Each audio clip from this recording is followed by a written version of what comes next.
Welcome to the June 2nd, 2026 Salinas City's Council meeting. We'll go ahead and call the meeting to the order, and Patty, you're on. Buenas tardes y bienvenidos a la Junta de junio 2 del 2026.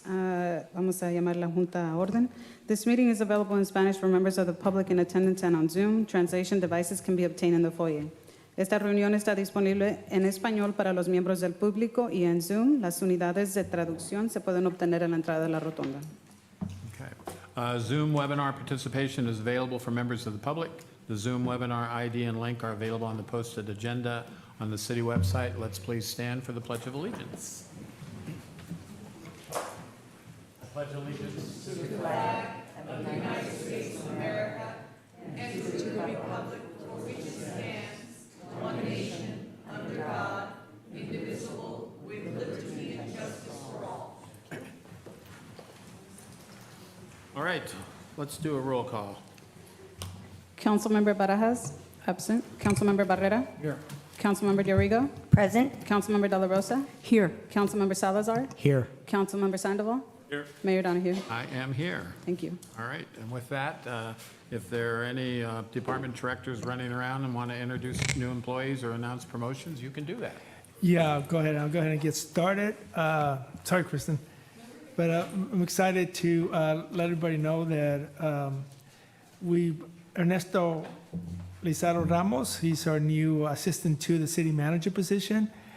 He was recently promoted from the library. Sorry, Kristen, but he came over to Library Community Services. He's been with us for nearly 10 years, and I think Ernesto's here. There he is. Has served the rest of Salinas through program services and citywide initiatives as the community education manager in the Library and Community Services Department. During this time, Ernesto has also worked with various city departments, stakeholders, and nonprofits in developing and contributing to projects such as the Alice Vibrancy Plan, Salinas Youth Initiative, Bright Futures of Monterey County, El Gavin Library, and the list goes on and on. He has also 6 years of experience in the nonprofit sector, which includes working on transportation, education, development. Really excited to welcome Ernesto across the street to the new team. And I'm sure he'll be working with the council closely as he transitions from the library over to the city manager's department. So welcome.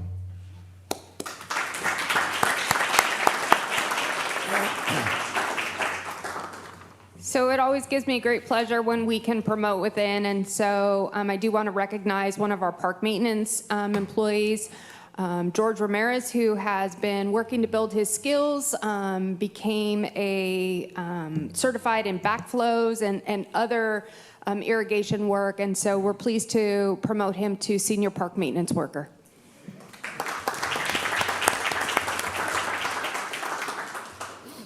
Good evening, Mayor, council members, Carlos Acasa, Chief of Police. I'm excited to announce that in May we hired 2 lateral officers and 1 graduated from the Police Academy. First one is Angel Rivera Mendoza, who's a lateral from the Palo Alto Police Department. So this is exciting news that he gets to come home where he lives in Salinas and work at the police department here. Second officer is Victor Jesus Rangel from the Greenfield Police Department. He's also a lateral that is joining our team in May. And recently, on May 22nd, Noe Vargas graduated from the Police Academy in the city of San Jose. So he's also joining our team. Exciting. Thank you. All right.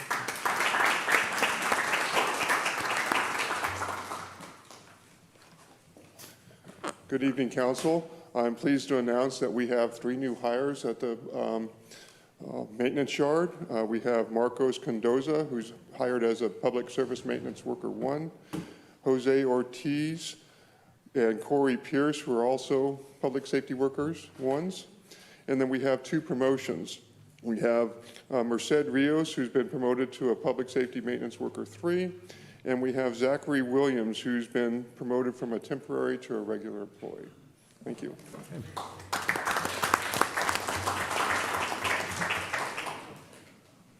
That's it? All right, very good. All right, now we will pause for City of Champions recognition, and we have a good one tonight. So the Boys and Girls Club have a recognition. We're really pleased that one of our own, Niante Rojas Mendoza, has been named the Boys and Girls Club Pacific Region Youth of the Year from Salinas. So we want to, we want to recognize her. So what we're going to do, and I'm going to leave it to you all up how you'd like to. We can let her take the stage, or Ron or Jose, if you want to come up to the podium and tell a little bit about the process, the end result, how we got there, and then let Niante speak, and then we'll recognize her. So however you'd like to do it, because it's really a terrific accomplishment and one we're all proud of. Thank you, Dennis. Niante, we are really proud of her. So Niante has been a member of the Boys and Girls Club for almost plus 9 years. And since she became a member of the Boys and Girls Clubs, she really stood out as a young person who really invested in the opportunities that were presented at the club. And so throughout the years, as she went through school and with the support of her parents and the support of our staff, she was able to just successfully graduate just last week from Everett Alvarez with a 4-point+ GPA. So what she's now looking is to go to her next stage in life, which is to join, I believe, UCLA University. She has been accepted to UCLA. But the reason that we are here today is because she has also been the Youth of the Year for the Salinas Club, and then she competed to be the Youth of the Year for the organization for the Boys and Girls Clubs of Monterey County. So she became the representative for our organization in the county by winning the competition locally. By winning that competition, she went to the next level, which was the northern region of Boys and Girls Clubs. She competed, and then she won again in that region with the different organizations in the northern part of California. By winning that competition, she went to the state, and then to that one, she also won at the state level. And so we became just thrilled and excited to see how from being a member at the Boys and Girls Clubs here in Salinas, now she was shining at the state level. Then she went to the regional level, which is about 9 states representing, and then she won that competition. That's the reason that we are here today, because she won that competition, and that is not an easy competition. That is the Youth of the Year award started in 1947 for the Boys and Girls Clubs of America as recognition for the best possible member in the clubs. So we're talking about 6,000 clubs in the country, and she is going to go to that national competition in October in New York. But so far, we're celebrating that she won that competition in Arizona just recently. So we thank you for the recognition today, and I'd really like to have Niante come and say a few words. Why don't you come up and tell us a little bit about it?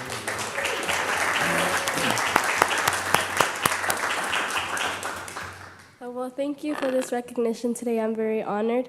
I just wanted to say that I'm very glad to be representing Salinas, and I love to have that in my interviews to say that I'm from Salinas, California, and I carry us and what we represent as a city with me everywhere, and I'm very glad to be here, and I will represent us very well this upcoming October in New York as I compete for the National Youth of the Year title.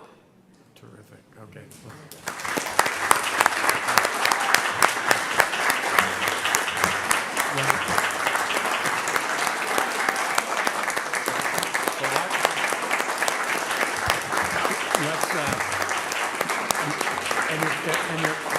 And you're probably used to this now. You got to do a photo op. So why don't you and your folks and the boys and girls team come up to the front, and the council will join you, and we'll give you a plaque. So front and center.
All right, we are now open for public comment on any items that are not on the agenda and that are in the City of Salinas' subject matter jurisdiction. Comments on consideration, public hearing items, and the consent agenda should be held until those items are reached. Public comments will be limited to the normal 2 minutes.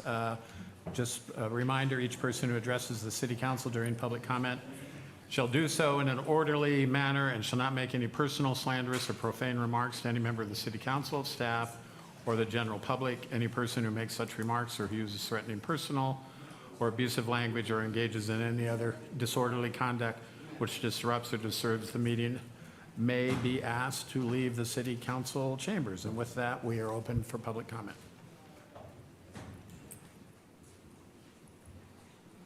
This is the day that the Lord has made. Let us rejoice and be glad in it. Good after eve, everyone. My name is Kimberly Bryant, and I'm here to offer a prayer over our city.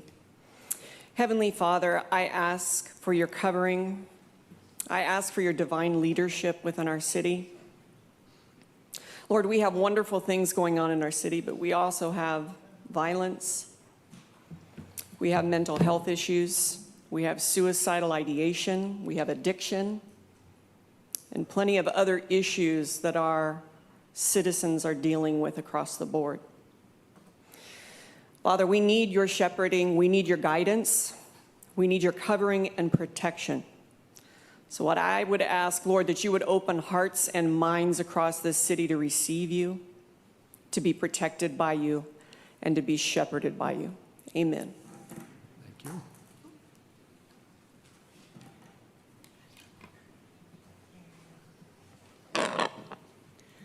Karen Cameron, concerned Salinas resident. I'd add to that prayer safety and health for our city. And that begins with environmental health, since we are the egg city, the salad bowl of the world. I come to you again. Last month, I think I had an upper respiratory infection. Now I just left the doctor with a sinus infection. It's been ongoing, and I'm finding it hard to believe that it's not correlated to the methomyl spraying that's going on near my home. I'm within 1 mile of University Park Elementary School, your district, Ms. Dorigo, so you really should be interested in this issue. And there have been 17 methomyl applications within the region between now and since May 10th. That's from Spray Days notification. Anyone who's not there, we have the world's first notification system. You really should sign up. It gives you notifications of toxic restricted pesticides being applied within 1 mile. And you can sign up for every school in the city. I think the council members should be tracking that. What I see is a trend that our city was poorly planned. And when I read through the 2040 Salinas Vision Climate Change Plan, I was alarmed to see that they predict that 68% of the agricultural land will be converted. That really doesn't surprise me because we're poorly planned. I mean, just in this one school's case, how do you eliminate this? How do you create an effective buffer zone around a school where all this agricultural land already exists? I don't have simple answers. I'd ask you to please work with CDPR, work with your ag commissioner, speak up, be concerned. But one thing we cannot do is be apathetic about this issue, because it's affecting every one of us as we speak. And there's a real time delay. For instance, we just got banned forever chemicals, but they won't be phased out till 2028. So that's the way the system works. Thank you. Good evening, Mayor, council members, and city staff. My name is Lucina Navarro, and I am speaking on behalf of the Salinas Parks and Recreation Coalition. The Salinas Parks and Recreation Coalition is a group of community-based organizations, nonprofits, and partners committed to creating safer, more vibrant, and more accessible parks and recreational spaces throughout Salinas and the surrounding region. We believe that well-maintained parks, green spaces, and recreational facilities are critical to the mental health and physical well-being of Salinas residents and are a key prevention tool. The coalition has come together to align our efforts and encourage the city to bring long-term improvements to parks and open spaces that serve everyone, from kids and families to seniors and future generations. First, we want to acknowledge the city's continued capital investments in parks, recreation facilities, playgrounds, and community programming. These improvements are meaningful and have a real impact in neighborhoods across Salinas. At the same time, we want to raise a shared concern about the staffing capacity needed to sustain these investments. As parks expand and programming grows, staffing and operational resources must keep pace. Without that balance, it becomes increasingly difficult to ensure parks remain safe, clean, and welcoming for the community. Our members see every day how parks and recreation spaces support youth development, physical and mental health, community connection, and public safety. These are essential services, not optional amenities. We respectfully encourage the City Council to prioritize sustainable staffing and operational support in the upcoming budget decision for the next fiscal year and subsequent years so that these investments can be fully maintained and maximized for the community. Residents need to see this kind of investment if they are to support funding measures. We believe that the budget should include at least 2 new staff members for parks and recreation, as the department has not received any additional staffing. Thank you for your time, and several of our coalition partners will now share brief perspectives from their organization.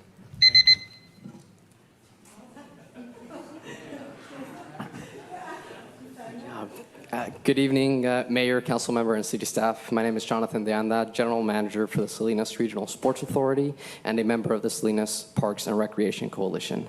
I want to speak briefly in support of the continued investment in parks and recreation, especially on continued staffing, operations, and programs that maintain them. At the Salinas Regional Soccer Complex, we see every week how important safe, clean, and active recreational spaces are for our families, for our youth, and for the overall community.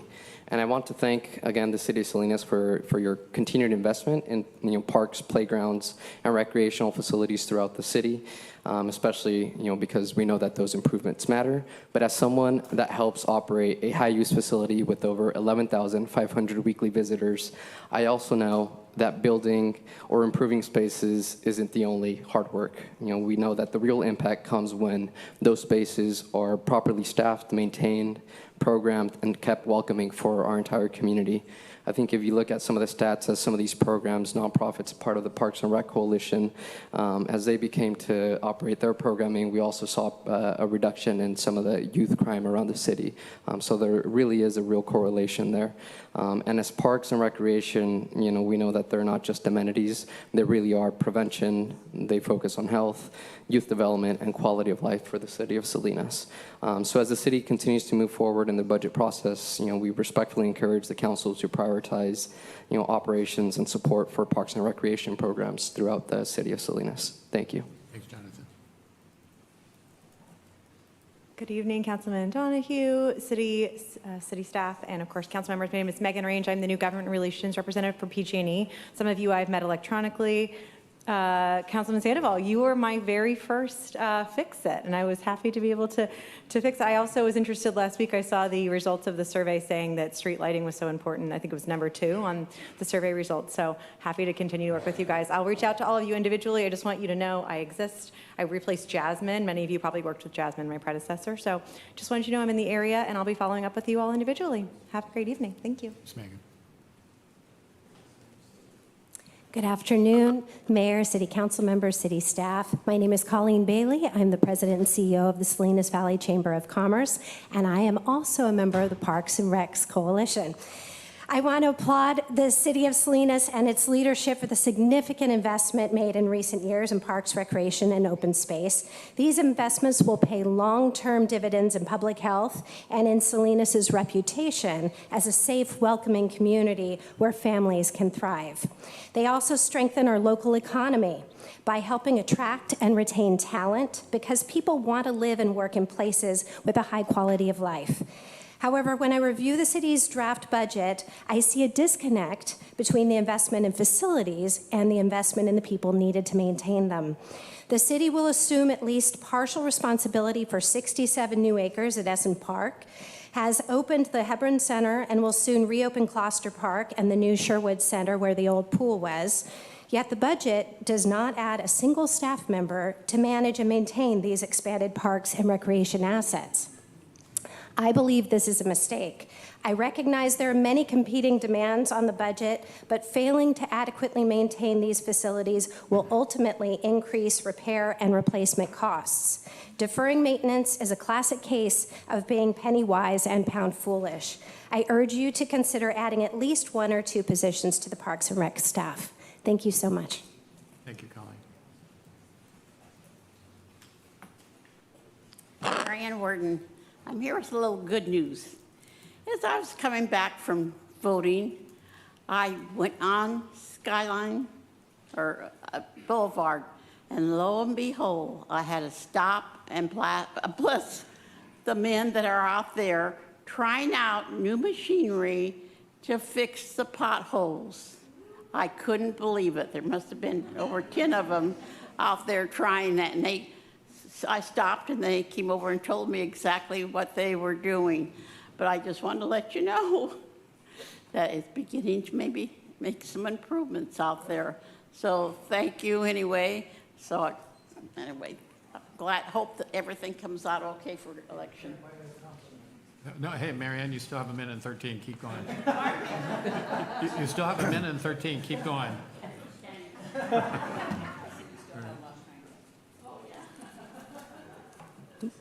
Buenas tardes, alcalde, concejales. Mi nombre es Marina Zárate. Soy del Distrito 2. Vengo y les voy a hablar un poquito de las calles. Se necesita más luz y por las calles están muy posudas y necesitamos que las arreglen. Y por la Garne, por la Huilia, la del Monte, también que haya más viviendas. Y también esta semana pasada hubo una junta protegiendo BHC. Juntamos como 25 comentarios escritos. Muchísimas gracias. Good afternoon, Mayor, City Council. My name is Marina Zárate, and I'm from District 2. And I come to talk to you about the streets. There's a lot of potholes that need fixing in Gardner, William, and Del Monte. We also need more housing. And I also want to tell you that last week there was a meeting for renters protection for BHC, and we were able to get 25 written comments. Thank you.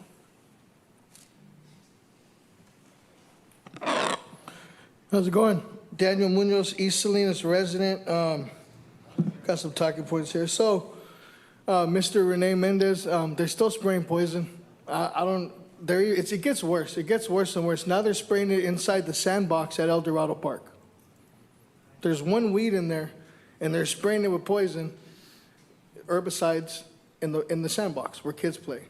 So, we need to work on this, Rene. We really do. I've been coming, I don't know how many times I'm going to keep coming here and keep coming here and keep bringing it up. This is ridiculous. We shouldn't be having that. Another issue I want to talk about is recently somebody sent me an old article, and it really reminded me of things that are happening right now, especially with you, Dennis. So there's a few quotes that I would like to read. This quote is from Jill Lutz, city councilwoman who served with you, Dennis. She says, "I love Dennis, I do. But we're still cleaning up the messes of Dennis, and we will be cleaning up those messes for a very long time." Another quote from former city councilman Steve Villegas said, "Donahue always maintained the philosophy of spend, spend, and spend, and worry later about how to pay for everything. He handled the city budget like an open checkbook. Remember, we were just entering into a recession, and we had to be careful on how the city was spending money," said Villegas, who served on the council with Donahue for 4 years. So I'm seeing the same pattern here, Dennis.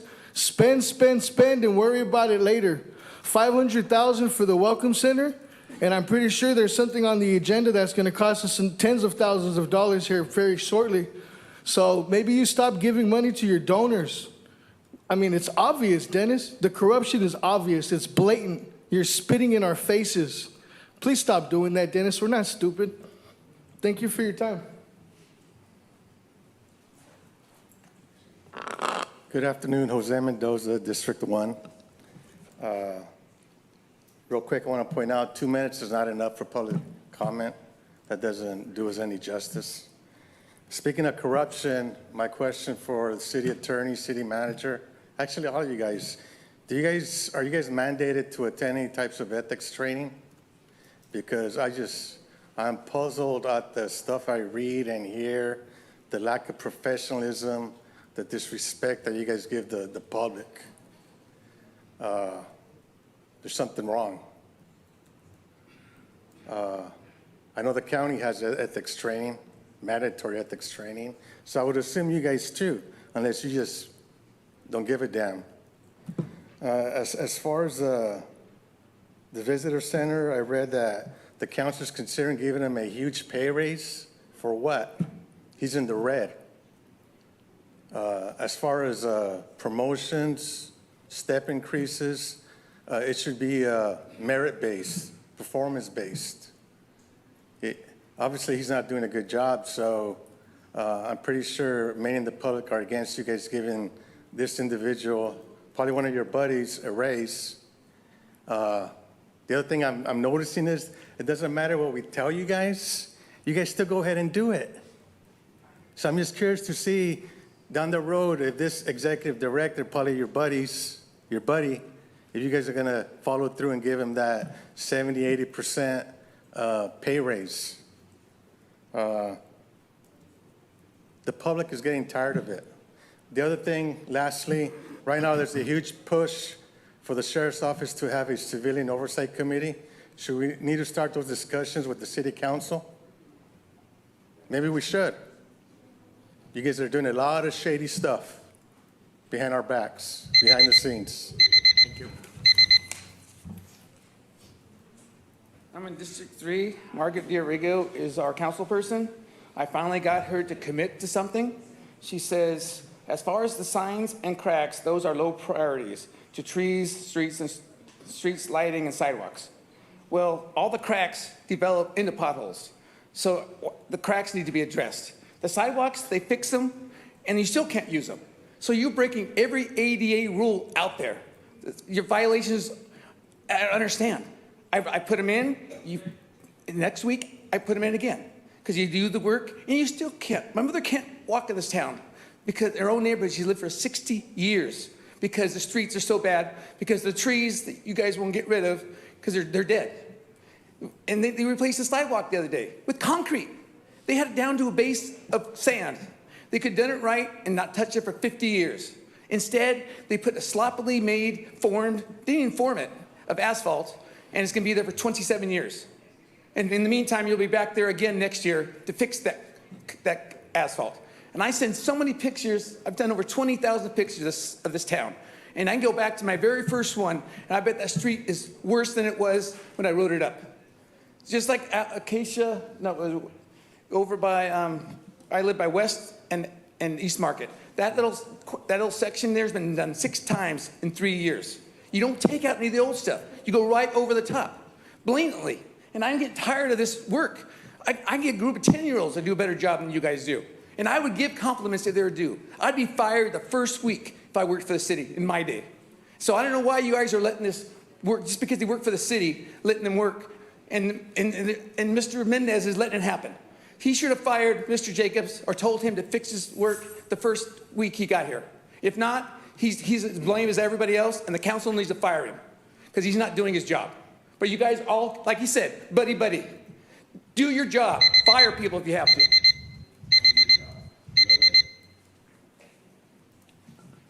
to. Mayor, council members, city manager, good afternoon.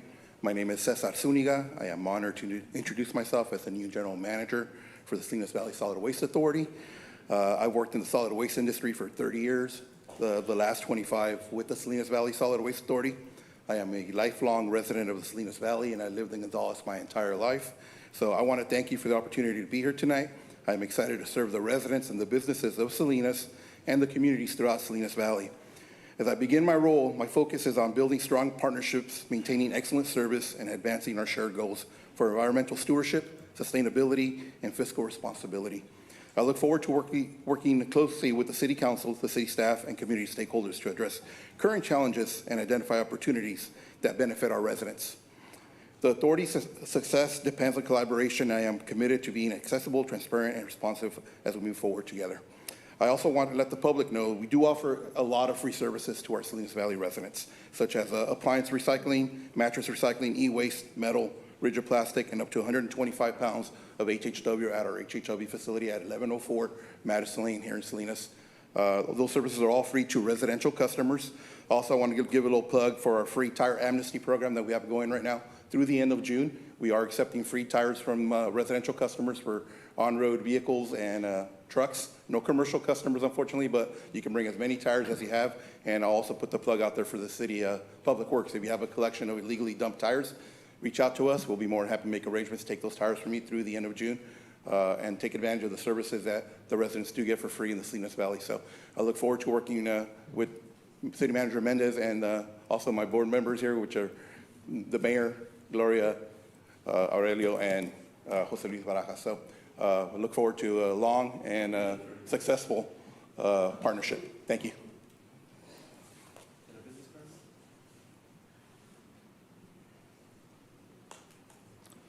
Kyle Cook, District 6, Alisal High School, Class of 93.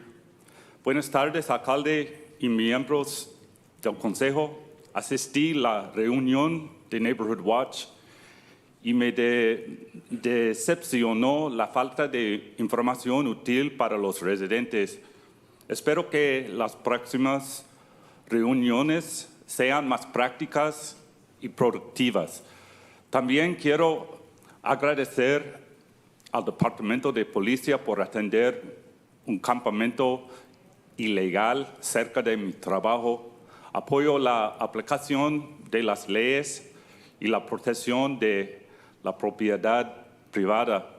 Finalmente, espero asistir a la cumbre de infraestructura. Me sorprende que PG&E no tenga una participación visible. La infraestructura incluye los sistemas de electricidad y gas que sirvan a nuestra comunidad. Gracias. Good evening, Mayor and City Council members. I recently attended the Neighborhood Watch informational meeting. I was disappointed by the quality and substance of the presentation. The meeting left me questioning how seriously the city is approaching neighborhood safety and community engagement. I hope future meetings provide residents with more practical information and clearer action items. I would also like to thank our police department for addressing a homeless encampment near my workplace. The individual involved had damaged private property, created significant trash, and occupied the area for an extended period, right in the vision of the police department parking lot. I encourage continued enforcement of local laws and accountability for those who intentionally damage private property. And finally, I'm looking forward to attending the upcoming infrastructure summit. However, I was surprised to see no apparent participation by PG&E, the utility responsible for delivering, our utilities, our gas and our electricity. And I hope that they are considered for future meetings. Thank you.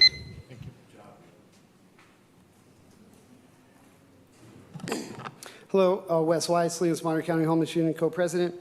Wondering what's legal, what's fair, what's just, what's ethical. There's no posted notice, yet there's a no-go zone all along the tracks, apparently, which means you don't have to post a notice, which doesn't sound legal. And it sounds very liking to what's happening over in New Jersey right now. People have a right to their personal property. I put up a video about East Market Street, unnoticed and uncoordinated sweep. And in that, you see the Public Works clearing people away, and there's no notice. There's no prior notice. The lady's crying as she's leaving. She's losing everything she has. She had 10 minutes to get out.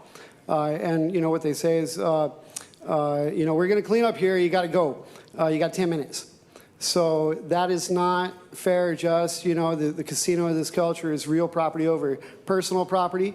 You're not treating your citizens well. In fact, you're trying to destroy the foundation out from under this place, because the poorer you make everyone, as people get poorer, the more victims you have.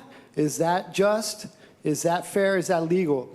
So what are we really doing here? When are we going to do things different? I also think about the Chinatown, and this is what I mean by a sweep. Because when we're talking about a sweep, this is the way it works. And the cops had no coordination. So within 5 minutes, they rolled up. The guy said he had only been there 5 minutes, and that he noticed Public Works on the side, and that he figured he ought to support. So y'all are failing in every department on purpose, and you can only fail upwards. So of course, that's the only way you're going to do things. The poor are supposed to be trodden on. There's going to be a Chinatown community open house about a 6-story building, and at the Trapezoid place, it just got burned down, and it's all going to go mixed use, and there's going to be no parking, and you're going to have to park in the parking garage, pay for that. That's what a walkable community means.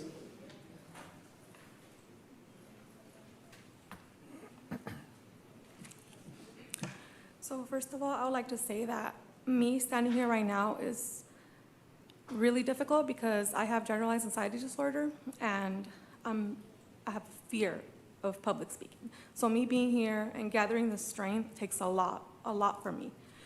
My name is Jeanette Valdez, and I'm a District 1 resident, a parenting student majoring in psychology at CSUMB, and a tenant in Salinas for 9 years. I'm here today because the housing crisis in our city is not just political debate, it's a human rights crisis. For 9 years, I've lived peacefully, always responsible with my rent, but the moment I stood up for my rights and requested basic repairs, everything changed. I just faced my third eviction that got dismissed this Monday from Paramount Properties. Fighting this hard to just live humanely has taken a devastating toll on my mental health and my energy. I would not have been able to fight this long without the support of my amazing attorney and the CRLA. And let's be perfectly clear about the Salinas rental ordinances. No landlord who is operating legally and humanely has anything to fear from these protections. These ordinances are simply designed to guarantee basic human living rights. Ma'am, sorry to interrupt you, but if these are any comments related to the referendum or the rental ordinance, they will have to wait until we get to that item, which is coming up right after general public comment. So. This is my first time here, so I'm sorry. But That's okay. So if you have just general public comments, or if it's specific to the rental ordinance, if you can wait till the item is brought up after the presentation from our city attorney. Okay, so then I'll come back then.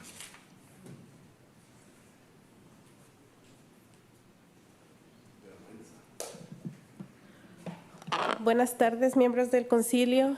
De nuevo me dirijo a ustedes con la preocupación de las tiendas Smoke Shop que están poniendo cerca de escuelas y parques.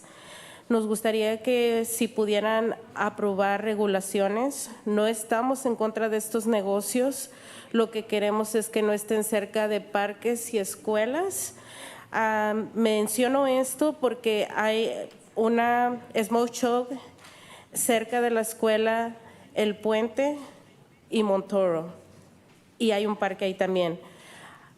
Pusieron una sobre mi distrito 1, Sambor, enfrente de la escuela elementaria Jesse Sánchez y Martin Luther King. Y ahorita tenemos entendido que quieren abrir una nueva Smoke Shop en la calle del Monte. El este de Salinas está rodeado de más de 2 escuelas.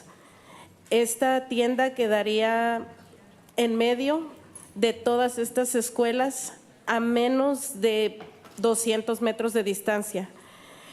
Hemos tratado de erradicar que nuestros jóvenes fumen, y el tener estas tiendas con mucha facilidad es como hacerles natural de que está bien que lo hagan. Entonces, sí nos gustaría que pasaran una regulación para tener más control sobre este tipo de permisos que se les dan a estas tiendas, más que nada las áreas. Y de ahí en fuera, como le digo, no estoy en contra del negocio, pero sí de su ubicación. Muchas gracias. Good afternoon, City Council. I'm here again because I'm worried about the smoke shops. These smoke shops are being opened near to schools and parks, and these smoke shops need regulation. I'm not against them, but I am against them being located near to schools and parks. There's a smoke shop that is on Puente and Montoro School, and there's also a park there. I'm from District 1 in Sanborn, and they also have opened a smoke shop there close to the elementary schools, Jesse Sanchez and Martin Luther King.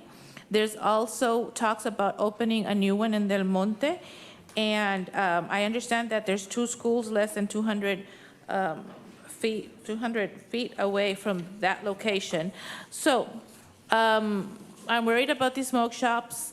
They shouldn't be close to our schools. I'm not against the business, as I say, but I think that the location, there should be regulation and that be more control in what areas they're allowed to be open.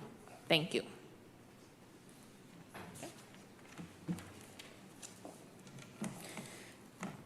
Buenas tardes, miembro del concilio. Mi nombre es Gladys Colorado. Soy residente del este de Salinas, del Distrito 1 y mamá del Distrito Escolar Alizal. El motivo de mi presencia aquí ante ustedes es la preocupación que tenemos como padres de familia ante la construcción y el permiso que se les está otorgando para poner un negocio de cigarrillos electrónicos, y existe la probabilidad de ventas de todo tipo de sustancias. Ustedes saben la problemática que nosotros tenemos en nuestro distrito, y esto afectará mucho tanto a la comunidad estudiantil y a los residentes del área. Les pedimos que concienticen el impacto que esto ocasionará en nuestras escuelas y nuestra comunidad. Creo que ya es tiempo de cambiar el Distrito 1, darle un trato digno, porque somos residentes que aportamos a la economía de esta ciudad y pagamos taxes cada año. Y creo que merecemos ser tratados con respeto y dignidad. Y nuestros hijos merecen tener una vida saludable en nuestra área y en nuestras comunidades. Por ese motivo me dirijo a ustedes con respeto, que hagan conciencia de la problemática que este negocio ocasionará en nuestra comunidad estudiantil. Muchas gracias.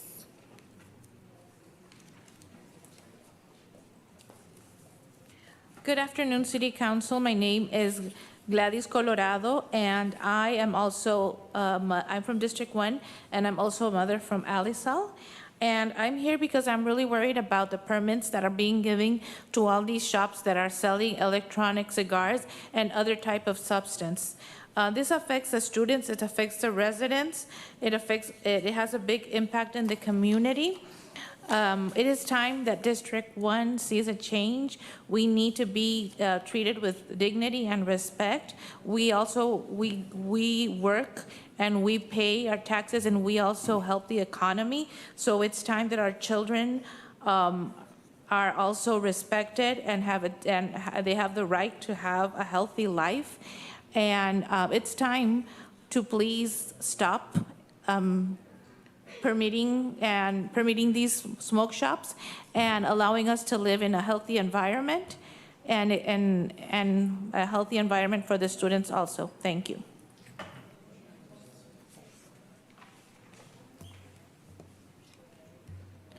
Buenas tardes, señor alcalde y miembros del concilio.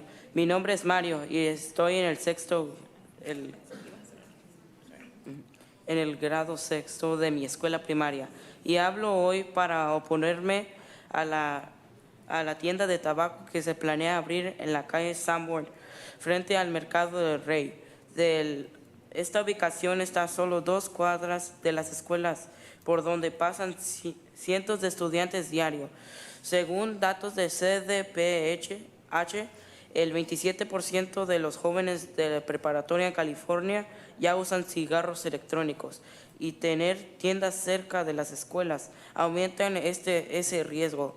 La calle Sanborn es una zona familiar con mercados y casas, no un lugar para productos que dañan la salud de nuestros niños. Les pido que nieguen este permiso por completo, ya que no tener tiendas de tabaco junto de las escuelas es un riesgo. Para mi generación, protejamos a nuestros estudiantes. Gracias por hacer mi opinión en cuenta.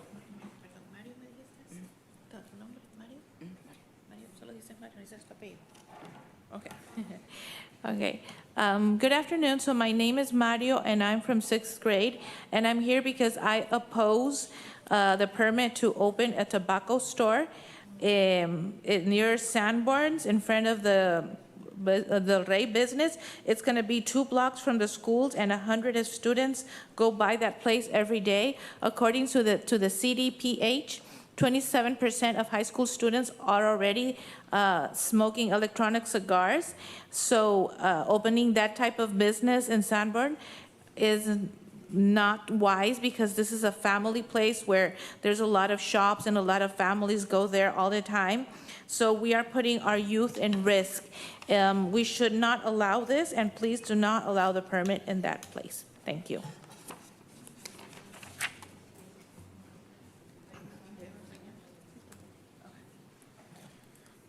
Buenas tardes, Consejo y Alcalde. Mi nombre es Brandon Mejía. Vivo aquí en Salinas, en el Distrito 1, y vengo a hablar del Smoke Shop que quieren dar permiso justo enfrente de la Remarket en la calle Sanborn. Esta tienda estará a paso de donde cruzan niños de 5 a 11 años todos los días. Ofrecerán productos de tabaco, vapes y anuncios en las ventanas, justo en la cara de los estudiantes. Eso no es lo que queremos normalizar para el futuro, donde padres de familia ni siquiera están informados de esto y que sus hijos puedan llegar a tener acceso a ese tipo de cosas. Yo personalmente observo a gente fumando en las banquetas a la hora de salida. Los padres y maestros están preocupados por la seguridad de sus estudiantes y sus hijos, lo cual nos lleva a que nos ayuden a que esta petición sea aceptada, que la tienda de cigarros sea anulada. Gracias por su atención y gracias por tomar mi opinión en cuenta. ¿Cómo se llama la tienda? Me dijiste que enfrente de Reed y Del Monte. ¿Cómo se llama la tienda? Del Monte se llama la tienda. La calle, okay. All right.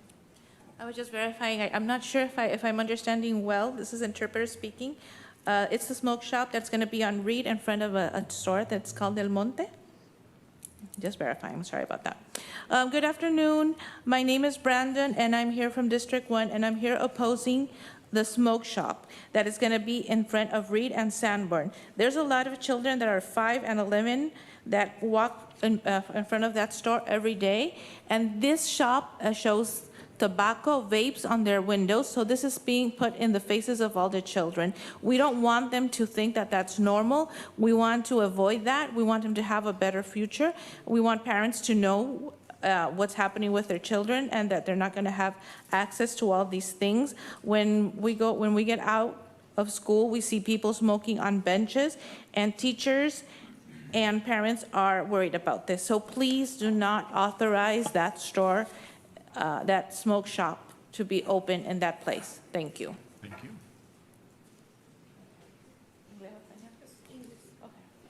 you. Good evening, Mayor and members of the Council. My name is Wendy, and I live here in District 1. I am here because I am deeply concerned about the new smoke shop planned for Sanborn Street, directly in front of Del Monte Avenue. It's a place where families shop every day. It's also within walking distance of multiple schools. Kids pass this corner every morning and afternoon.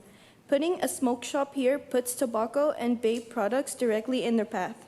We already know the impact this can cause in their lives. Studies show that when tobacco retailers are near schools, student smoking and vaping rates go up. These products are designed to be addictive, and many are marketed with flavors and packaging that appeal to teenagers. We should be making it harder for kids to access these products, not easier. It's about protecting our youth. We have schools, markets, and homes. A smoke shop does not belong steps away from where our children learn and grow. I urge you to reconsider the permit for this location. Our students deserve to walk to school without having to pass a smoke shop every day. Thank you for your time and putting health of our kids first. Thank you.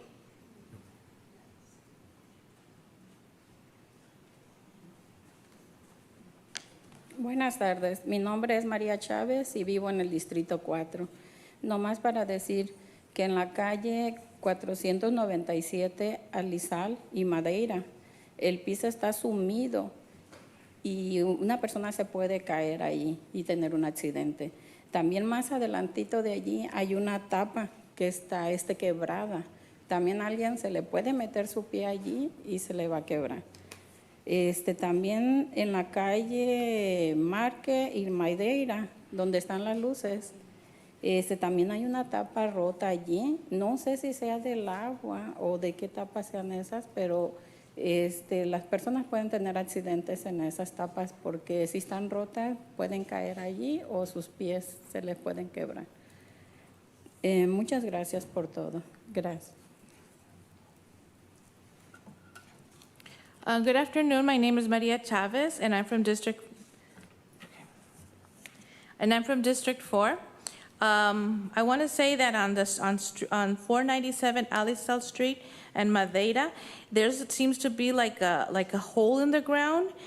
Somebody can fall there and have an accident. There's also I've seen a lot of cracked sidewalks where people can fall. There's also in Market and Madeira. There's also some places where people can have accidents and fall because there's cracks, and there's some cracks on the street where people can fall. And she's also showing this. I don't want. Okay.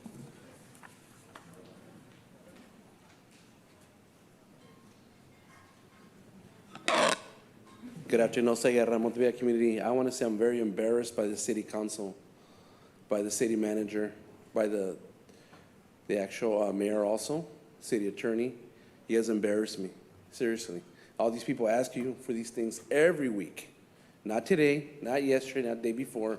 Every week for the last 4 years, people have been coming here and telling you you need to do your job. Why can't you do your job? Mr. Mendez, you gave yourself a $15,000 raise this year per month.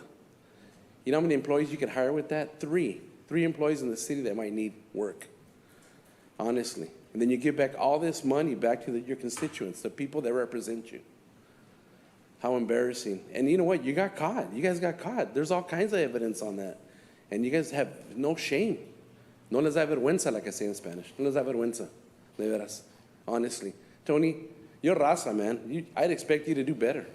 Out of all the people up there, you, brother, you'd be the one that would do better than everybody up there. Gloria, you did your time. You did a good time back in the day. You did great. I don't know where you got lost along the way, but you did. But you did get lost. Aurelio, you need to do better too, bro. I got people complaining about your district every day to me, and I don't even live there. Miss Arrigo, I don't know what you're doing. I don't even know if you even work for the city. Everybody complains about your area all the time. They call me and let me know. Tony, you know that, man. Everybody complains about your area. Hey, Andrew, you're the only one doing your job up there, I think, bro. I'm going to get you a T-shirt. Do your job. City attorney, I don't know, man. I don't know if you're involved in all this or you're part of it or you're making money also, but it's pretty sad. It's pretty clear that you guys do not care about the people in Salinas. You don't care about us.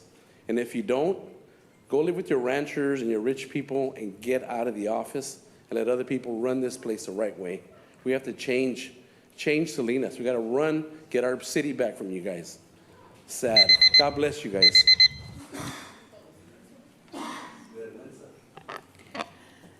Buenas tardes, alcalde y concilio.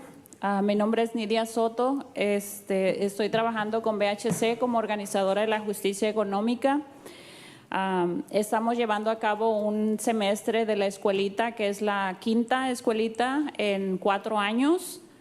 El miércoles pasado tuvimos un ensayo de comentarios públicos donde dejamos a los residentes que escriban con sus propias palabras lo que quieren expresar y compartir con este gobierno. Se los vamos a dejar aquí. Son temas de vivienda, infraestructura, todo lo que tiene que ver con la ciudad. Esperamos que sean tomados en cuenta y lo mejor que queremos es colaborar con ustedes y por un mejor Salinas. Gracias.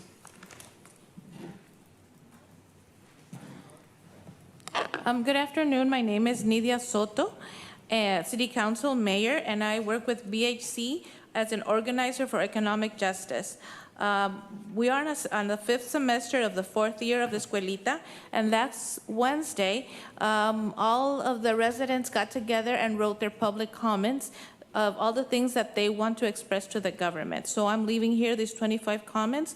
They have to do with housing, infrastructure, and a lot of things that concern the city. So I hope you can take them in consideration. Thank you.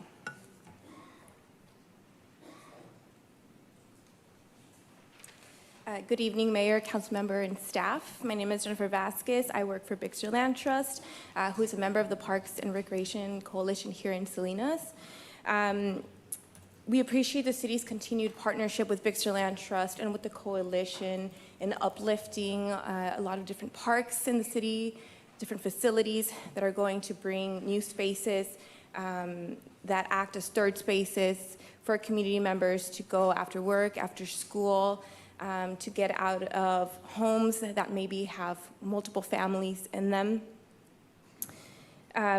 And we really appreciate the strong partnership with Ensign Community Park, and we are happy to see the work that the Parks and Recreation Department and the city has done to gain funding, state funding for renovating our facilities. These investments are critical to making Salinas a healthy, vibrant, and welcoming place for residents to live in, especially as our city continues to grow. With that growth, we also want to highlight the upcoming addition of 67 acres of restoration of Ensign Community Park that will be transferred to the city of Salinas and will open to the public in September of this year. It will be an incredible asset, but it will also bring additional responsibilities in operation and maintenance to the city. We had anticipated that staffing levels for Parks and Recreation Department would have increased last year in preparation for this additional 67 acres. We haven't seen that come to fruition, and I'm sure there's a lot of different aspects of the city work that have prevented that from coming to fruition. But we believe that now is the time to act on that and to prioritize that. As the city continues to invest in new and improved facilities, it is essential to also invest in the staff who maintain and operate them. Without adequate staffing, the gap between staff capacity and the work required will just continue to grow. For this reason, we respectfully urge the city to include funding for at least 2 additional Parks and Rec Department staff. Thank you. Thank you.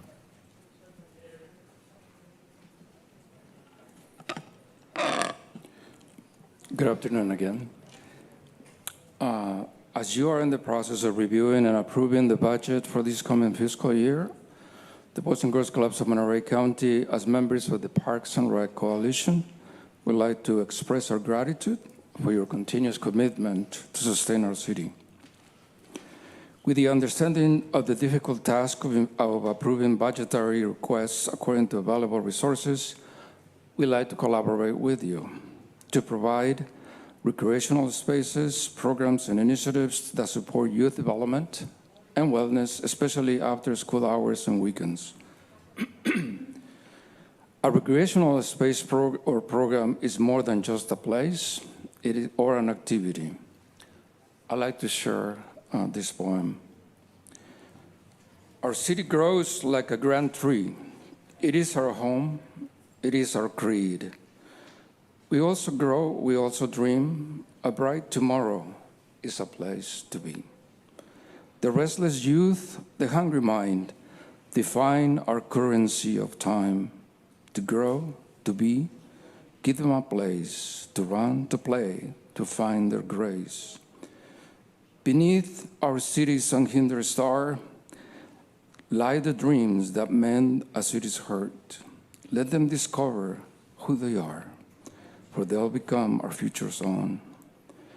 Amongst our streets, an open space, let's breathe beneath an open day to imagine together once more the best story ever told. Thank you.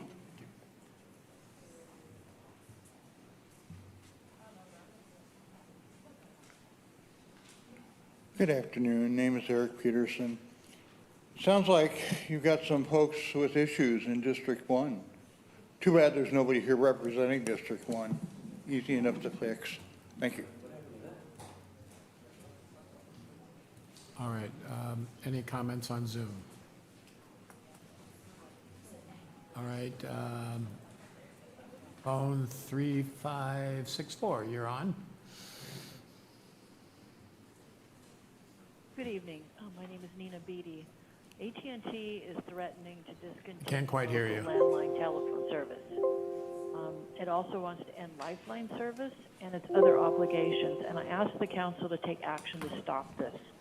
Copper-line landlines are essential infrastructure. The system is built to work even in extended power outages and in most disasters. The lines are powered, including making your phone ring so you can reach 911 and your doctor, receive evacuation notices, stay connected to elderly and ill loved ones, and so others can connect to you. You don't need batteries. This system provides pinpoint location data to emergency responders when seconds count, a fire, a home invasion, when someone's choking, has a heart attack or a stroke. The voice quality is superior, the system's secure, and it doesn't drop calls. The lines also provide DSL internet. AT&T's carrier of last resort status, or COLR, requires AT&T to provide basic phone service to everyone who requests it without discrimination. The alternatives, voice over internet protocol and wireless, are notoriously unreliable and unavailable in many areas. They require batteries, and when the battery dies, there's no connection and no phone service. Disasters routinely knock them out.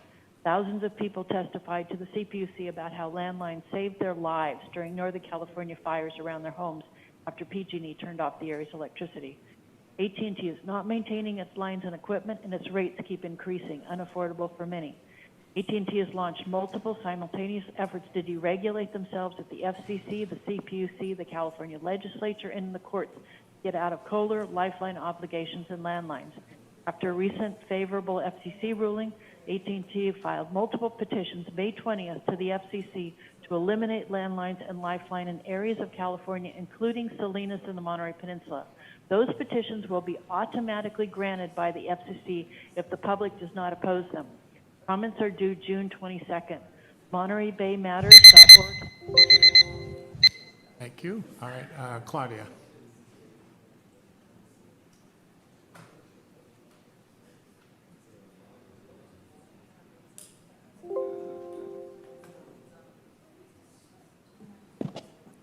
Claudia Rosas, 2 minutes, go ahead. Sí. Buenas tardes. Mi nombre es Claudia Rosas y vivo en el Distrito 6. Estoy aquí para hacer un comentario sobre la baja de sueldo que sufrimos este año, para ver si ustedes tienen un mayor enfoque en el aumento, ya que nuestro costo de vida en el área es muy alto, las rentas están muy altas, la comida está muy alta, la gasolina está muy alta, y los trabajadores del campo hemos sufrido bastante esa baja de salarios. Muchas gracias.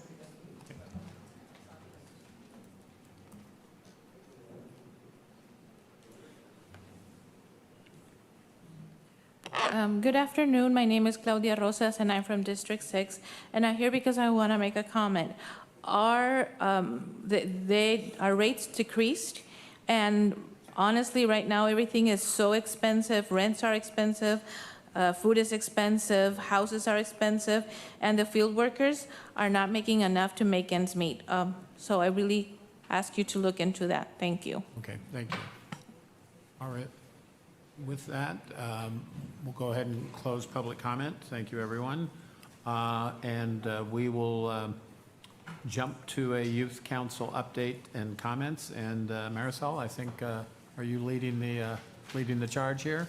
All right. Well, we'll take the stage, and then I understand we have some recognitions to follow your comments.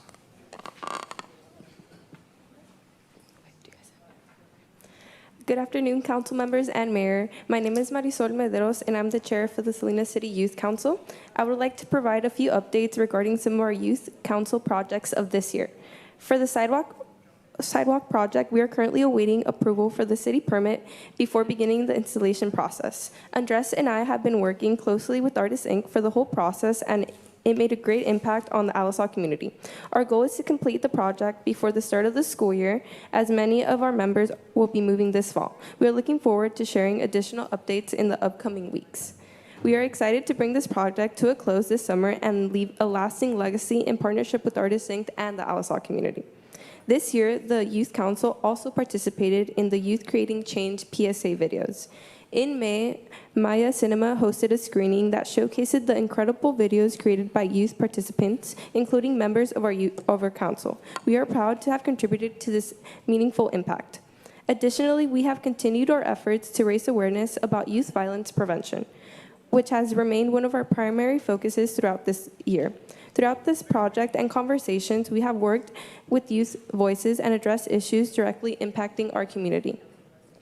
Looking forward, the Youth Council will begin working on bringing the youth voice and perspective to economical development conversations, which was a priority in Common Budget Survey's results, as well as general plan updates and Amor Salinas, and continue to work on other initiatives on the plan.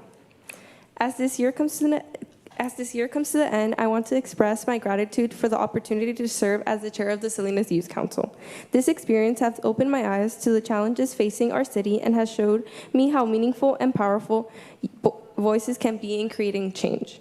It has helped me grow not only as a leader and professional, but also as a person. I have gained the lessons and experiences and relationships I have gained throughout this council will stay with me for years to come. Finally, I would also like to extend a special thank you to Sophia for being an incredible mentor and a source of support for this council. Your guidance has made a lasting impact on me and many other youth council members. Thank you for your time, support, and continued investment in the youth of Salinas. It has been an honor serving, and I'm confident that the Youth Council will continue to make a positive difference in our community for years to come. Thank you. Okay, thank you. Would anybody, I know we're going to recognize each of you. Before we do that, any comments from your colleagues?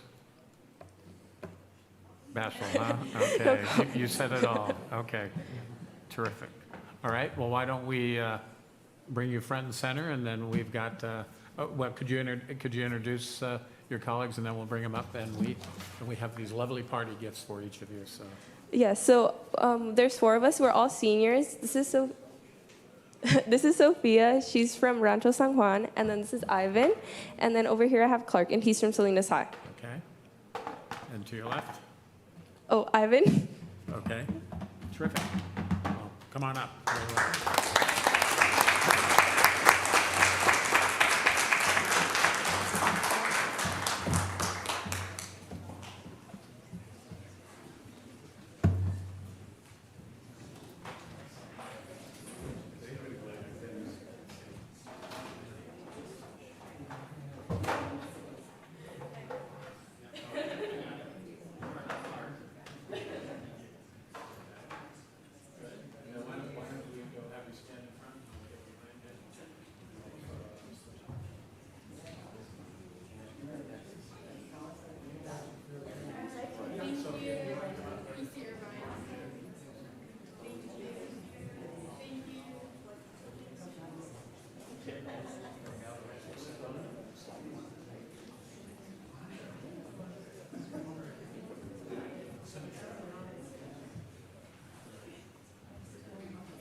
Okay, thank you. All right, with that, we're going to consider a few things.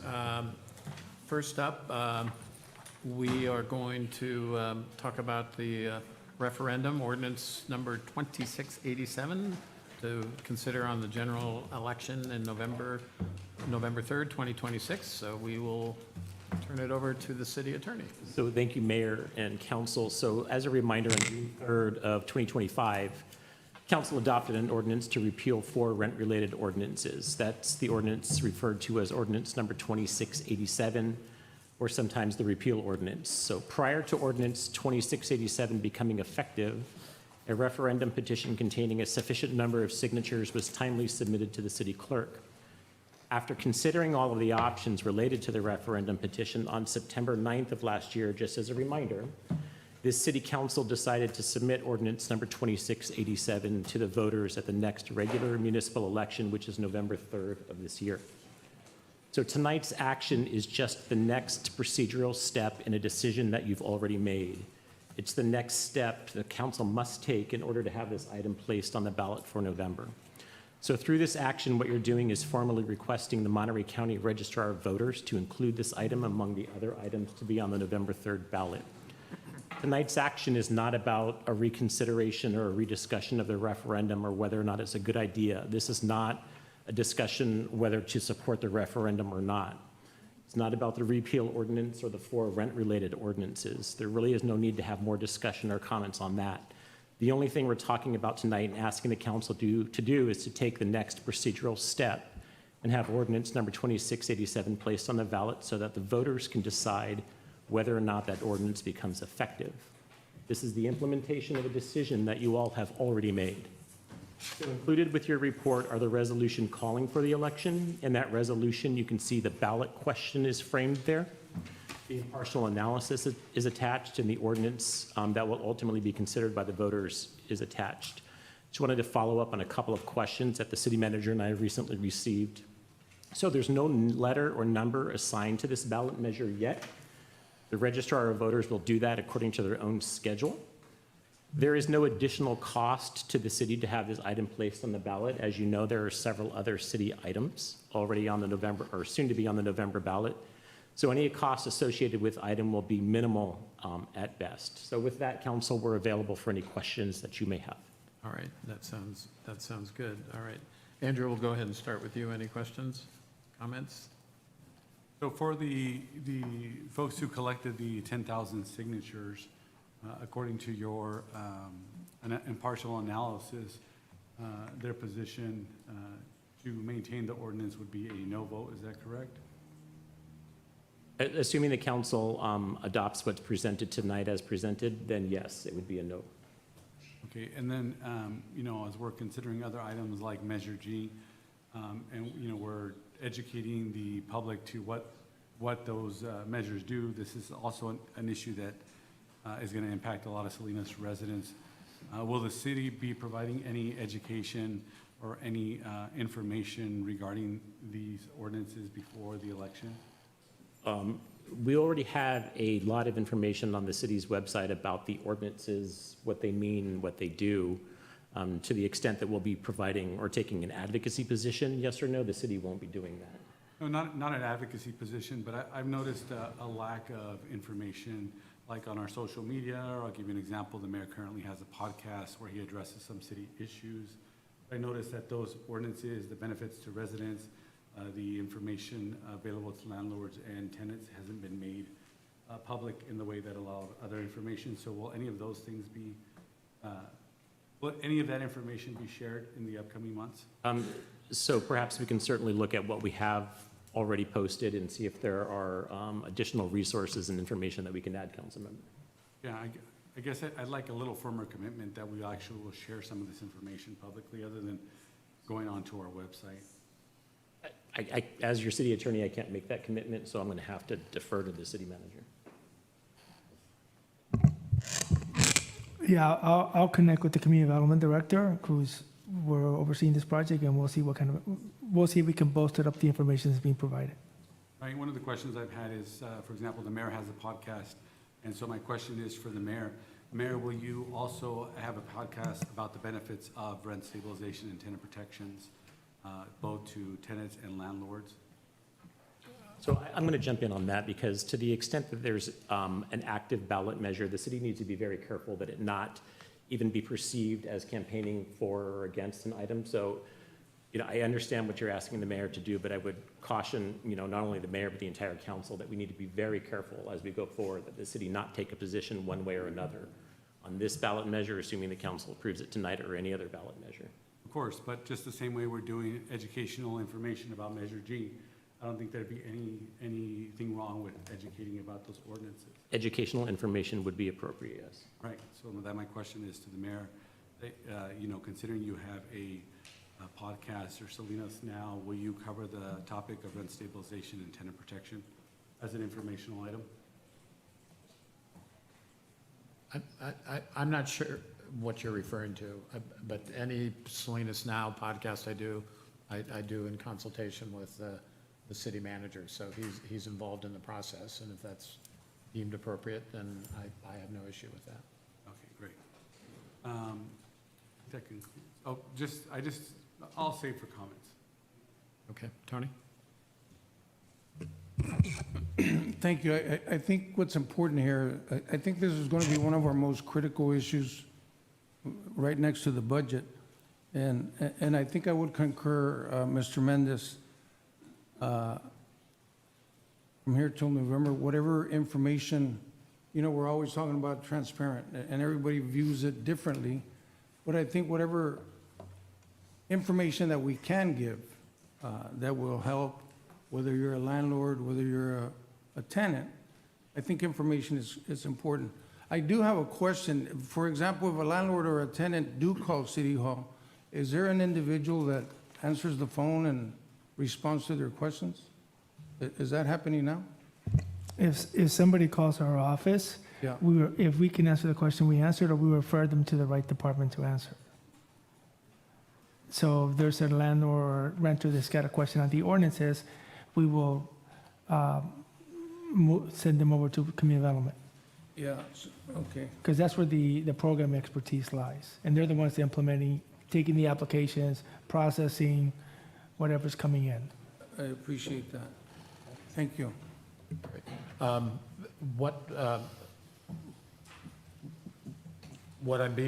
we'd like to do is just questions and comments now. So Andrews, just so before I go down the line, if you have any additional questions or comments, why don't you go ahead with them? I still want to make I still want to make comments after I hear the residents.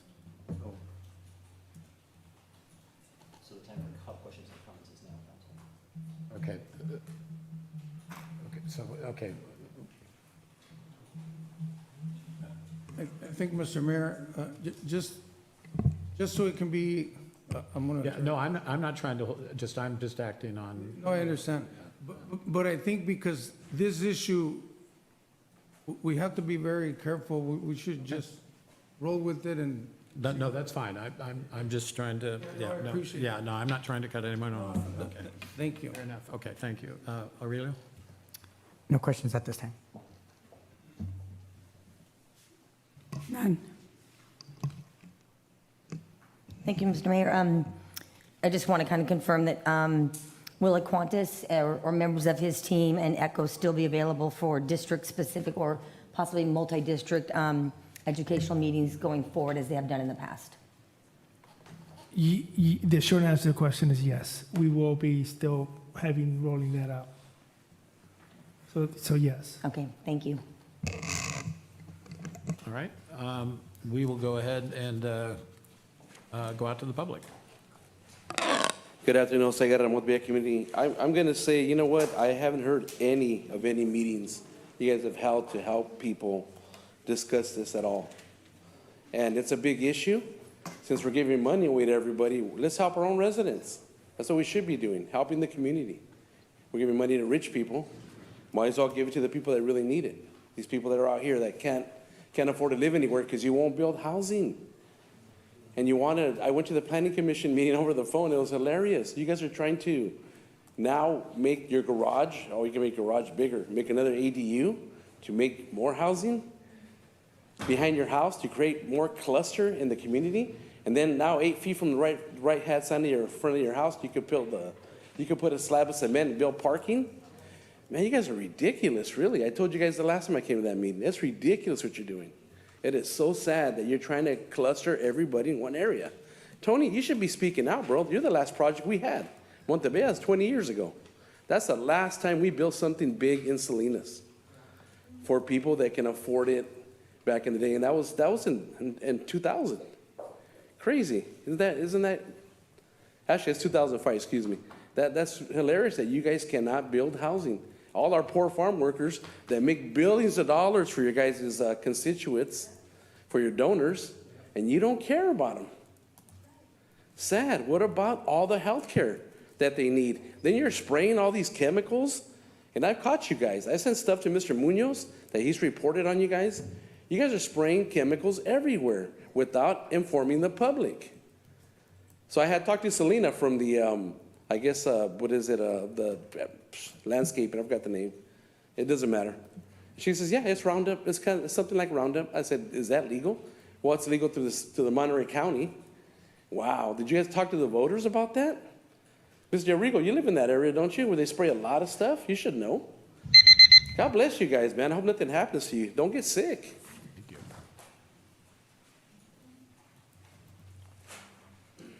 Good afternoon. Name is Eric Peterson. And for the last few decades, in local elections all the way up to the presidential elections, there have been a lot of fraud.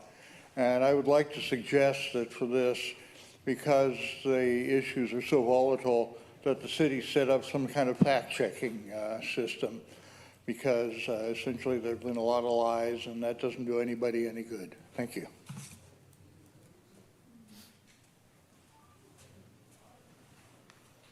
Back. So, good afternoon. My name is Jeanette Valdez, and I'm a District 1 resident, parenting student majoring in psychology at CSUMB. I was born and raised in Salinas, but I've been a tenant for 9 years in District 1, specifically for Paramount Properties. I live peacefully, always responsible with my rent, but the moment I stood up for my rights and requested basic repairs, everything changed. I faced my third retaliatory eviction from Paramount Properties that just got dismissed yesterday. So fighting this hard just to live humanely has taken a devastating toll on my energy and mental health, and I would not have been able to fight this long without the support of my amazing attorney, Tyler from CRLA. And let's be perfectly clear about the Salinas rental ordinances. No landlord who is operating legally and humanely has anything to fear from these protections. These ordinances are simply designed to guarantee basic human living rights. So if you're a good landlord, you should welcome them. Your position only makes your intentions as a landlord very clear. As a resident from District 1, I also want to take a moment to wish Councilman Jose Barajas a full recovery and well wishes, but his illness does not excuse his accountability. So Councilman Barajas, it is clear to us, your constituents, that you have preferred to keep your donors content and have turned your back on the very people who elected you. We do not need a leader who abandons us when the pressure is on. If you cannot or will not fight for District 1, when the majority of us are renters, then you should resign. To the 5 city council opposing to the ordinances, remember who you serve.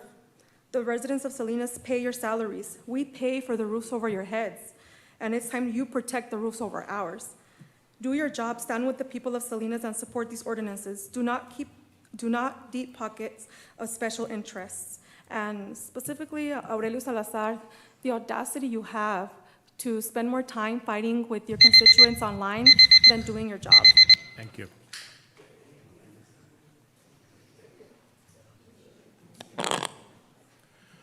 Good evening, Mayor, council members, and city staff. I recognize that this has been a long and fraught conversation, and that all of you have been very attentive throughout the process, and so I just want to express first appreciation for that. I know emotions get really high, and that's understandable because we're talking about one of the essential things that people need, which is housing. And we really need to come together and work on housing issues. So I'm looking forward to seeing this on the ballot. I'm looking forward to the voters making their decision on this. I'm looking forward to moving on and continue to support projects such as the rental assistance, which actually directly helps people struggling to pay their rent. I'm looking forward to moving on to, as others have mentioned, actually building housing. None of these ordinances before us that we're discussing or that pertain to the referendum, none of them do anything to create any more housing, not a single unit. Yet down in San Diego, we see that they spent 2 years really focusing on streamlining their housing approval process and making it as easy as possible to build. And guess what? Rent went down 5%. It works. Addressing the inventory problem works. So we need to vote on this, and then we need to move on to real solutions that actually solve people's problems. And I'm looking forward to that because I know this council is ready to move forward and do that. As a former constituent in Councilmember De Arrigo's district, I know that she is ready to represent and do that. Having known many of the members on this council, I know you are ready to do that. And I just want to also clarify something on the record because it's been said a lot online, and I think it's important that the truth be told. It's been said a lot that the decision to repeal was rushed. Well, the entire process of discussing the ordinances in the first place, that was all a part of the deliberation, except candidly, some of the council members back at that time weren't listening to half of the room. So that was part of the process as well. But what most people don't realize is that also, have a good night. Okay, thanks, Ann.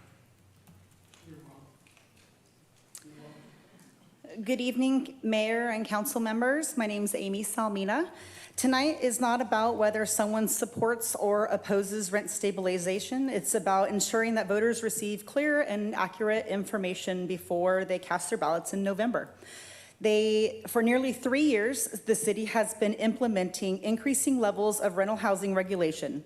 The process began with rental registration in 2023 and it's expanded in rent stabilization, tenant anti-harassment protections, and just cause eviction requirements in 2024.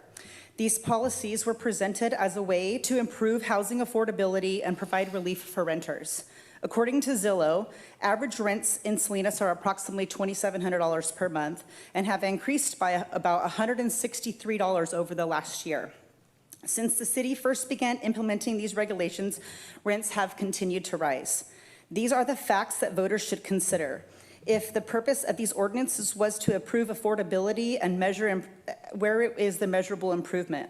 If the purpose was to increase housing opportunities, where is the increase in housing supply? If the purpose was to improve outcomes for renters, where is the evidence that affordability has improved? Housing affordability is directly connected to economic development, investment, and housing production. Communities grow stronger when they encourage new housing, attract investment, create jobs, and expand opportunities for residents. New housing supply is what creates long-term affordability. After nearly 3 years of increasing regulation, voters deserve the opportunity to decide whether these policies have delivered the results they were promised. I appreciate the work the staff has done in preparing the ballot language and factual and unbiased descriptions of the measure. They will be asked to decide in November. Thank you. Thanks, Amy.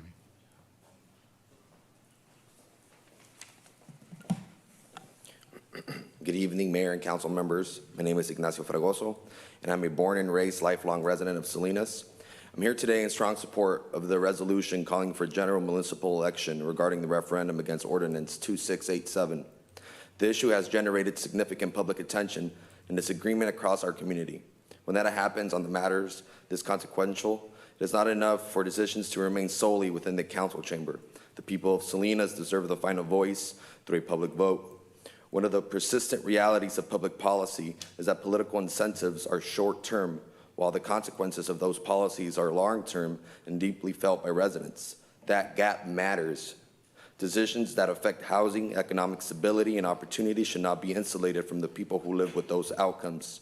At its core, a free society depends on more than political participation. It depends on residents having both political and economic agency to judge whether these policies are actually improving their lives over time. When those systems are working properly, accountability is not delayed. It is continuous and informed. A public election is the most direct form of that accountability and ensures that the people of Salinas, not just elected officials, decide on policies that will shape the city's future. For those reasons, I respectfully but firmly urge the council to approve the resolution and allow the voters of Salinas to decide this matter at the November 3rd, 2026 election. Thank you. Thank you.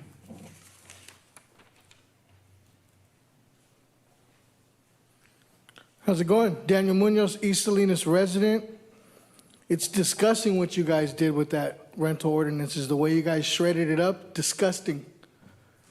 This isn't mom and pops, right, trying to raise people's rents and stuff. These are corporations, billion-dollar corporations that own thousands of properties across the United States. UDR is one of them in particular.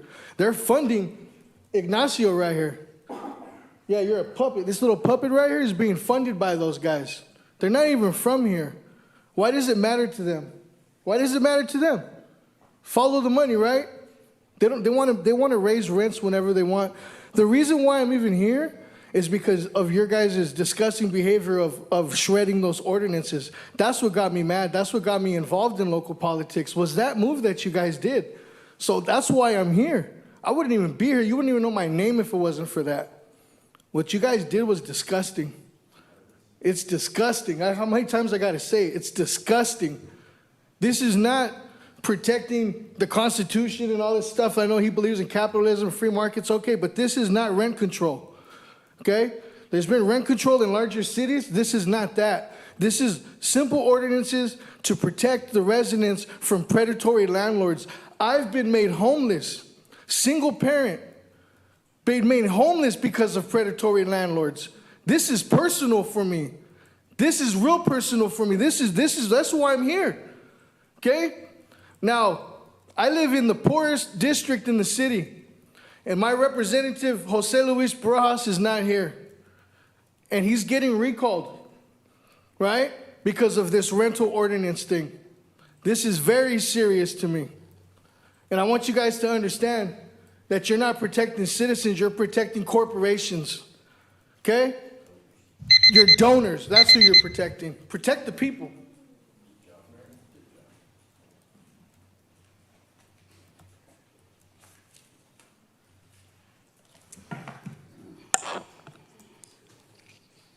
I was born here and I live here. Good evening, Mayor and council members. My name is Rose Clark, and I'm here in strong support of placing Ordinance 2687 on the November ballot, so the people of Salinas can vote to repeal 4 failed housing ordinances. In 2022, a politically motivated council pushed these rent control policies forward, despite clear warnings from property owners, builders, housing experts, and community members that they would drive costs up, reduce housing availability, and discourage new construction. Unfortunately, those warnings proved correct. After nearly 3 years, the results speak for themselves. Rents have not fallen, costs have gone up. Housing production has not increased, it has effectively stopped. Builder and developer interest has moved in the wrong direction, and the affordable housing that was promised has not materialized. These policies didn't just fall short, they made a difficult housing situation worse. In 2025, the new City Council recognized this reality and voted to repeal these ordinances. That decision has now been rightfully referred to the voters where it belongs. Ordinance 2687 is about one thing: trusting the people of Salinas to decide their future. This is not about politics. It's about outcomes. It's about fixing what isn't working and moving forward with solutions that actually increase housing, encourage investment, and improve affordability. Tonight, you have the opportunity to let voters make that choice. Place this measure on the ballot. Let the community be heard. And on November 3rd, 2026, I urge everyone to vote yes on the repeal. Thank you, Rose. Thank you.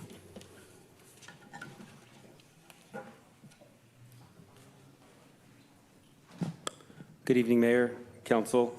Matt Huerta here, resident of Salinas and housing development and policy professional for over 25 years. Here to support democracy today. I am honored to have supported the referendum against ordinance number 2687. This ordinance has been the single most destructive policy that this council tried to pass, but was swiftly rejected by local residents. I highly recommend that each of you consider joining the campaign against this referendum. You don't have to participate in the divisive misinformation we fully expect from the proponents of this ordinance to repeal our renter protections. You can focus on supporting more housing production. You can focus on making infrastructure improvements and improving public safety. Thank you for your consideration. Okay, thanks, Matt.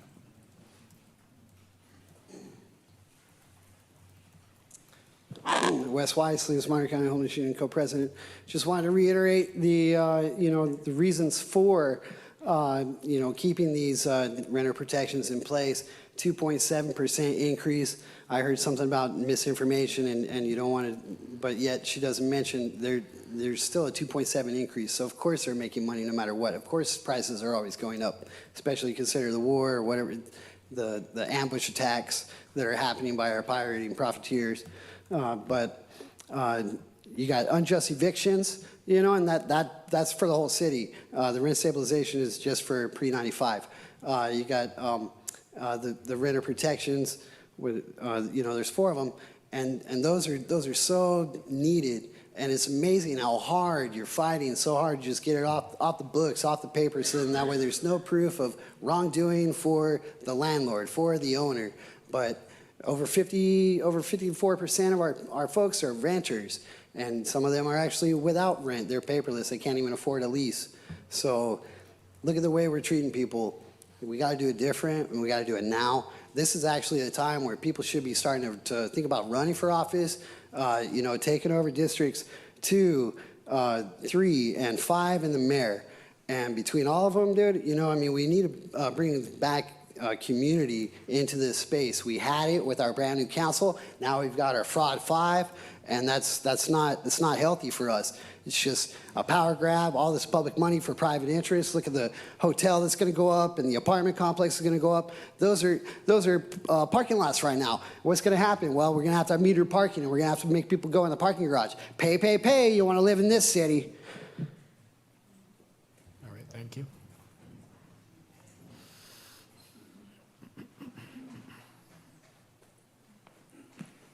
Buenas tardes, mi nombre es María Chávez. Esta ordenanza, la comunidad la necesitamos. La comunidad que está rentando, la comunidad que trabaja día con día, que tiene 2 o 3 trabajos y casi todo eso se le va en la renta. Aparte, hay propietarios, yo no sé esos propietarios cómo son, acosan, intimidan. Y aparte, aumentan exageradamente la renta.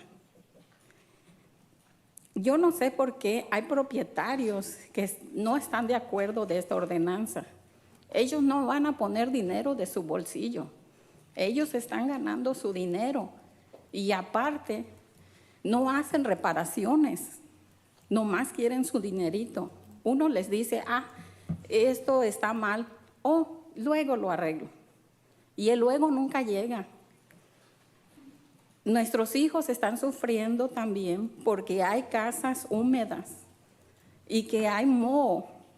Y nosotros, inquilinos, tenemos que estar limpie. Le decimos al propietario para ver si aunque sea nos da pintura. No, todo tenemos que hacer nosotros. Pintar, comprar pintura, todo lo hacemos nosotros. Entonces, no somos los propietarios, somos inquilinos y gastamos más que ellos. Gracias. Good afternoon. My name is Maria Chavez, and this ordinance, the community needs it. The community that works every day, sometimes 2 to 3 jobs to pay rent. On top of that, the landlords intimidate us, harass us, and when they increase the rents, they increase it at exaggerated amounts. These landlords that are against the ordinance, they're not putting any money. No money is going to be taken from their pockets. They're going to still get paid, and on top of that, they don't do any repairs. All they want is money, and our children suffer because the houses that we live in, they're moist, they have mold, the tenants have to clean, and the landlord doesn't even give us paint. When we ask them for paint, they tell us that it's our responsibility. We have to buy the paint. We have to paint our houses. So really, I mean, it's the property's responsibility, it's the tenant's responsibility, and we're not even the owners. Thank you.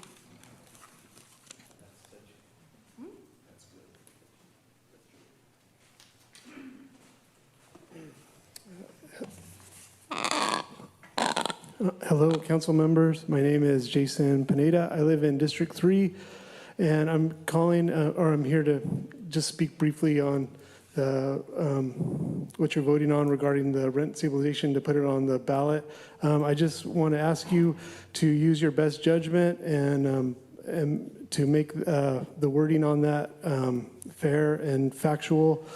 And just to remind you, the housing situation that we're in right now is, you hear people talk, and they say that we're in a housing crisis right now, or they call it different names, how they refer to it as outcomes or something like that. But the reality is,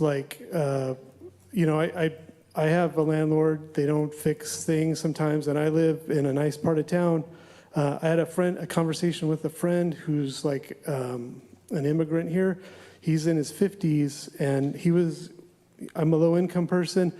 He was surprised talking about why I don't do more things or whatever. Like I don't spend money like he does. But he lives in an apartment he lives in a room with his girlfriend with like 3 other people. And I realized later, I'm like, I should have told him, well, dude, it's just because you're not from here. Like, this is not how people are supposed to be living in this country. We don't, like 20 years ago, 30 years ago or whatever, it wasn't like, I don't know, we would be scratching our heads and asking questions about that more. So it's not like like a normalized, this is being normalized, or it's already kind of past that. And so, people are talking about solutions. This was a solution. These ordinances were a solution that someone put forth. And where are the other solutions? People are asking for more help, and where are their solutions? Right, thank you.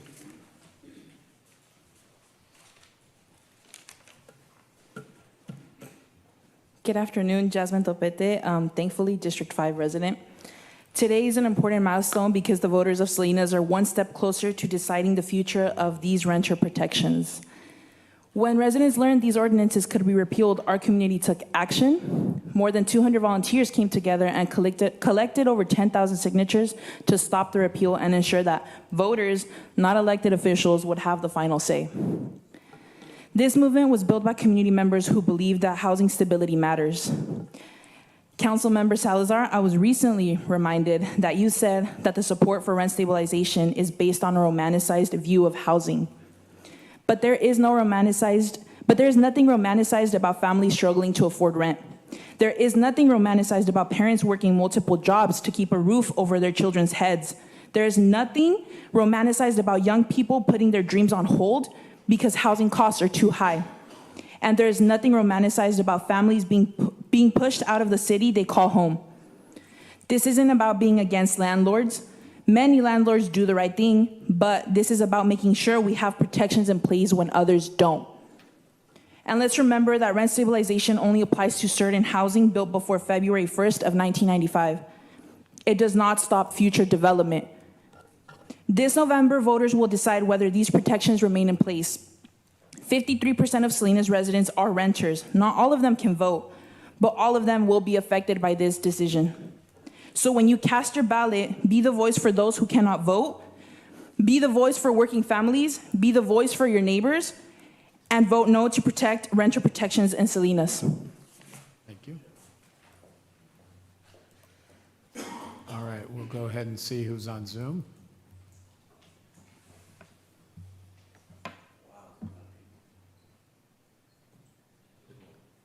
Okay. I think you're here. All right. Very good. All right. With that, we will come back to council for final comments, and then this is an action item. Margaret. Thank you, Mr. Mayor. I have no final comments. I don't have any comments. No comments. Okay. Andrew.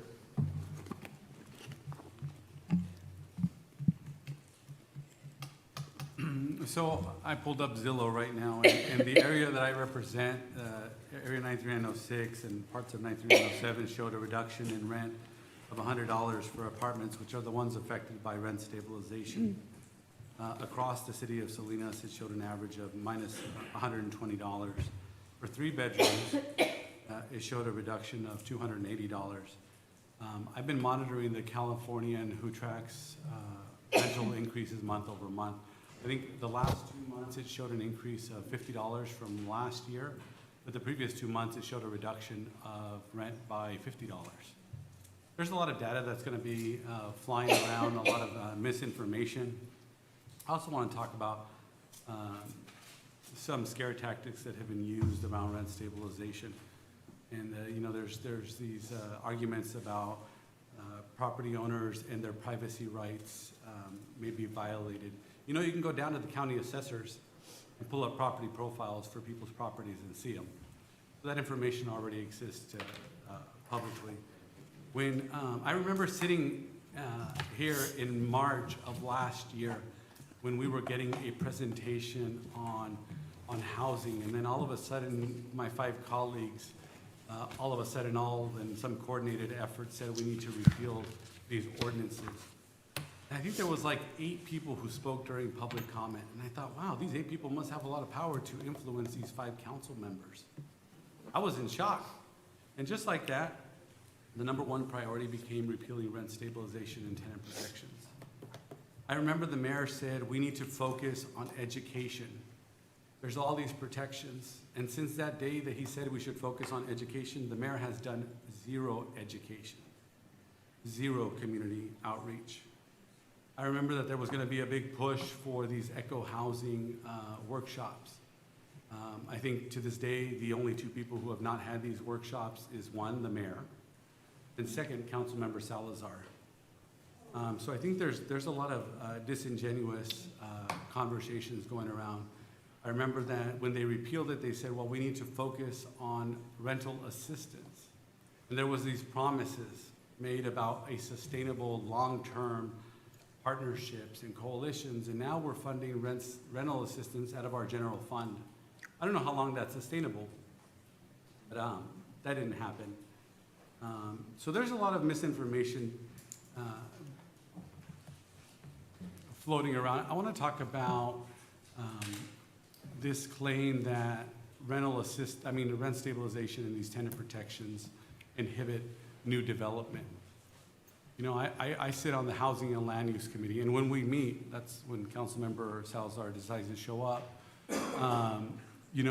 I said we need to bring a roundtable of all the developers to the table. But let's be clear, some of the developers do not own the land which they're going to develop on. If this council wanted to take that approach, which a lot of their donors have said, well, let's focus on building and building and building. The city council does not build housing. Now, we can facilitate that, but this council hasn't taken an aggressive approach to building the way that they touted. They could have easily said, you know what? We're going to freeze all new development costs. But no, they voted to increase those costs. We had a housing summit that resulted in 0 additional housing. Those great conversations. We heard one developer say that the average cost for a new home is going to be, his average cost is going to be about $700,000. So if you buy one of these average cost $700,000 homes, what your mortgage is going to be $5,000 a month. So if you build 1,000 more of these units, how is that going to lower people's rent? Let's be real. Some of these decisions that this council has made don't reflect the supposedly shift to bringing more development. So I just want to be clear, the council could have easily, instead of moving to a shift in repeal, it was quick. They were in office for months. They didn't hold a single listening session. I remember Councilmember Salazar said, I wish this was more of a town hall than a discussion. That's a disingenuous comment. Because you know how many town halls Councilmember Salazar has held? Anybody want to guess? 0. These are really I did have hope in our mayor that some of the things that he would actually say about engagement, education. I'm like, how's this guy going to come up with these partnerships for rental assistance? It's amounted to nothing. So this is really a solution for now. Property owners also have a right to appeal these decisions, and I know that some people are moving through the processes, but I just want the public to know that we have a very good, although small, I'll say small and mighty housing division, that they should reach out to them for information, both for tenants and landlords. And I'm glad that the council decided to put this out to the voters to decide. And, but I think it's incumbent upon our city to make sure that we're educating renters and landlords, and not just through these in-person or Zoom workshops. We have a very strong social media platform, and I haven't seen anything. And I almost feel like with the small staff that we have, it's been like this is how I feel, an intentional sabotage to not make sure we're doing proactive rental registry or proactive outreach. So I really encourage the voters to reach out to the city to ask for information and really get engaged and push Councilmember Salazar to finally host some kind of community forum or educational workshop. Thank you. Tony? You know, I think we all have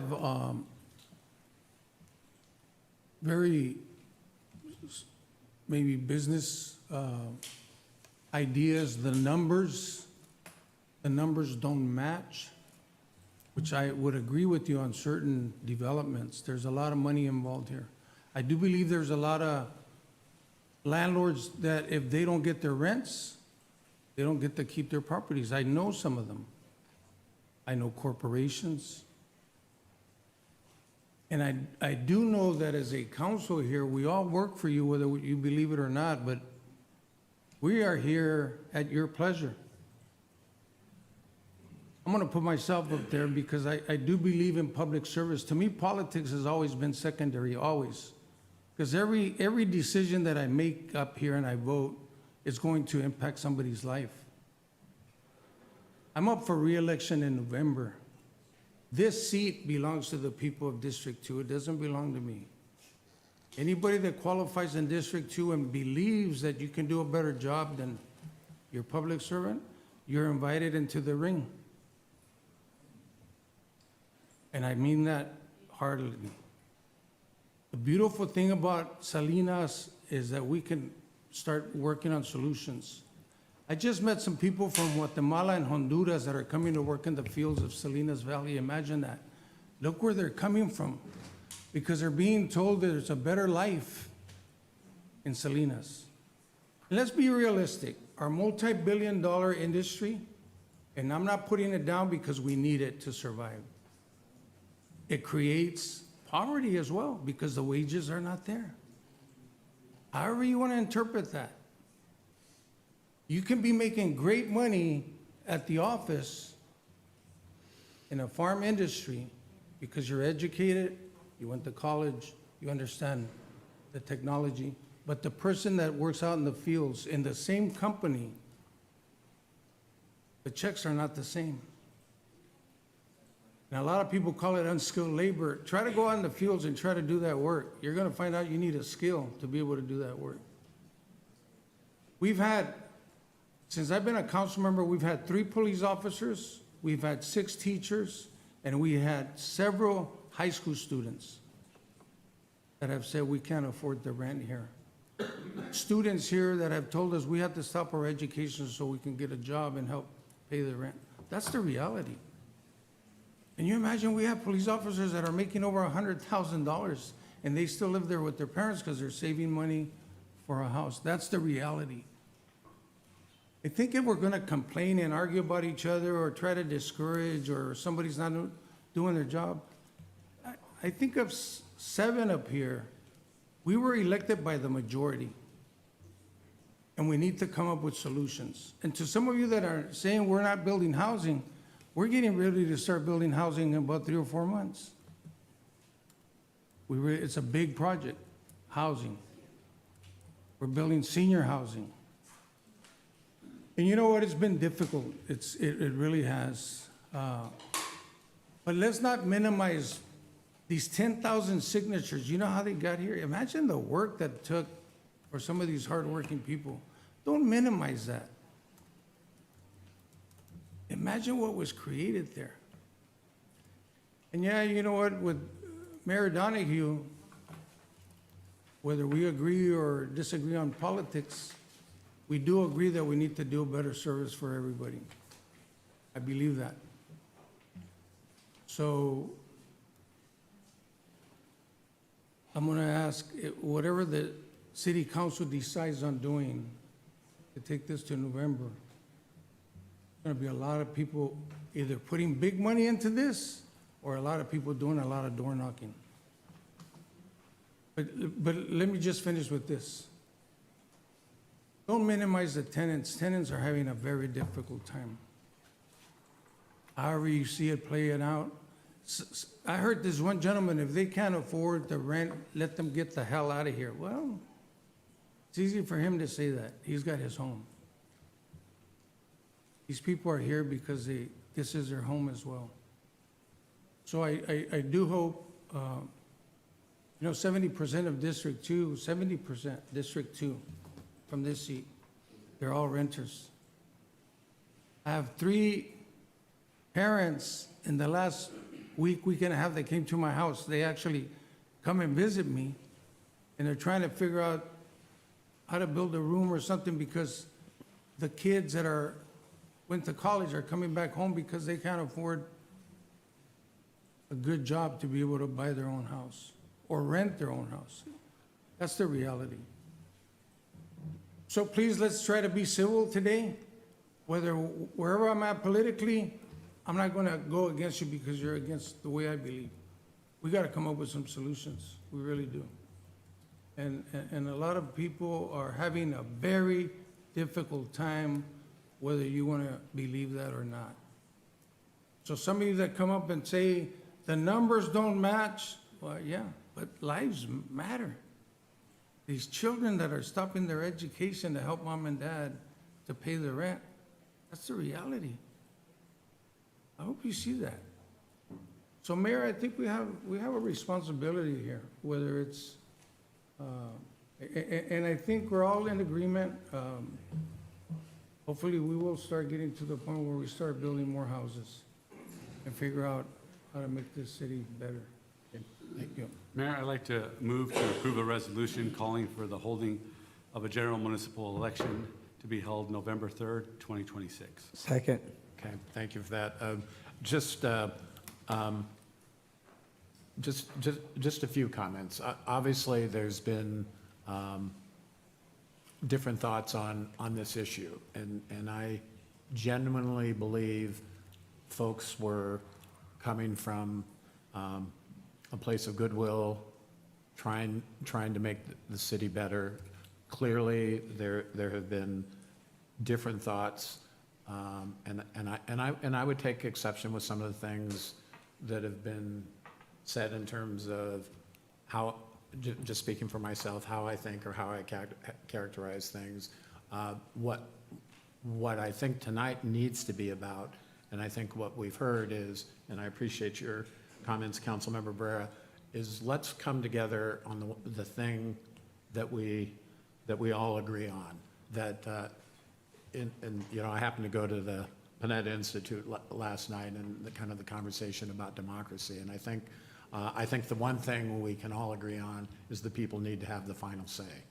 And so that's where we're heading tonight. And I think being in agreement on that tonight as a starting point for the conversation that's going to take place in the community for the next several months is important. And I think as elected officials, I'm very, very comfortable because I've been through multiple elections going back a couple of decades, and I do trust the voters of Salinas to make the right decision. So I'm very, very comfortable.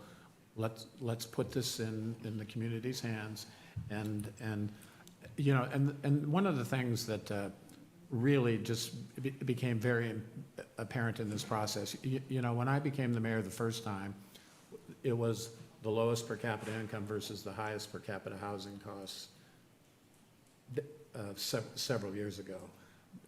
But it was very, very clear going through that process that it's gotten even tougher. And I certainly respect and understand the hard work, and Tony's right. It is skilled labor. I've spent the last several years involved in ag tech, and some of the smartest people in the world play around with automation and go, well, you're real smart, a lot of technology, a lot of money, but you can't do what the folks in the field do. Haven't figured that out. So it must be skilled labor. It must be tough. It does deserve a lot of dignity and respect, and I certainly do that.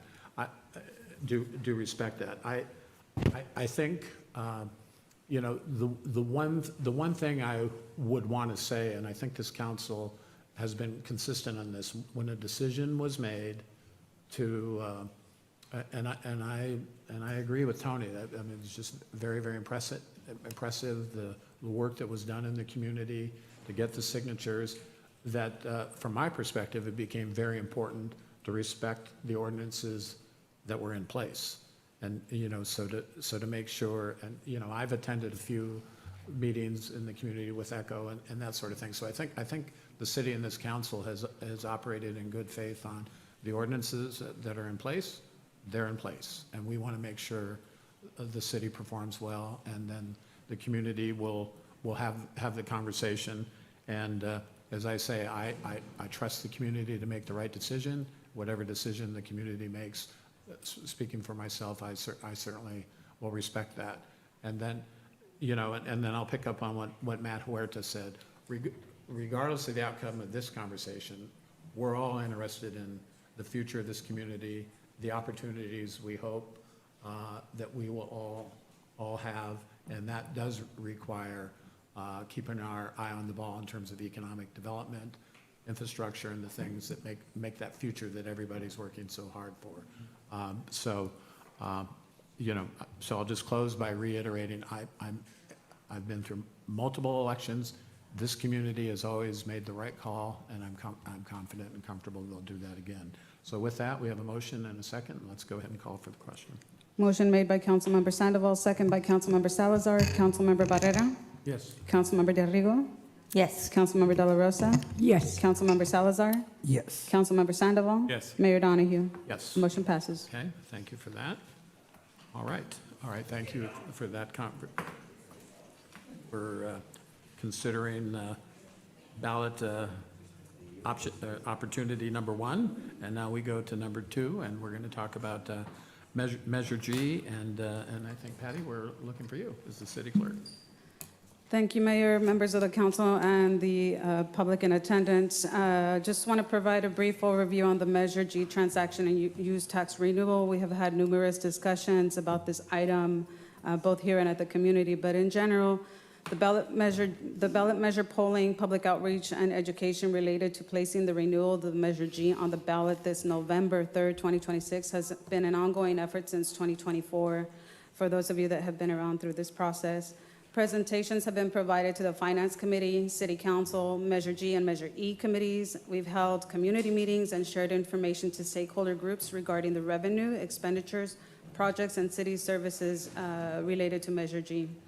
Administration staff has also continued to work collaboratively to share information through our communications and with our communications team and social media avenues as well.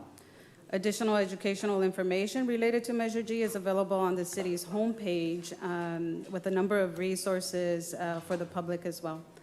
So for today's action, similar to the referendum, we are here now, staff is here requesting that the City Council consider approving a resolution calling for the holding of a general municipal election to be held on Tuesday, November 3rd, 2026, to ask the voters of the City of Salinas to approve, restate, and amend an ordinance enacting a general transaction and use tax known as Measure G of 1 cent to remain in effect until ended by the voters, with the use of the tax revenue to be reviewed and reported on by a Citizens Oversight Committee, and requesting that the Board of Supervisors of the County of Monterey consolidate the election with the established election. With that, in addition, attached to the staff report is a resolution, the ordinance, and the city attorney's impartial analysis also, including the ballot question. We're available for questions, or I'm available for questions, and the city manager and city attorney as well. Okay, thank you, Patty. All right, I'll start to my left this night. Margaret, any questions, comments? Just a question on the oversight. I'm assuming that's the Measure G committee that you're referring to, and if so, how frequent will we be receiving report outs from that group as far as where the money is being used and what kind of transactions are being funded by that. So that is correct. The Oversight Committee will remain as our existing Measure G committee. Of course, appointments are at the council level with respect as to who serves on the committee, and those are reaffirmed on an annual basis and following election cycles. With respect to the funding and services related to Measure G, I'll defer to the city manager unless our finance director is here in-house with that. And then the other portion of your question was related to reporting. So how frequently we would report. So we do have 4 scheduled throughout the year, 4 meetings scheduled with both Measure G and E. But in particular for Measure G, we also have the audit report that will be presented out as part of our outreach and engagement. And I know we've had discussions with our city manager and our finance director of doing more frequent reporting, at a minimum quarterly, Councilmember Dorigo, but if the request is for additional reporting, I'll defer to the city manager for that. Okay, and then a follow-up is, I believe we discussed at some point increasing the frequency of the meeting of Measure G, because there's been several meetings where we didn't have a quorum, and that tends to be a problem. So 4 times a year can actually be less than that. And I think as important as this is, I think we should look at that in the future. I know we've talked about it, but I don't know if there's ever a decision made, but I would certainly advocate for that. If I could follow up on that real quickly.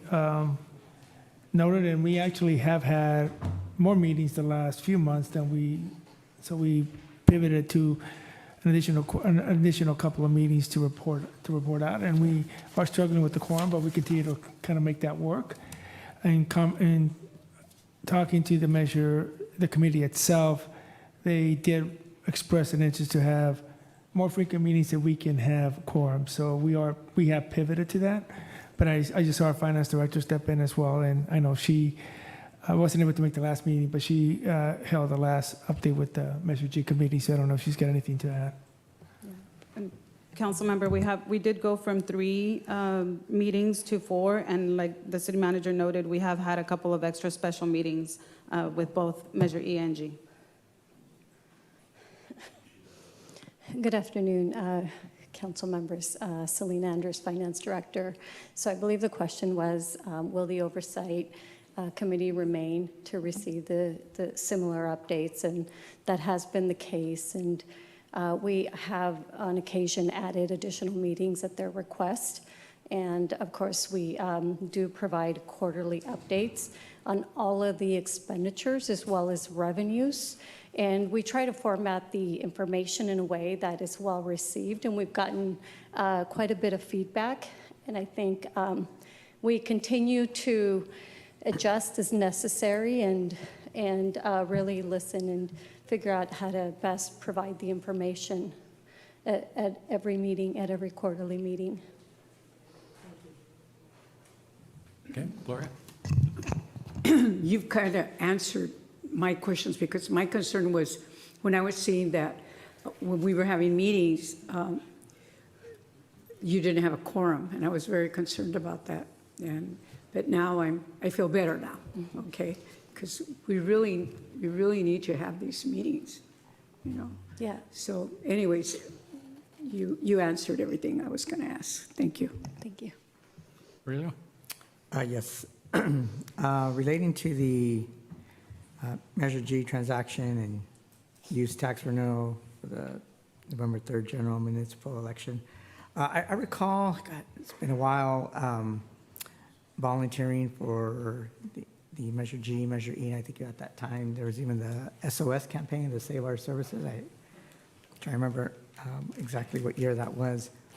I do recall the city, and I don't know if it came out of the office of the previous city attorney. It was a fact sheet, and so kind of looking back at the agenda item that we just had right now regarding the ordinances, I think, you know, with that one and this one, I think it's very imperative that we still have that fact sheet. I believe back then it just was kind of stating what would be covered over G&E. I think with our Measure G and E committee meetings, that information that they look at in terms of what's being supported is the information. I feel that we have an obligation to present just the facts and not leaning in support in favor of or against, but just what these two, or in this case, I'm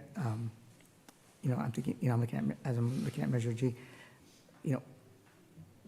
what it is. And so I just want to bring that up and make that request.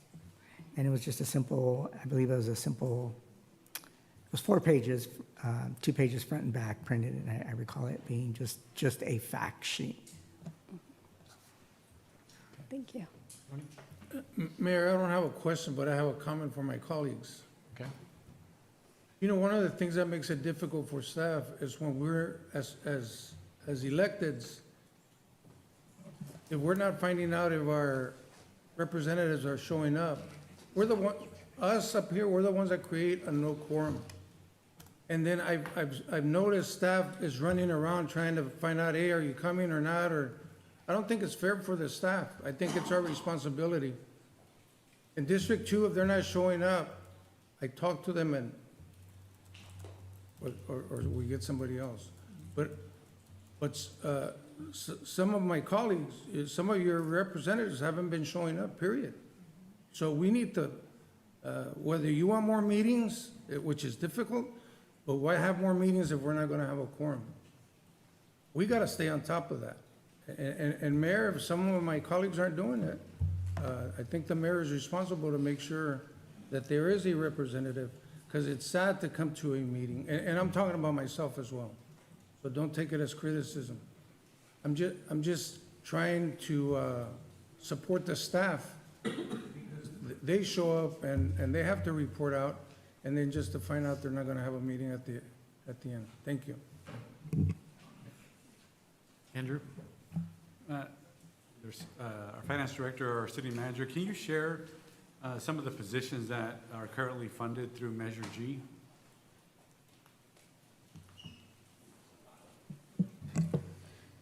So there is 106.5 positions funded. I don't have the list right in front of me, but I'm going to get that in just a couple of minutes. But they are funded out of the various programs. So the police department, public works. So a lot of the major departments do have quite a few positions funded, and it's within public safety is both sworn and non-sworn positions. But I can get you an itemized list. Yeah, well, you looked that up. I'll ask the city manager a question. What kind of impact would it have if we didn't have Measure G funds, both on our, not just our positions, but possible future projects that we have planned? So, good question. The impact, when we look at what we have in our budget, right, the measure itself, the ballot language, and the impartiality shows an estimate of approximately 30 million. So we would kind of lean, we don't want to overblow it, but the budget does show $30+ million up to 40 by 2030. When you look at our budget, if we're going to just estimate rough numbers, say we're $200 million general fund, so when you do those percentages, it's a significant amount. So what we would be, the impact would be, we would be looking at having a conversation with the council and the community on what we need to downsize or reduce. So the key positions that have been funded are in police, code enforcement, fire, and so those types of positions have been funded by Measure G. So we'll be looking at that. As far as projects, the parks projects that have been supported over the last several years that you got a lot of feedback today upon the public comment, whether it's Cluster Park, Hebron, and future projects like the District 5 Rec Center and other things like that are really they were done because of Measure G. It's gotten over the finish line because of Measure G. And future projects are totally dependent on Measure G unless we find other funding sources, i.e. grants or other things like that, which we're constantly looking for. So we would have to have the conversation about those projects. There's been a lot of conversation about potholes and streets and so forth. So some of that goes into that as well to support not only the personnel, but some of those projects. So we would just have to have a conversation about where we adjust accordingly The reality is in 2026, if the council decides to place it in front of the voters and it doesn't pass, we will have another bite at the apple in 2028. But to adjust the budget by $40 million in a year is really difficult. And it's going to be pretty devastating. So what you'll start seeing recommendations at my office, if it doesn't pass in 2026, is that we need to start pumping the brakes on new projects or new positions that are dependent on Measure G. The council obviously makes the final decision. If we get to 2028, then at that point, if it doesn't pass, we're really recommending we can't add more, and we're going the other way. And we will begin to have those conversations with the council on how do we adjust if it doesn't pass in November 2026, should you decide to put this on the ballot. Thank you, and I do have those positions here. So it's within community development, there's 10 positions. Within finance, right, that's a support department that supports all of the departments citywide. There's 5. Within fire, there's 7 positions. So that includes both sworn and non-sworn, so admin staff also. Within HR, that, as you know, supports our recruitment efforts citywide.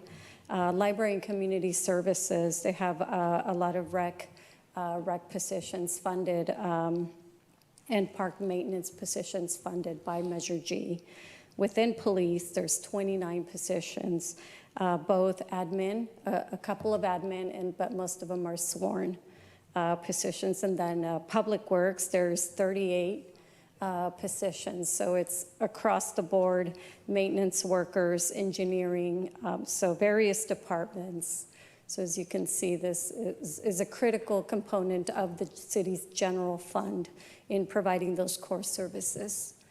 Great. And Mr. Callahan, the city can only provide information about how those revenues are utilized, not necessarily spend any money supporting the campaign for Measure G. So who would be tasked, or how would that, who would support the Measure G campaign? So the city can certainly put out factual information, similar to the question that you asked on the referendum, and the city will continue to put out factual information about Measure G and the impacts of Measure G should it not pass, which is appropriate. Normally what happens with measures like this is groups outside of the city organization will take up the lead in terms of campaigning for or against the tax measure, and so I think that's what we expect to occur here.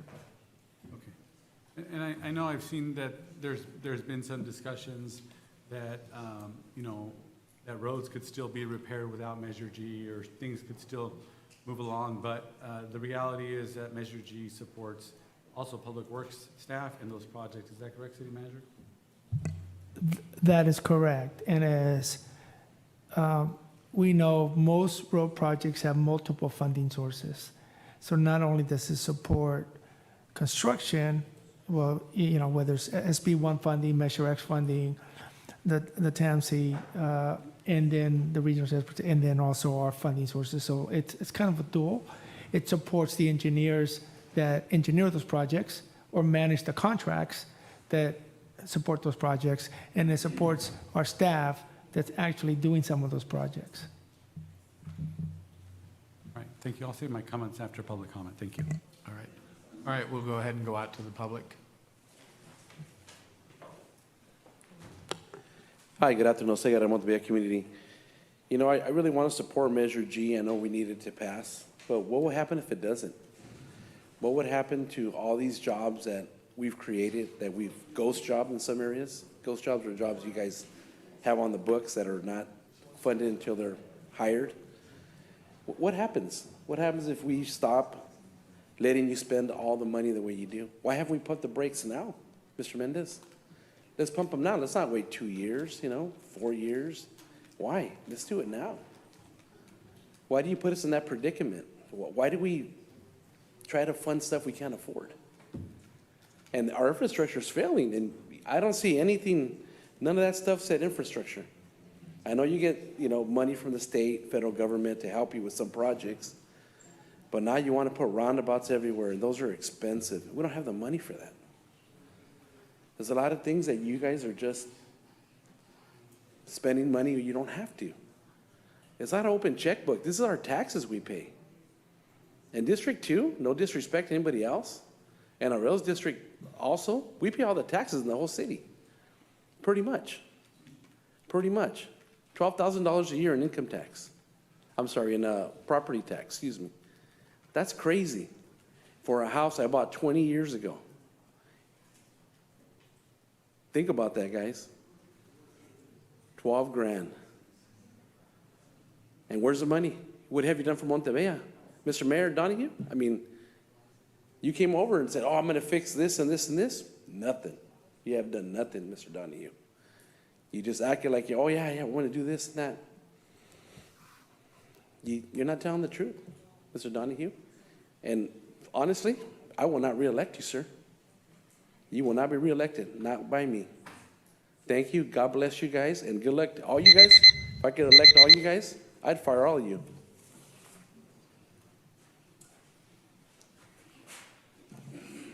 Good evening. Name is Eric Peterson, and I was on the Measure G committee. And I might be the only one left for various reasons. And we can't assume this is going to be easy. It's going to be an upstream swim at best for so many reasons.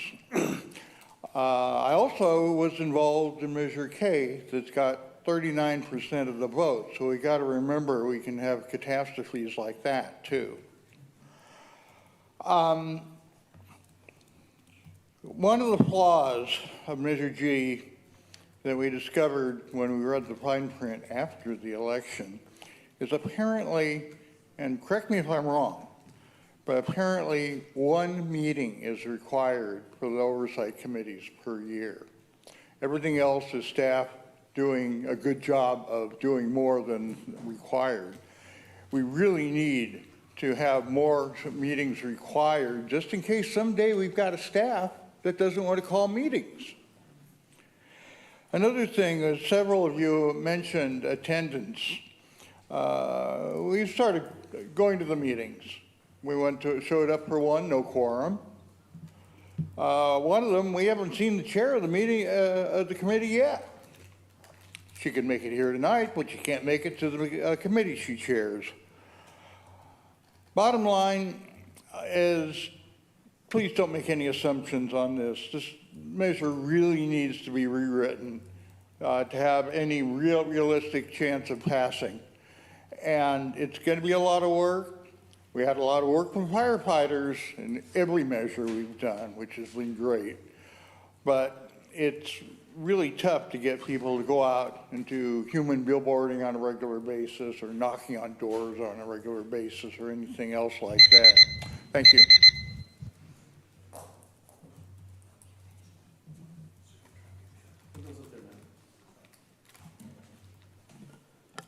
Good evening again. My name is Lucina Navarro, and I'm speaking on behalf of the Salinas Parks and Recreation Coalition. The coalition appreciates the city's efforts to renew Measure G and secure long-term funding for essential community services through Measure G. As organizations that serve youth, families, seniors, and neighborhoods throughout Salinas, we see firsthand the positive impact that investments in parks, recreation programs, facilities, and community spaces have on residents' quality of life. Well-maintained parks and recreation services contribute to physical and mental health, youth development, public safety, and stronger community connections. They are among the most visible and valued services that residents experience in their daily lives.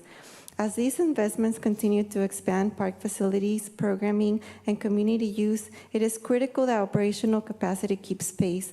Adequate staffing and maintenance resources are essential to ensuring these spaces remain clean, safe, and welcoming for the public.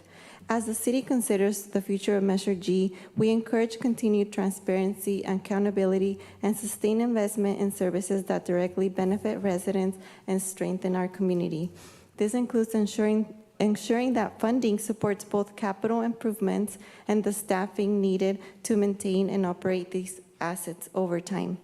Maintaining these investments is critical to ensuring that Salinas remains a healthy, vibrant, and welcoming place for current and future generations. Thank you for your time and consideration. Thank you. Good evening, everyone. I'm Jennifer Vasquez again with Big Sur Land Trust. Over at Big Stellantis, we understand and acknowledge the key role that Measure G plays within the city's budget, and the role that it may continue to play as Salinas grows. I would like to reiterate, as Lucy mentioned, the importance of our parks and recreation system for our residents. Ensuring that parks and facilities remain clean, safe, and welcoming is essential to protecting these investments and meeting community expectations, as well as public perception of safety at our parks, both for residents and for visitors that are coming outside for different activities within the city.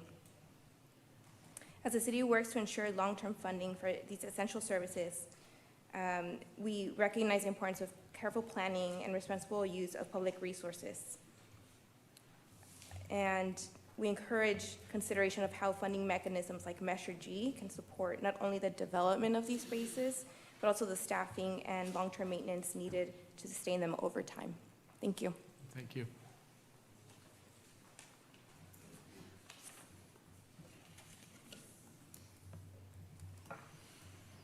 Peter Zalai. As a former commissioner, I support renewing Measure G this November. To rebuild public trust, the renewal should again be limited to a 15-year term. The city's own survey found less than a third of residents trust the city. That skepticism did not appear overnight. Measure G was presented to voters as funding specific priorities in exchange for a higher sales tax. Yet because it is a general tax, the revenue flowed into the general fund and was used to pay for just about everything, making transparency difficult. Residents judge government by what they actually experience: the broken sidewalk, the potholes, the dark because of a dead streetlight. Trust was also damaged by U5 repealing the rent ordinances only months into office without clearly campaigning on that intention. The city did not look good. When council members have to ask, where's the Amazon $10 million, budget practices contribute to doubt. By trying to fund everything via deficits, the city prioritizes nothing, weakening performance in the area residents notice most. Measure G is no longer optional.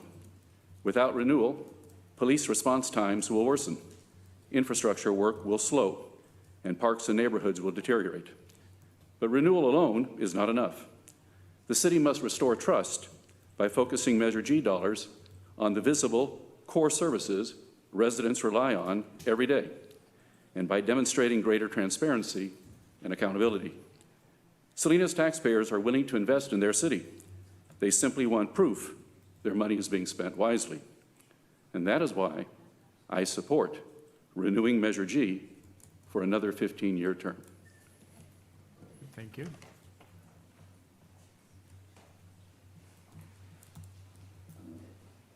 Mary Ann Worden.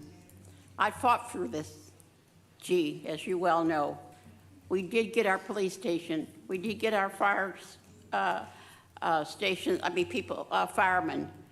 But the main thing the people wanted besides the police department was Veranda Road finished and our sidewalks. And I believe we were supposed to get the swimming pool finished and put it to the senior citizen. That never happened. That has never happened. The people that were fighting it for it have passed away. We never got our senior center. Now, if you want me to really fight and get people to vote for this, then our finance that you're working on now, you need to make a bigger pie of that for our roads and our sidewalks. Because if you don't, you're not going to pass that G. Because everybody that I'm talking to wonder why, whether there's not more money going into Brown. And I don't mean that little area that you put that crazy intersection. We never voted for that. We voted for the road to be finished. Get that road finished if you want more help from the city, because no one wants it. San Vicente Street, I go there every Saturday. People cannot walk on the one street across from where I park because even they can't even park in front of the 2 homes that are there because the roots of the tree is out in the middle of the street, plus the sidewalks. Get those things fixed, people, if you want Measure G passed. If you don't, it's not going to happen. Thanks, Marianne. I hope it does, but it's not. And your committee members, you need to get them to come to meetings. Thank you, Marianne. Appreciate that. Daniel Munoz, East Salinas resident. I got a real good idea, right? Measure G, raising the individual, the residents' taxes, it's not very popular, right? People don't want to vote for that, right? Nobody wants to get their taxes raised, right? So why don't you guys propose an ag tax? How about that? How about you guys try to tax ag? We've been paying since 2014 for this Measure G. I think it's about time they pitch in. Come on, Dennis, your buddy Bruce. You should talk to your buddy Bruce, right? Maybe you should ask him if it's for approval for you guys to make a motion for somebody to second it. Because, I mean, it doesn't seem like anybody on here is going to want to favor that. Well, maybe Andrew. Maybe even Tony, maybe. I don't know. Tony's a maybe. Kind of on the fence about whether Tony would support something like that. But I know for sure that Taylor, I was going to say Taylor 5, but there's only 4. The 5th guy's not here. Yeah, let's do an ag tax. That could generate a lot more money than this 1 cent for us to pay. Let's have them pay their fair share. It's been a long time coming for ag to pay their fair share. They ship millions of boxes out of Salinas. It's tax per box. Let's do some studies. Let's do some data. Let's see how we can do that. Instead of squeezing and trying to milk every single person in Salinas for every penny that you guys can get, let's try to get a little bit off of ag. They're making billions of dollars with a B. They could totally afford it. But I know the Salinas residents, it's hard for us to afford even a penny, right, on these transactions. So that's what I propose. Let's do something popular. Let's try to put something that will pass, because I guarantee you an ag tax, it will pass. Because it's not coming from us, it's coming from them. But Measure G, it's up in the air. So let's do something that might work. All right, let's see if we have anyone on Zoom. Jacob Sandoval.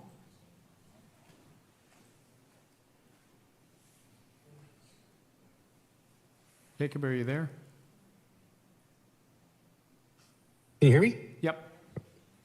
Okay. Good evening, Mayor and council members. My name is Jacob Sandoval, lifelong Salinas resident, local business owner, and chair of the Measure G Oversight Committee.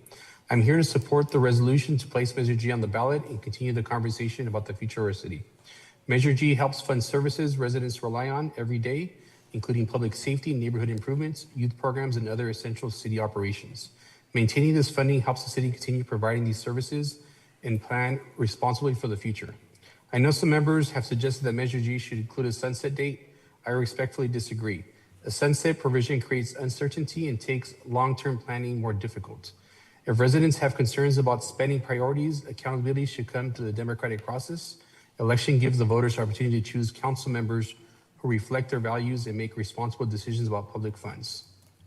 As someone who grows up in Salinas, these funds are vital to the future of our city. I urge you to support the resolution. Thank you. Okay, thank you. All right.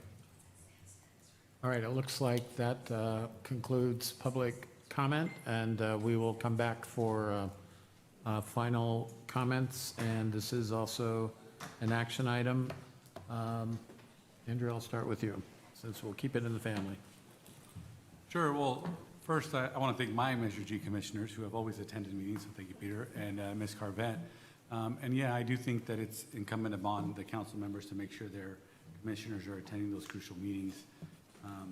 Also want to push for the fact that for the last 2 years, I've been mentioning that a lot of our committee meetings meet early. So getting participation from people who work is difficult. Some of those meetings start at 4 o'clock, and I know that there's been discussions about moving those to a later time, so not only those committee members, but the public can attend as well.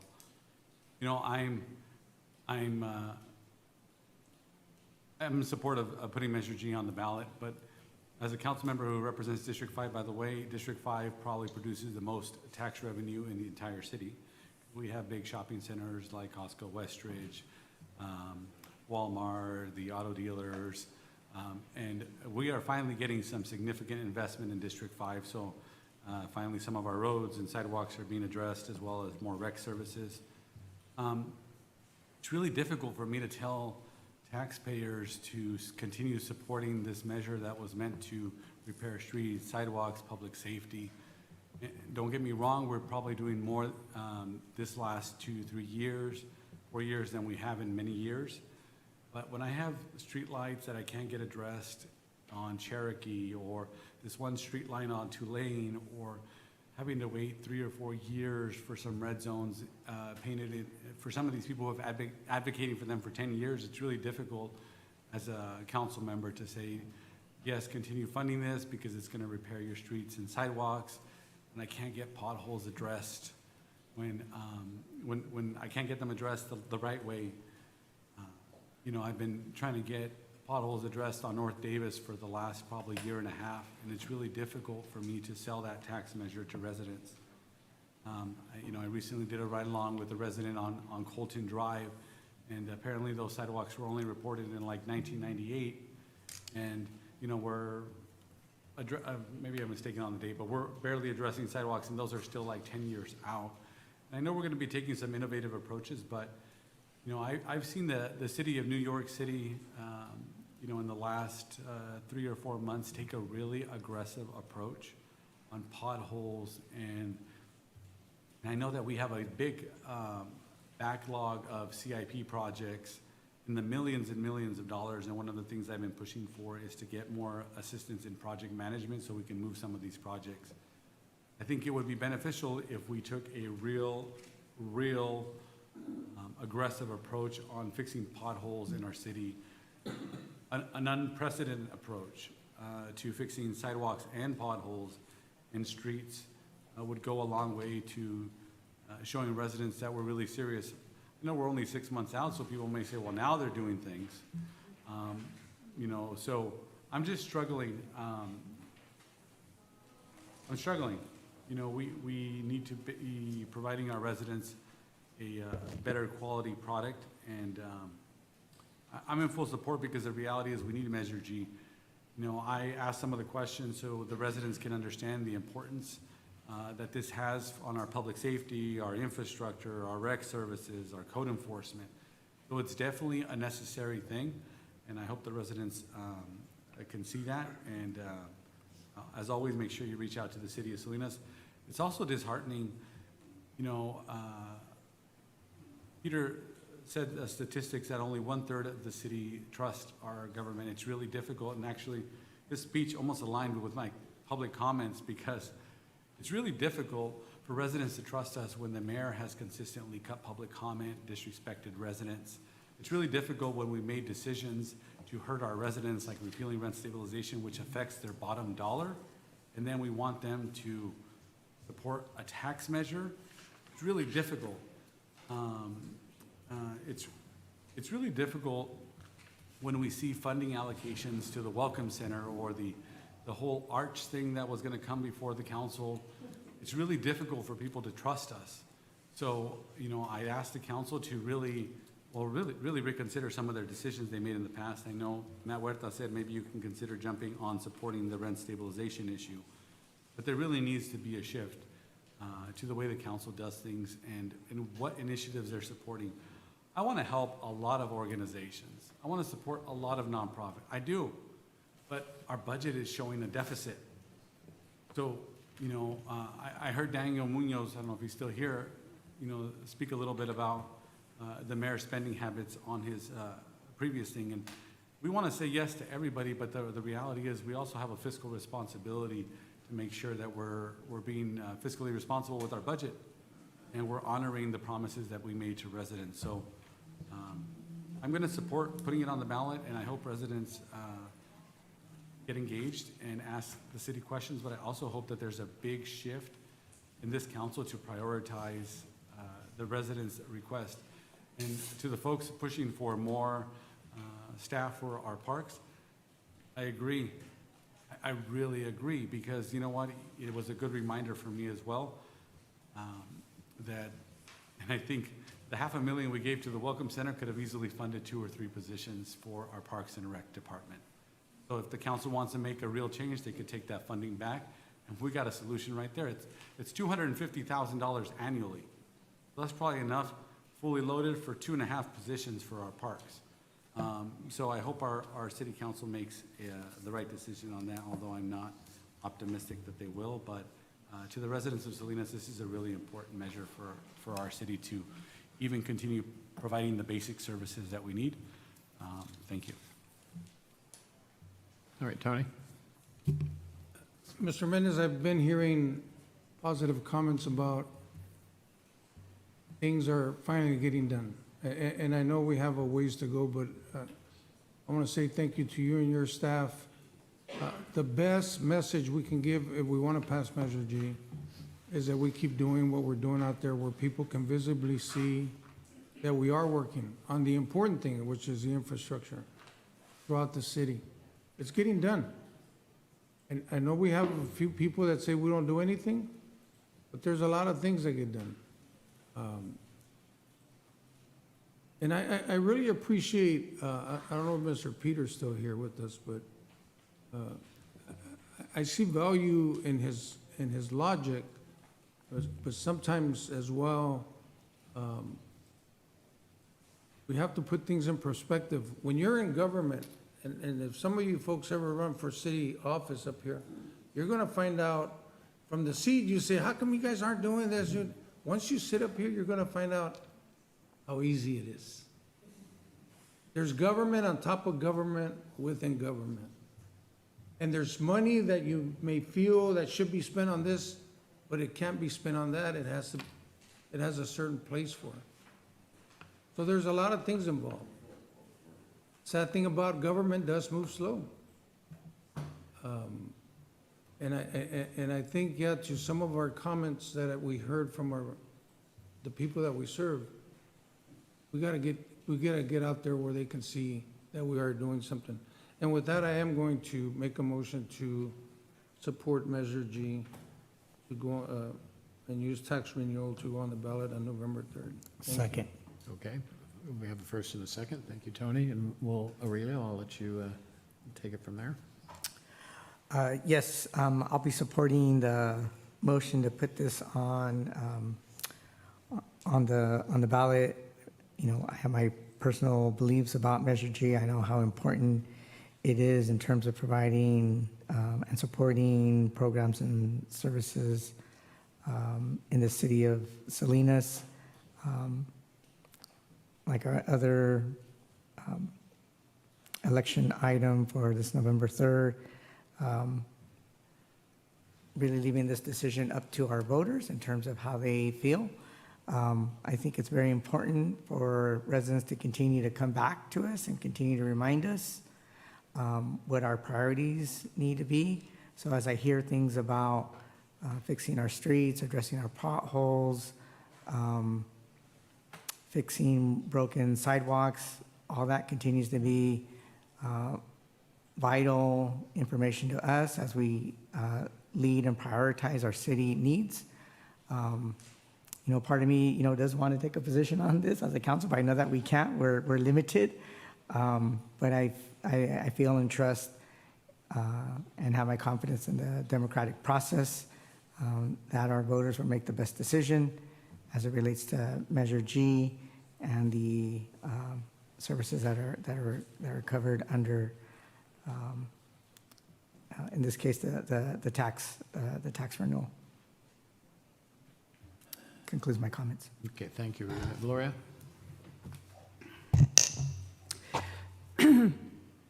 I will be supporting it because it's a very important measure to continue giving services. But I want to make this comment. I feel right now that the residents from District 4 and other areas of the city, they want to see more reaction. They're tired of not getting things done. And I understand that because sometimes we get impatient. You know, we want them done now. And I think that every time that we do a project or fund a position, that we do that social media, that this was funded by Measure G, so that the community can see where the money is going to, because sometimes they don't know. And I think we need to do that. I would like to see that done, okay? But that's what I'm hearing in the community is, yes, we're taking care of some potholes, but the community wants to see more done. And they want it done in a timely manner. And I'm just hoping that we can continue to do further outreach out in the community and to let our community members know that we're going to get it fixed. And also, they also want to know, when are you going to fix it? That's a big question right now for my area. But I am going to support it, and I'm going to do everything I can to do outreach to help. Margaret. Thank you, Mr. Mayor. I think it's a lot more than just repairing potholes. From my experience, I think there's a lot of innovative systems that are out there in filling potholes, and I think a shovel and a bucket of gravel is not the answer. We've got to come up with better solutions that last longer and are more impactful. And a lot of the complaints I see, I go out and look at them, and it's not very good workmanship. And that has to, we have to find a better way to make it a better system. We don't want to just throw money at a problem, but we have to do it right. And I agree with Tony, you know, we're on the front line, so when people have a problem in their streets or sidewalks, we're the first ones to get the phone calls. And, you know, personally, we can't fix it, so all we can do is rely on our departments to take care of it in a timely manner and then communicate back to us that it's getting done. And I think our residents have been very patient. I think, you know, we've probably tried their patience a little bit too long. And so even though we are government, we need to speed up that system, and communication is really the key, is letting people know when it's going to get done and reporting back to them so that they know that we're not only that we're doing it, but that we're doing it right and we're spending their money wisely. And then I think for Measure G, you know, education, getting the facts out there is really important. I think we all in this room understand the necessity of this measure, that our city cannot continue without it. And so it's not a matter of whether we do it or not. We have to support it. But again, like people don't want to pay for overhead. They want to pay for projects and for infrastructure. And certainly that's where I want the money to go as far as District 3 is concerned, because infrastructure and public safety are the #1 concern that I hear in my district. And that's where I'm going to push to make sure that more money goes towards that. And I think we have to show them that we're the results. And I love the idea that Gloria had with funded by Measure G, so that we get credit for the work that we're doing. And we are doing it. It's just not fast enough, and we need to accelerate it. And that's my comments. Thank you. Okay, thank you, Margaret. Just a couple things before we call for the question. It is important to note this is not a tax increase. This is simply maintaining the current level, and like Measure E, which had a sunset built in after a period of time, it was voted to keep that half-cent tax structure in place. Likewise, what this is because this expires in 2030, but the value of going in 2026 to the community, and I think Jacob Sandoval said it best, that, you know, if there is assurances of city financial stability in terms of current revenue bases, that's a good signal, because people would not like to see the city go backwards on public safety, on infrastructure, on the core services. So that's the value proposition. And as the city manager said, we're getting out ahead of it. And the city, when it has had tax measures, it took a second time to get Measure V passed, to get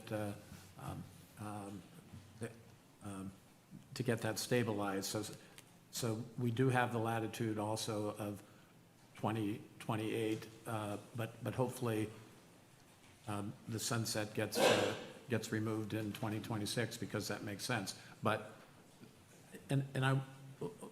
the city is not running a deficit. That's not going on. And as I said at the last council meeting, in my mind, budgets are dynamic. There are guardrails in place. The reserves are in place. One of the hidden things that, oftentimes when you see we're in closed session and we have to settle thing, there's no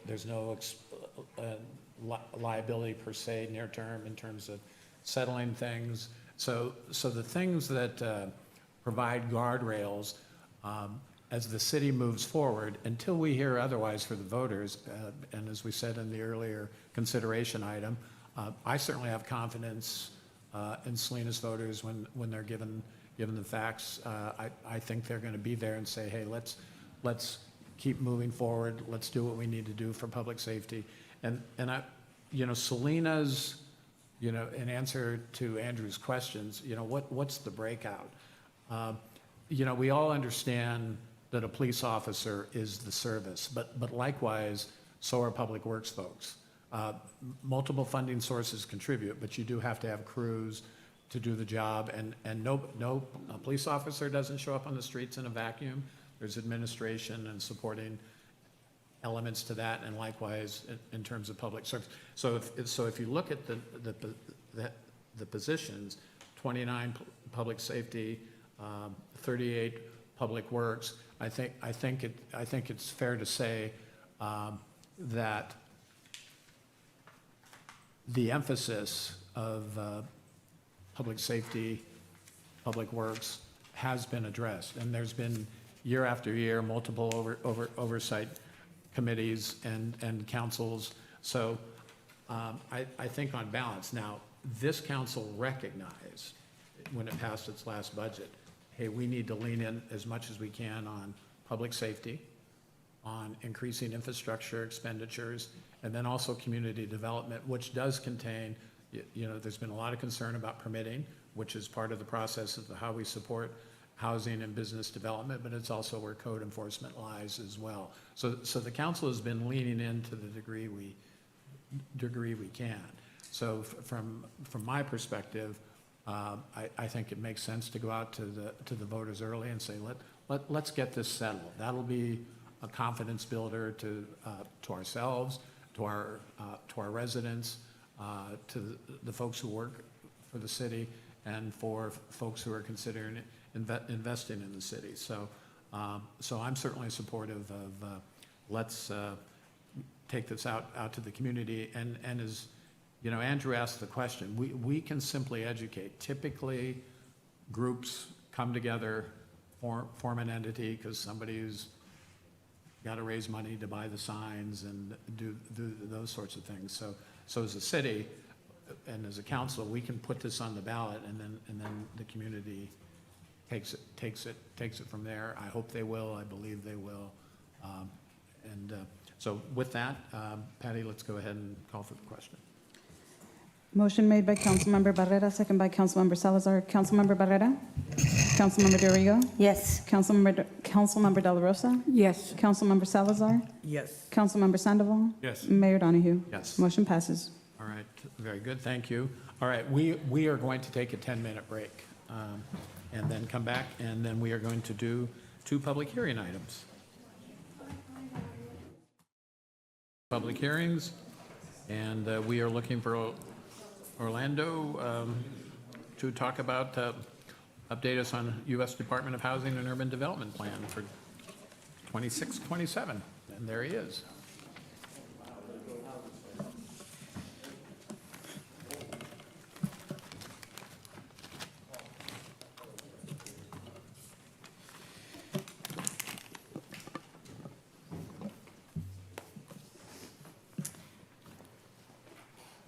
Good evening, City Mayor, council members, and members of the public. My name is Orlando Reyes. I'm the Assistant Director for the Community Development Department. Today I'm presenting to Today, I'm presenting the City of Salinas Fiscal Year 2026-2027 Annual Action Plan, which serves as the city's annual strategy for investing federal housing and community development funding from the United States Department of Housing and Urban Development, also known as HUD.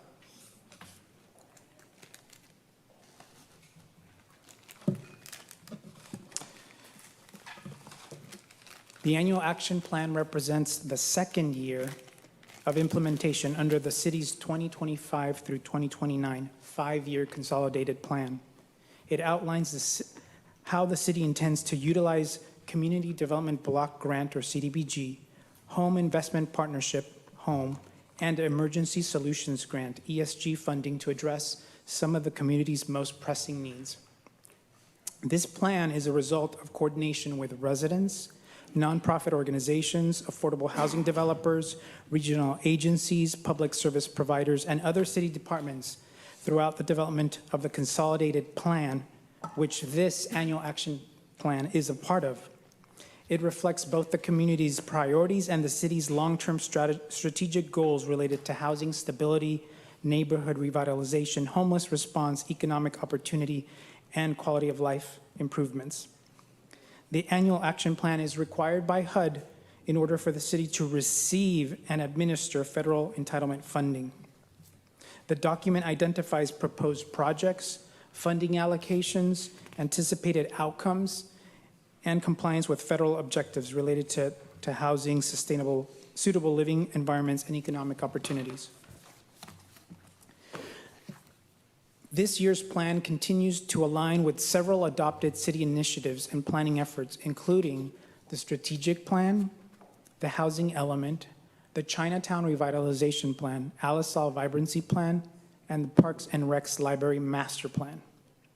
The resulting plan is designed to maximize the impact of limited federal resources by targeting investments where the need is the greatest, while leveraging additional state, local, and private funding opportunities whenever possible. The next slide shows our timeline. The annual action plan follows a HUD-mandated public participation and adoption schedule. The public review period began on May 2nd, 2026, and included bilingual public noticing, website publications, distributions through libraries, city facilities, and community partners. The City Council today is to consider adoption of the plan and authorize for submission to HUD. The final action plan must be submitted to HUD. It's due by August 16th. However, staff must submit the plan by June 4th in order to allocate sufficient time. Part of this preparation of the consolidated plan, just to reflect, did include stakeholder workshops, community meetings, pop-up events, and surveys. All of that feedback is what contributed to the annual action plan, again, which is the second year of the consolidated plan. Collectively, the annual action plan reflects for 26-27 receiving between federal funds and program income approximately $2.23 million in community development block grants, CDBG, approximately $884,000 in home funding, and approximately $191,000 in ESG. These federal resources continue to provide critical support for affordable housing, public infrastructure, homeless response efforts, and community service throughout the city of Salinas. These allocations are meaningful, but it's important to recognize that the level of community needs continues to exceed the available resources.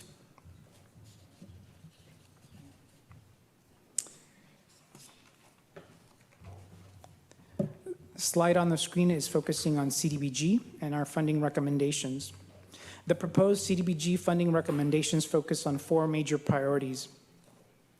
The first is neighborhood revitalization, public infrastructure improvements, housing rehabilitation, and community services. As mentioned, staff consulted with city departments, public works, libraries, community service, economic development to identify projects that could benefit from the use of federal funds. On the screen above, what you'll notice is several activities and agencies. One of the major investment areas continues to be Chinatown. the Chinatown neighborhood, where the proposed funding will support ADA curb cut ramps, sidewalk improvements, and streetlight enhancements. These improvements are intended to improve accessibility, pedestrian safety, and overall neighborhood conditions. The annual action plan also includes funding for the replacement of aging playground equipment at several of our public parks citywide, prioritizing Central Park. In terms of housing rehabilitation program, it continues to be an important component in the city's preservation strategy. The proposed funding will support low-income homeowners with critical repairs addressing health and safety concerns, accessibility improvements, code compliance issues, and energy conservation upgrades. We are engaging with Habitat for Humanity as a potential partner for this program. Additional infrastructure funding is also proposed for the Alisal neighborhood, also known as the ANZRA, which includes ADA improvements for sidewalks, streetlight installations. The investments are targeted specifically for areas with some of the highest concentrations of low to moderate households and infrastructure deficiencies. There's also funding proposed for the fair housing and tenant landlord services administered by ECHO Housing. These services continue to help residents addressing housing discrimination, eviction concerns, and mediation needs. And finally, funding is also proposed for the Salinas Outreach and Response Team, also known as SORT, which conducts direct outreach and engagement with unsheltered residents and connects individuals to supportive services and helps facilitate pathways towards housing stability. Collectively, all of these recommendations represent a balanced approach that combines physical neighborhood improvements with direct community and housing support services. Next slide on the screen is home funding recommendations. There are 3 on the screen. Home continues to serve as the city's primary federal resource for affordable housing development and preservation activities. Approximately 90% of home funding is proposed to support future affordable housing activities, including acquisition, rehab, and new construction. Consistent with prior years, the city intends to utilize home funding strategically.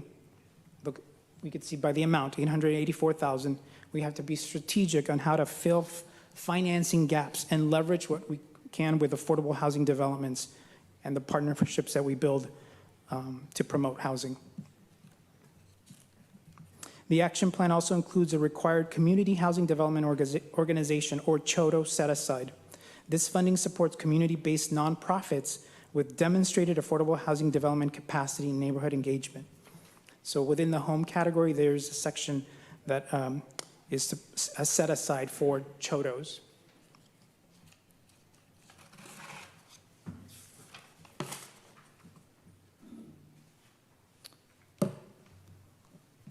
The third funding recommendation is for ESG, also known as Emergency Solutions Grant, which focuses specifically on homeless response and housing stabilization. For fiscal 26-27, the primary ESG funded activity is the SORT team.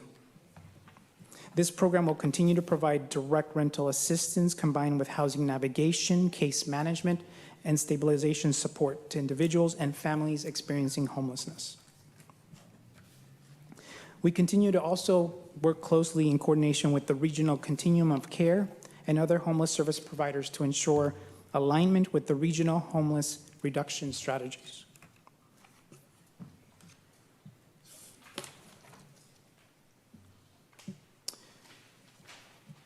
The receipt and administration of HUD funding supports the following City Council strategic goals. They're on the screen: economic development, housing, infrastructure, and public safety. Again, furthering the objectives of the 2025 strategic plan, which includes revitalizing commercially blighted areas through targeted initiatives and housing objectives to facilitate the addition of low-income housing.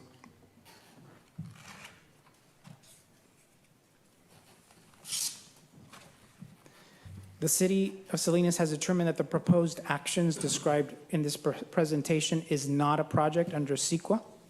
However, any future discretionary actions may be subject to CEQA.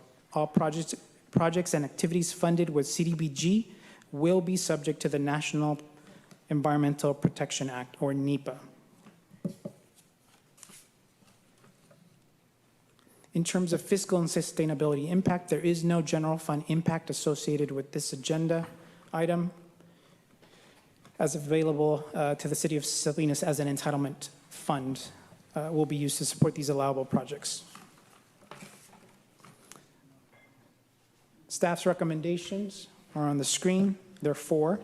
The first is to approve the fiscal 26-27 annual action plan and its submission to HUD. The second is to authorize the city manager to incorporate any necessary modifications resulting from public feedback. Third, to authorize the city mayor to execute all related agreements. And fourth, to appropriate the funding to projects and activities described in the fiscal year 26-27 annual action plan. That concludes my presentation, and open to answer questions. Okay, thank you. Thank you, Orlando. And before we start questions, comments from council, Aurelio, you have an announcement? Oh, yes, just want to make a quick announcement. Before we go any further, I'm going to inform the council, I'm just going to recuse myself from this vote, and I'm going to step out. Sure. As just presented, City of Salinas, Habitat for Humanity, there's potential to do some housing rehabilitation. I've not been privy to any conversations regarding any potential work with the city, as I am currently employed for Habitat for Humanity Monterey Bay. And so I think it'd be best to just err on the side of caution on this agenda item. Thank you for informing us, and we'll let you take your leave, and then we'll proceed with... See you soon. Okay, good. All right, Margaret? On the timeline, the Housing and Land Use Committee was canceled due to lack of quorum, which we've talked a lot about that tonight. Was their agenda basically to review this and make recommendations to the council at that meeting? Correct. Okay, so they haven't really weighed in on this subject at this point and won't be able to, I guess, correct? Correct. Okay, that's unfortunate. Because I look to those committees for their recommendations because they're much closer to it than I am. Okay, so this is year 2. So compared to year 1, are these similar programs that we supported in year 1 in terms of the 3 different areas of funding? I'm just curious if this is like, because I know you said it doesn't cover. Yes, they're very similar projects, especially in the Alisal and Chinatown areas. We're continuing that investment in infrastructure improvement. The focus, because before the Sherwood Community Center was the recreation center was a project that is already funded. So now we're adding a new Parks and Recreation project, which is the installation of new playground equipment, replacing antiquated. So very similar projects. The one thing that is new is the rental rehabilitation program, which is not a new program to the city. In the years past, we did offer this program, and similar to the first time Bahone Briar, we're bringing it back. Okay. And can you tell me a little bit about that program, the rental rehabilitation? The residential, it's Yes, a new thank you. concept, and so I will turn that back over to Orlando. He's been taking lead on the conversations with Habitat. Thank you, Lisa. So the purpose of the program is to repair, preserve, and improve existing homes for low and moderate income households. The development of the program is still in the works, but it is, again, to keep the aging housing safe, livable, and affordable, and stabilized for those who qualify. Okay, thank you. I have no more questions. So is that the rehab loan? Say that again? The rehab loan that we give to our community members if they qualify? It's called a housing rehab program. Yeah, it used to be called that. I don't know. Is that what it is, Lisa? I don't know. Yes, we're in the initial stages of exploring bringing something similar back. It may not be in the exact format, but we're focusing on how we can provide service through rental rehabilitation. It may not be through a loan, it may be through a partnership, other type of program. Well, that's wonderful that we're doing that. Yeah, and in partnership with Habitat for Humanity. Yes. Okay. I'll let you know. And then my question is, because there's community members here, going back to the LSL, you mentioned the LSL vibrancy plan. Okay. And we said that the monies we're going to go into that area for, it says here, lighting and the sidewalks. We're seeing some of that being done now in the LSL area. So just so that community understands where the money is coming from. See, those are the important things that we need to get out, because then people say, oh, you didn't do anything with that money, right? But here it is. That's what we're doing right now in the LSL area with these monies. Right? Correct. Great. That's my only question right now. Thank you. Thank you. Mr. Reyes, on the public works, on the LSL neighborhood revitalization, is that, are you targeting a specific area in the LSL, or is that just kind of broad, or?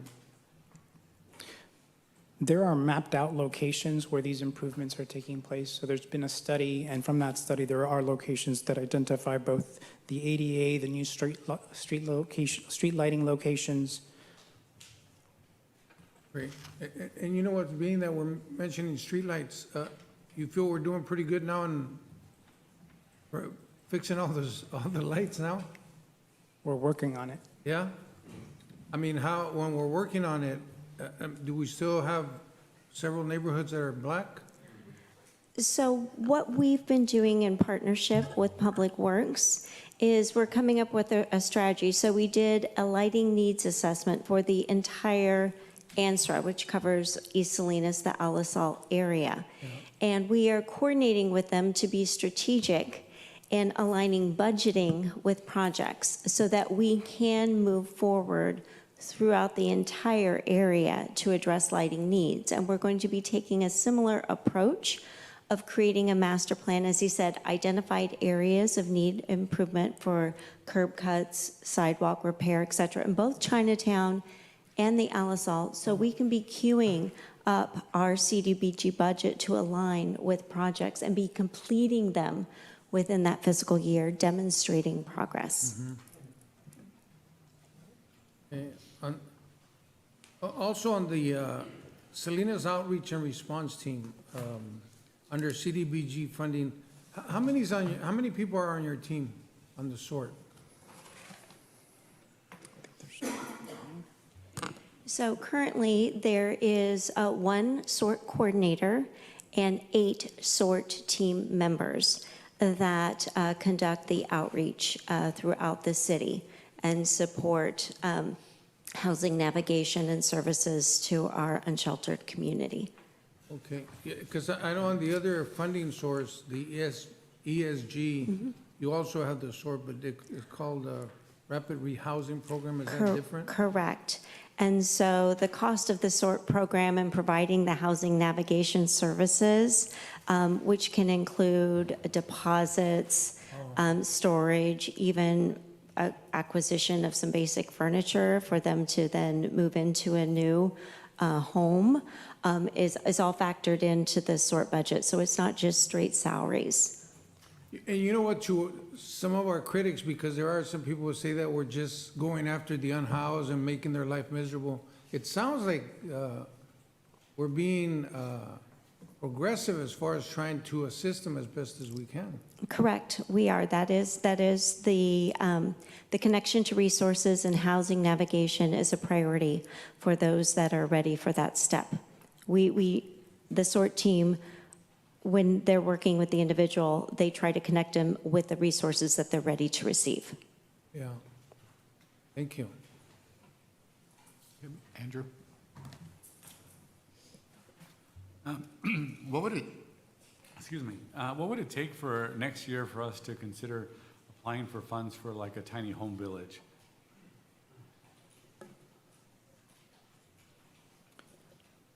I would think some evaluation, research of what programs are out there. We would have to do a study on it to better understand what that looks like. Yeah, because, so I'm on the Housing and Land Use Committee, and we had a special meeting called, I didn't know Councilmember Salazar was going to step up, but at the 2 council meetings ago, when we approved leave for Councilmember Barajas, one of my concerns was that we would not have quorum to meet with some of these committees. I was assured that that would not be the case, and then bam, we have a Housing and Land Use meeting, and then it gets canceled. It was a special meeting. So it was especially frustrating to see that canceled due to lack of quorum, which really just means Councilmember Salazar didn't show up.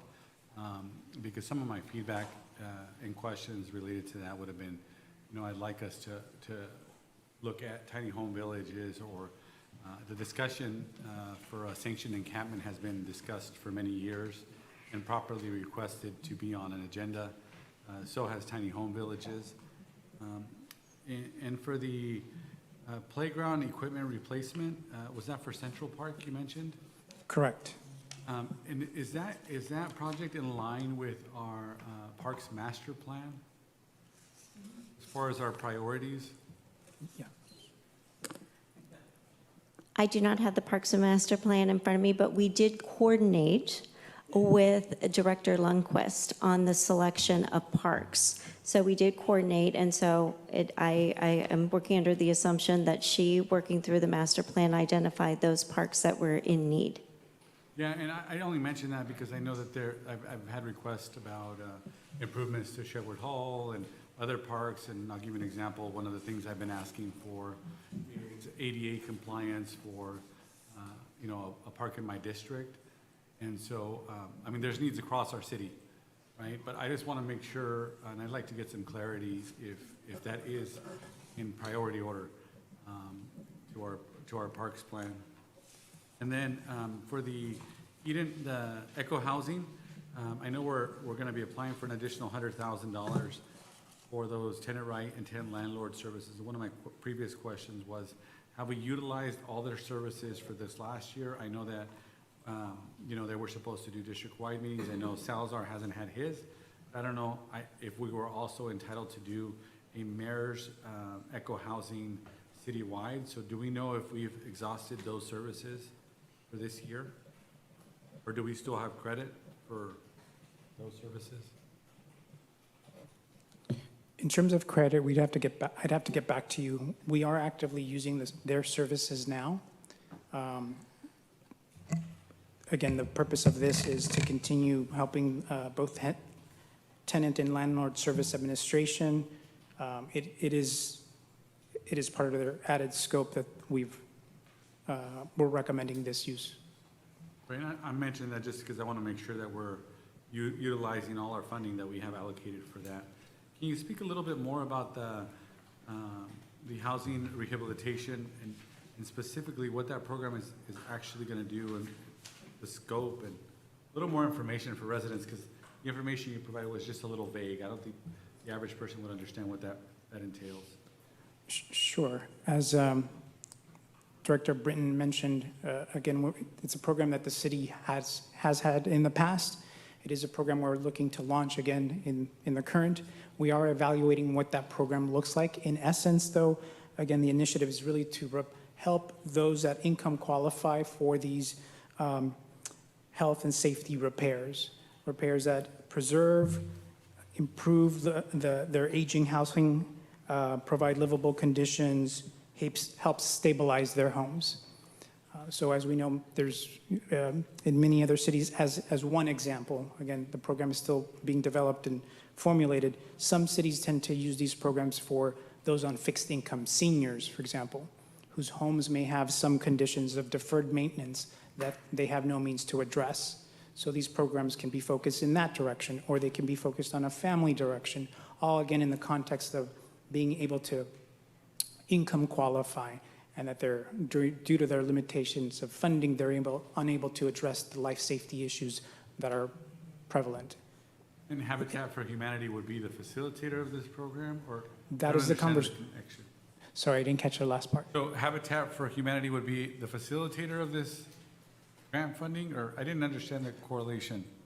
That's right. So the conversation that's actively happening right now with Habitat for Humanity, exploring their knowledge, because they are doing similar programs for other cities, and being able to leverage their expertise for both the management of it in terms of the project management associated with each of those repairs and the oversight and intake process. So that is an active conversation that we're working through now in terms of understanding how they leverage their programs for other cities and what information we have from our previous experiences having held that program within the city. So by combining those two, we'll find a path.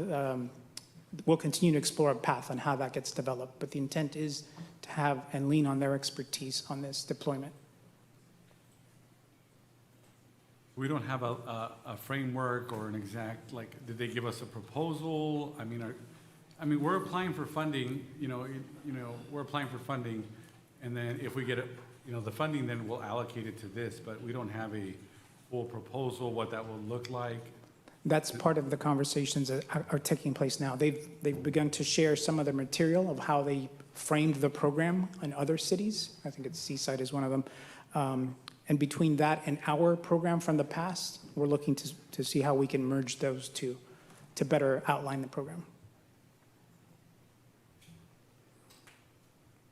Just from where I'm sitting, it's a little difficult to vote on an item when I don't understand the full scope of what the program may look like. So what clarity could you provide, Lisa? So I think I would, from a perspective, I would approach it that you are agreeing, you're saying in this plan, we are going to allocate the $450-some thousand towards this type of program.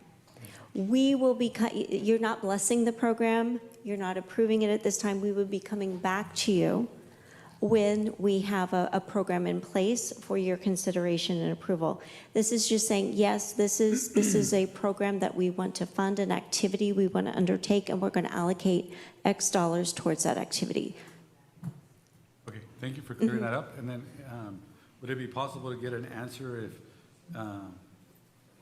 if in fact our Parks Master Plan is in line with this playground equipment replacement? So Councilmember, I did get a text from Kristen that says it is. It's part of the Park Master Plan, and it's very high on the priority. She's checking, but it was very high on the ranking from that plan. I just want to make sure. Thanks. So I'll give you that specificity to the council, but that's what we have right now. Yeah. Just because we're all advocating for our district to get improvements. Agreed. And if we have a plan and one of us is being told, well, that's really low on the priority list, it's really important that we all have that same opportunity to get funding. So I'd really like that clarity. And if it's not, then we probably need to realign ourselves to that Parks Master Plan. We will, similar. And the question on the lighting, this is for new lighting in Alice, so it's not, because it's one of our needs in that area. So this would provide new lighting for that area. Okay, thank you. All right, let's go out to the public. Good afternoon, Secretary of Multimedia Community. I just have a couple of questions.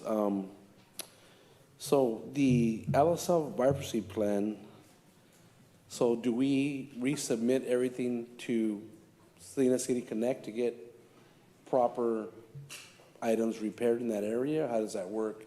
I submitted many and never got any resolution on any of them. They just says, oh, it's been resolved, and I call them, I come down here and talk to Permit Center, and they tell me, oh, it went to a different department, and it gets lost. So how do you get that information of where to start? Do you want me to resubmit everything? I can do that tomorrow. I mean, I'd be happy to. That's one of my questions. Also, the project for seniors. Who applies for those projects for them? Is it their social workers? Do the seniors, most of them are kind of elderly. They really can't do a lot of that tech stuff you guys do now online.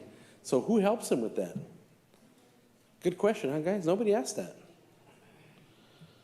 Also, park equipment. Who decides on the park equipment?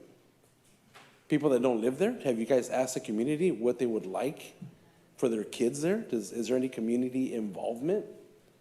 Ms. Britton, I mean, Mr. Reyes, is there any talk with the community. See what I mean with the transparency with you guys?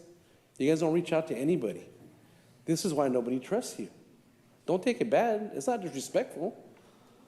You know, don't take it personal, any of you up there. It's just you need to come real with people. You make up all these projects you want to do, which I'm for 100%. But you don't talk to anybody else but yourselves. And not even half of yourselves know what's going on either. You need to be transparent with the community. You guys have lost that touch. Please find your way back. Find your way back to Salinas. Thank you guys. God bless you.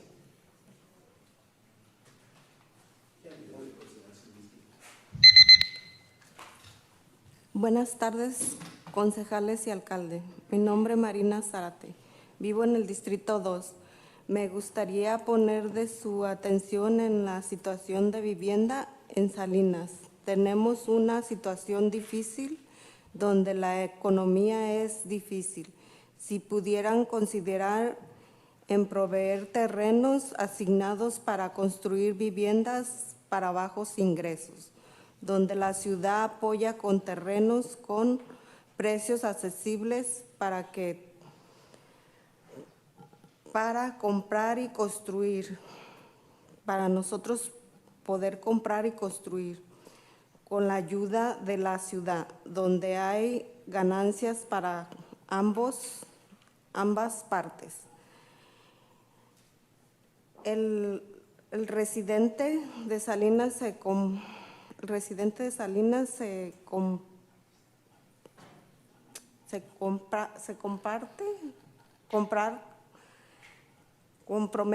compromete en pagar y trabajar para construir su casa. La ciudad apoya en tener terrenos de bajo precio y ayudar para construir. La vivienda es la prioridad número 1 para esta comunidad. Esto fue el resultado de la encuesta del presupuesto fiscal 2026-2027. Por favor, escuchen, incorporen un plan de cómo este gobierno puede apoyar que los inquilinos sean dueños de su vivienda siendo parte de una cooperativa de vivienda. Gracias. Good afternoon, City Councils and Mayor. My name is Marina Zárate, and I'm from District 2. And I want to ask you to please focus on housing in Salinas. It is very difficult. Economy is very difficult. And it is really hard because housing is so expensive, and there's no way to be able to buy a house. So I'm asking you to please help us so we can buy a piece of land that is affordable, because what we want to do is we want to commit. We want to commit to be able to buy and be able to build our own houses. But we need the city to help us, giving us affordable land. So the residents of Salinas can stop being tenants and be owners. So what we want to do is that if you can help us, the city can collaborate with us so we can have an affordable piece of land, so then we can build and we can commit to work and build our own houses. This is something that is going to be beneficial for both parts. And seeing that when we did the surveys for the budget of 2026, 2027, housing was our #1 priority. So we want you to please help us so we can have a housing, a community land trust, or have a co-op of housings. Thank you. Thank you. Buenas tardes, mi nombre es Nidia Soto. En la escuelita tuvimos una sesión informativa acerca de formando cooperativas. Nuestra comunidad está bien entusiasmada de poder llegar a ser dueños de su propia vivienda, dejar de ser inquilinos.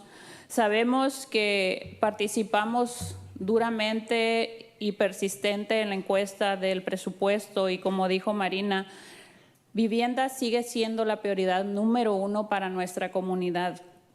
Agradecemos la presentación de vivienda, pero ¿cómo podemos incorporar en este plan del presupuesto fiscal 2026-2027 cómo podemos representar y escuchar las voces de la comunidad en el tema de vivienda. ¿Cómo pueden incorporar a este plan un tipo de apoyo para formar parte de cooperativas a nuestros inquilinos de Salinas y que pasen a ser dueños de su casa? Entonces esto tiene muchos beneficios como pasar más tiempo en el edificio, en la comunidad, disminuir la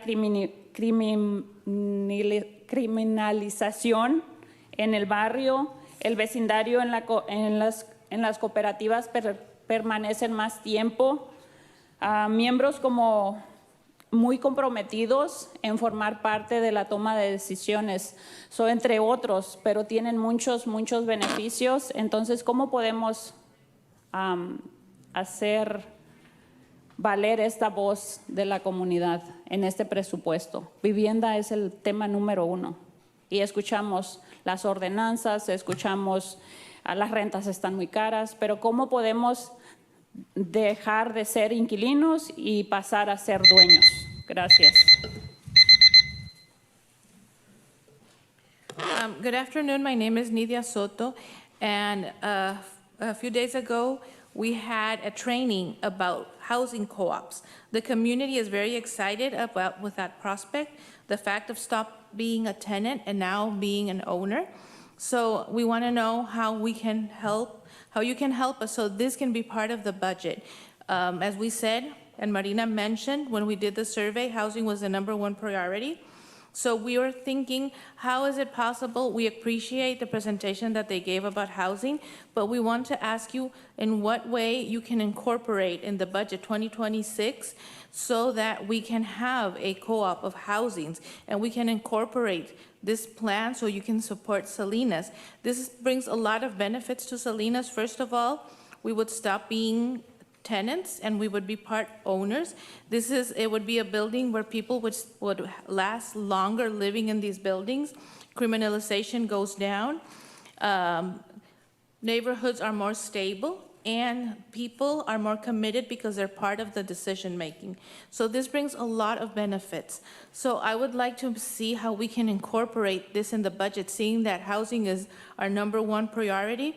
And we've heard it on and on again about the ordinances, about rents being so high, and how housing is one of the biggest priorities and troubles that we have in Salinas. So we want to ask you how you can help us to incorporate it in the plan so we can have co-op housings. All right, anyone on Zoom? Claudia?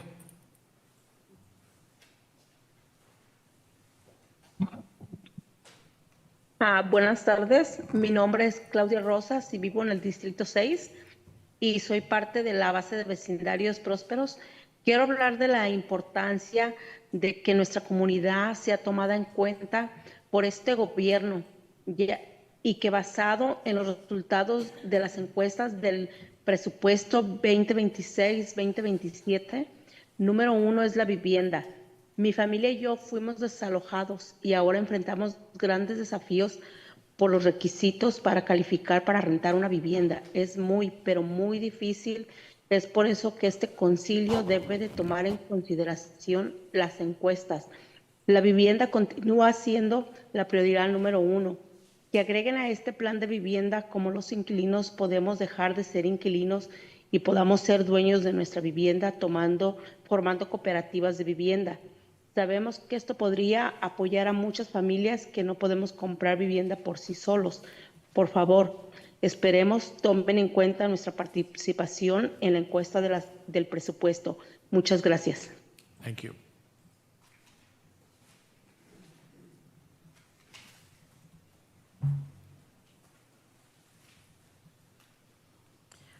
Good afternoon. My name is Claudia Rosas. I'm from District 6, and I participate with Thriving Neighborhoods.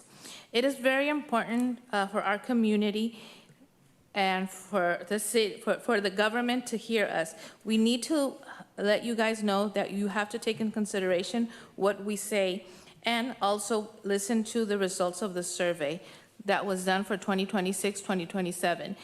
The biggest priority is housing. So you have to find a way of how we can stop being tenants and being owners. My family was evicted, and we're struggling to be able to find another house.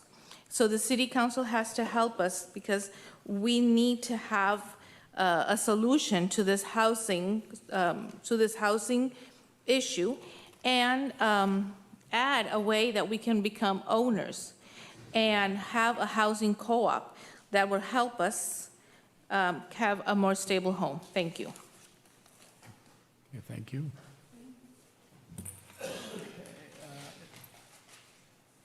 Adriana.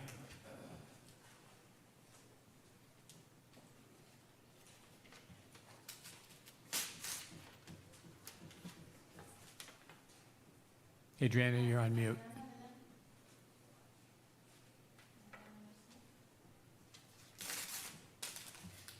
Y lo que queremos es que pongan para el plan 26-27, donde haya cooperativas, programas o entrenamientos para que la comunidad pueda volver a convertirse en casa o que les enseñe cómo ser compradores primeras. Entonces, ojalá estén en cuenta. Muchas gracias.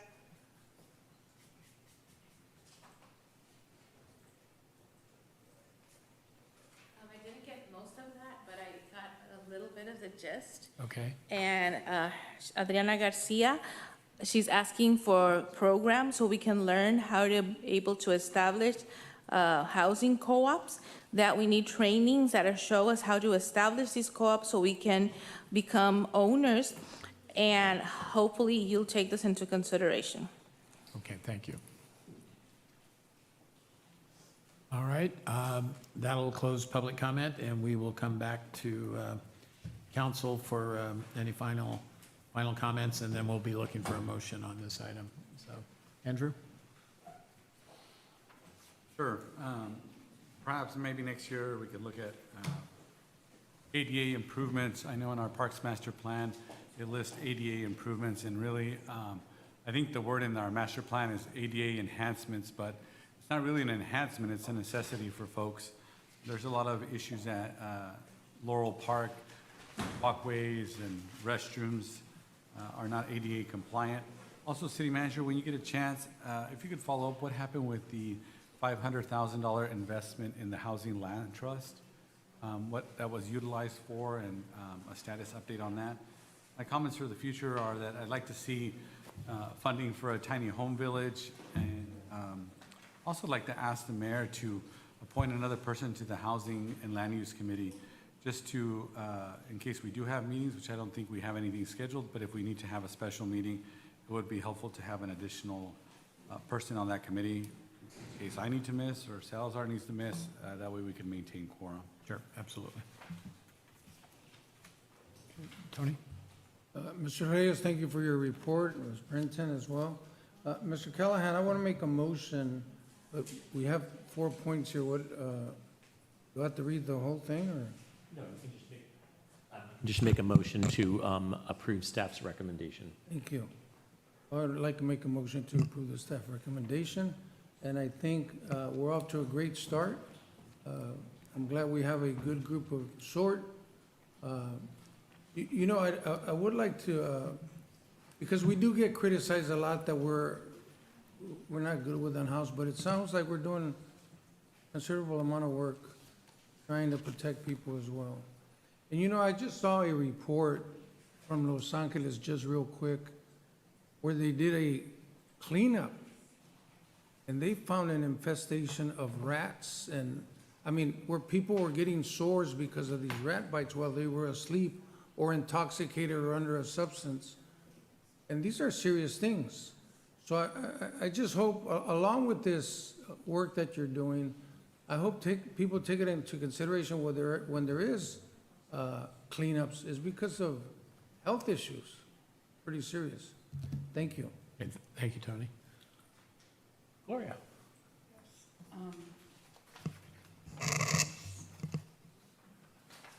like the idea. I think going back to, in the past, we have talked about tiny homes and housing our unsheltered. And I agree with you, Councilmember Sandoval.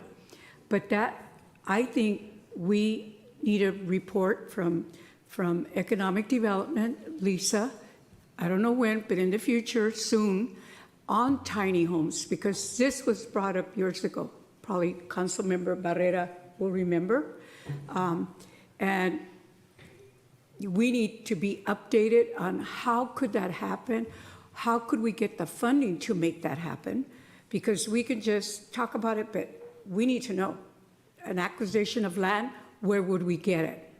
All these things that need to be talked about, I think that's, I'll support Councilmember Sandoval on this, that, yeah, we need to bring this back and we need to be educated on what other cities are doing presently.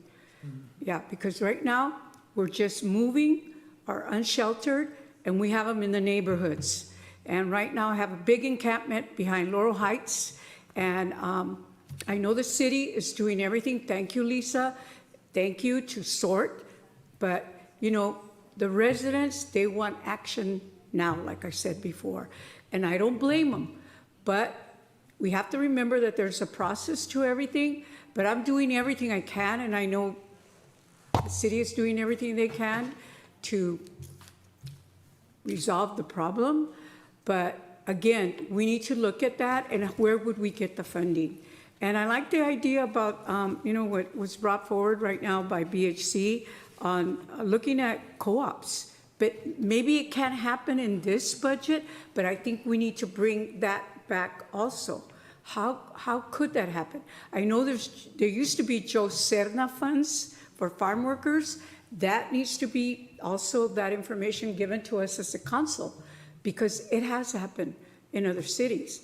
And CCA, they were able to build Morocojo. They built their homes. They were farm workers. So those kind of things, I think maybe in that committee, the land use, maybe those things can be brought up. You know, I'm just talking about it.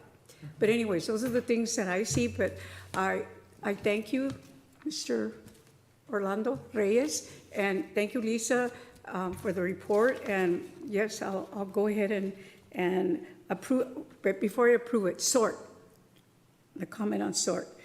All I would like to see is periodically for them to come and give us a report. How many did they house, you know, quarterly? Because that's what the community wants to hear.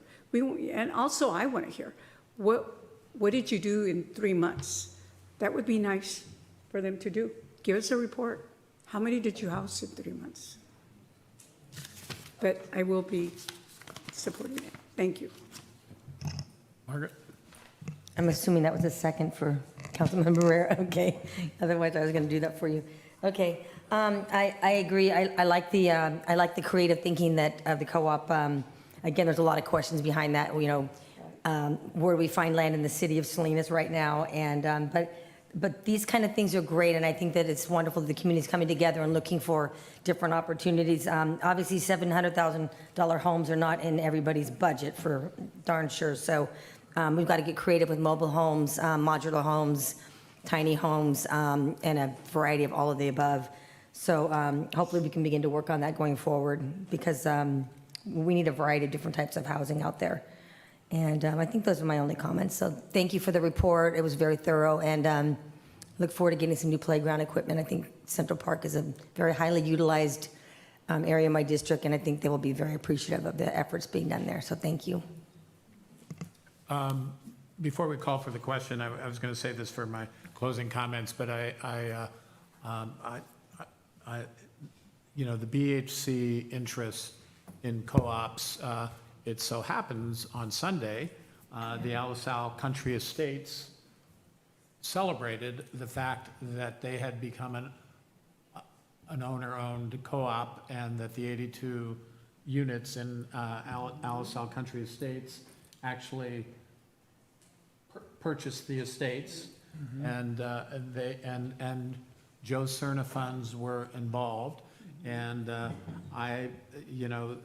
group is the Cooperative Housing Outreach and Development Group, and they were out of Davis. The willing seller was somebody who owned the property out of Hollister. So there's willing sellers in terms of opportunities. And then, the request for land and building, that's a different conversation. But I think the owner housing co-op concept, I think one could easily make a case that it's an idea whose time has come. And what was interesting, visiting their celebration, and they were celebrating, was besides the investment in their future and their families, and they wanted predictability of rent, because now all of a sudden they're the owners. So they actually, I was told, they raised their rent a little bit because that became part of the cash flow for, how you pay it off. But so they were in the game, but proud as heck that it was theirs. And so I really thought that was an exciting thing to see. So I think your idea is an excellent one. Once you shift to having building, it becomes a different conversation. But I certainly I think you heard from the dais, there's strong interest in, hey, where could that concept go, because it really seems to be very, very timely. So I appreciate the input, and I just wanted to share that in fact actually just happened in Salinas. So with that, I think we have a motion and a second, and Patty, would you call for the question? I have a motion by Barrera. I didn't catch the second for that one. De La Rosa. Thank you. Councilmember Barrera? Yes. Councilmember D'Arrigo? Yes. Councilmember De La Rosa? Yes. Councilmember Salazar? He's Recused, sorry. Councilmember Sandoval? Yes. Mayor Donahue? Yes. Motion passes. Okay, thank you. All right, we are now looking for Lisa Murphy, who is going to talk about a request for a name change for the ITC to Salinas City Heritage Park. Good evening, Mayor, Council members. Lisa Murphy, Assistant City Manager. The item before you is a request for a name change of the Intermodal Transportation Center to the Salinas City Heritage Park. I'm going to shorten it to the ITC. As you know, the city owns the ITC, which is located at Station Place. The ITC is a 9-acre area located around the city's central passenger rail, and it encompasses several historic attractions and parking for the transit station. A request was submitted to rename the site to the Salinas City Heritage Park. It was submitted by the Heritage Park stakeholders. This item has been to the Library and Community Services Committee, and they have forwarded on to you for your consideration pursuant to a process for naming city buildings and facilities in accordance with an ordinance established in 2011. So the Heritage Park location, which is the location being requested named to the Heritage Park, is just the buildings that are along where the Amtrak station is. And as you know, there are several buildings there that are historic. Southern Pacific Freight Building, which houses the Welcome Center. And in a portion of the building is the storage in the back portion of the building. And the Monterey and Salinas Valley Railroad Museum is located there, as well as the first mayor's house. And what I'd like to do is to turn it over to the stakeholders from the Salinas City Heritage Park for a brief presentation. To get my legs working, we've been sitting for a while. Yes. Denise, just FYI, your 5 minutes. Okay, fine. Just FYI. Denise Estrada, I'm the spokesperson tonight for this important issue. The stakeholders of Heritage Park know that formalizing the name of the site is critical to the revitalization of the historic center of Salinas. This is where the growth of Salinas's agricultural economy first merged with the railroad transportation towards economic development. It's the site of Salinas's first park and the location of the first California rodeo. Site businesses grew with economic catalyst of the Southern Pacific Railroad to help Salinas now become the seat of county government. Heritage tourism can be an economic asset to Salinas. As visitor numbers increase, so do the economic benefits to Salinas. Formally naming the site allows us to expand market potential. The name is consistent with city policies, and the recognition of the site as a city historic park fulfills general plan and Parks Master Plan goals and objectives. As a city historic park, there's no cost to land acquisition, and it's already being operated and maintained by knowledgeable, dedicated staff. The Salinas budget, I so well know as department director responsible for the parks, is historically always insufficient to fund this park's needs. However, as a historic park, it is eligible or would be eligible for grant funding from state and federal sources to be able to provide the capital work that needs to happen there. We are not here asking tonight for money. We're asking for a name that will allow us, and possibly even a status that will allow us to apply for additional funding as one of your historic parks. The only last statement that I'd like to make is that in the review of the report, the staff report, it says, any new signage costs will be borne by the applicants for the name change. Wayfair signage finding had been removed long ago and has not been replaced. So there's no name signing to be changed at this point. The private investors have already given us $30,000. We've spent that on the wayfinding signs for the Welcome Center. Additionally, we raised $10,000 for the historic banners that will be designated with the name along the row of the historic buildings. So thank you. Okay, thank you, Denise. Okay.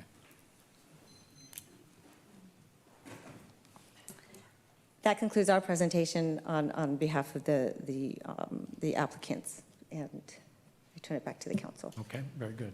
All right. Margaret? Any questions, comments?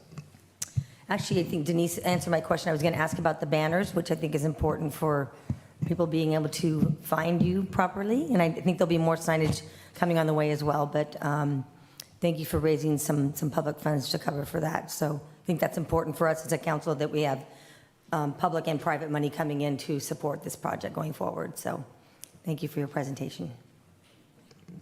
Gloria?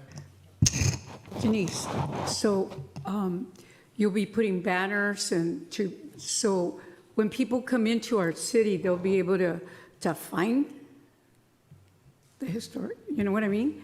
We're going to have signs to direct them where The you're gonna money be? that we have raised is sufficient already to bring people to the Welcome Center. The money for the banners will place large banners visible in front of every one of the historic buildings. It will not fund entry signage or any other monuments that would designate that you are now in a historic site or in a transit center.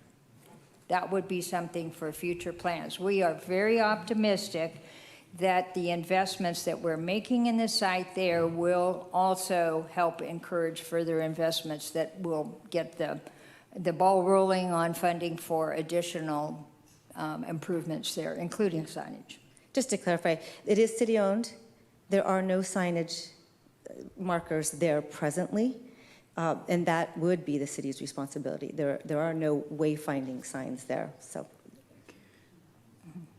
Okay, that was my only question. Thank you. Aurelio?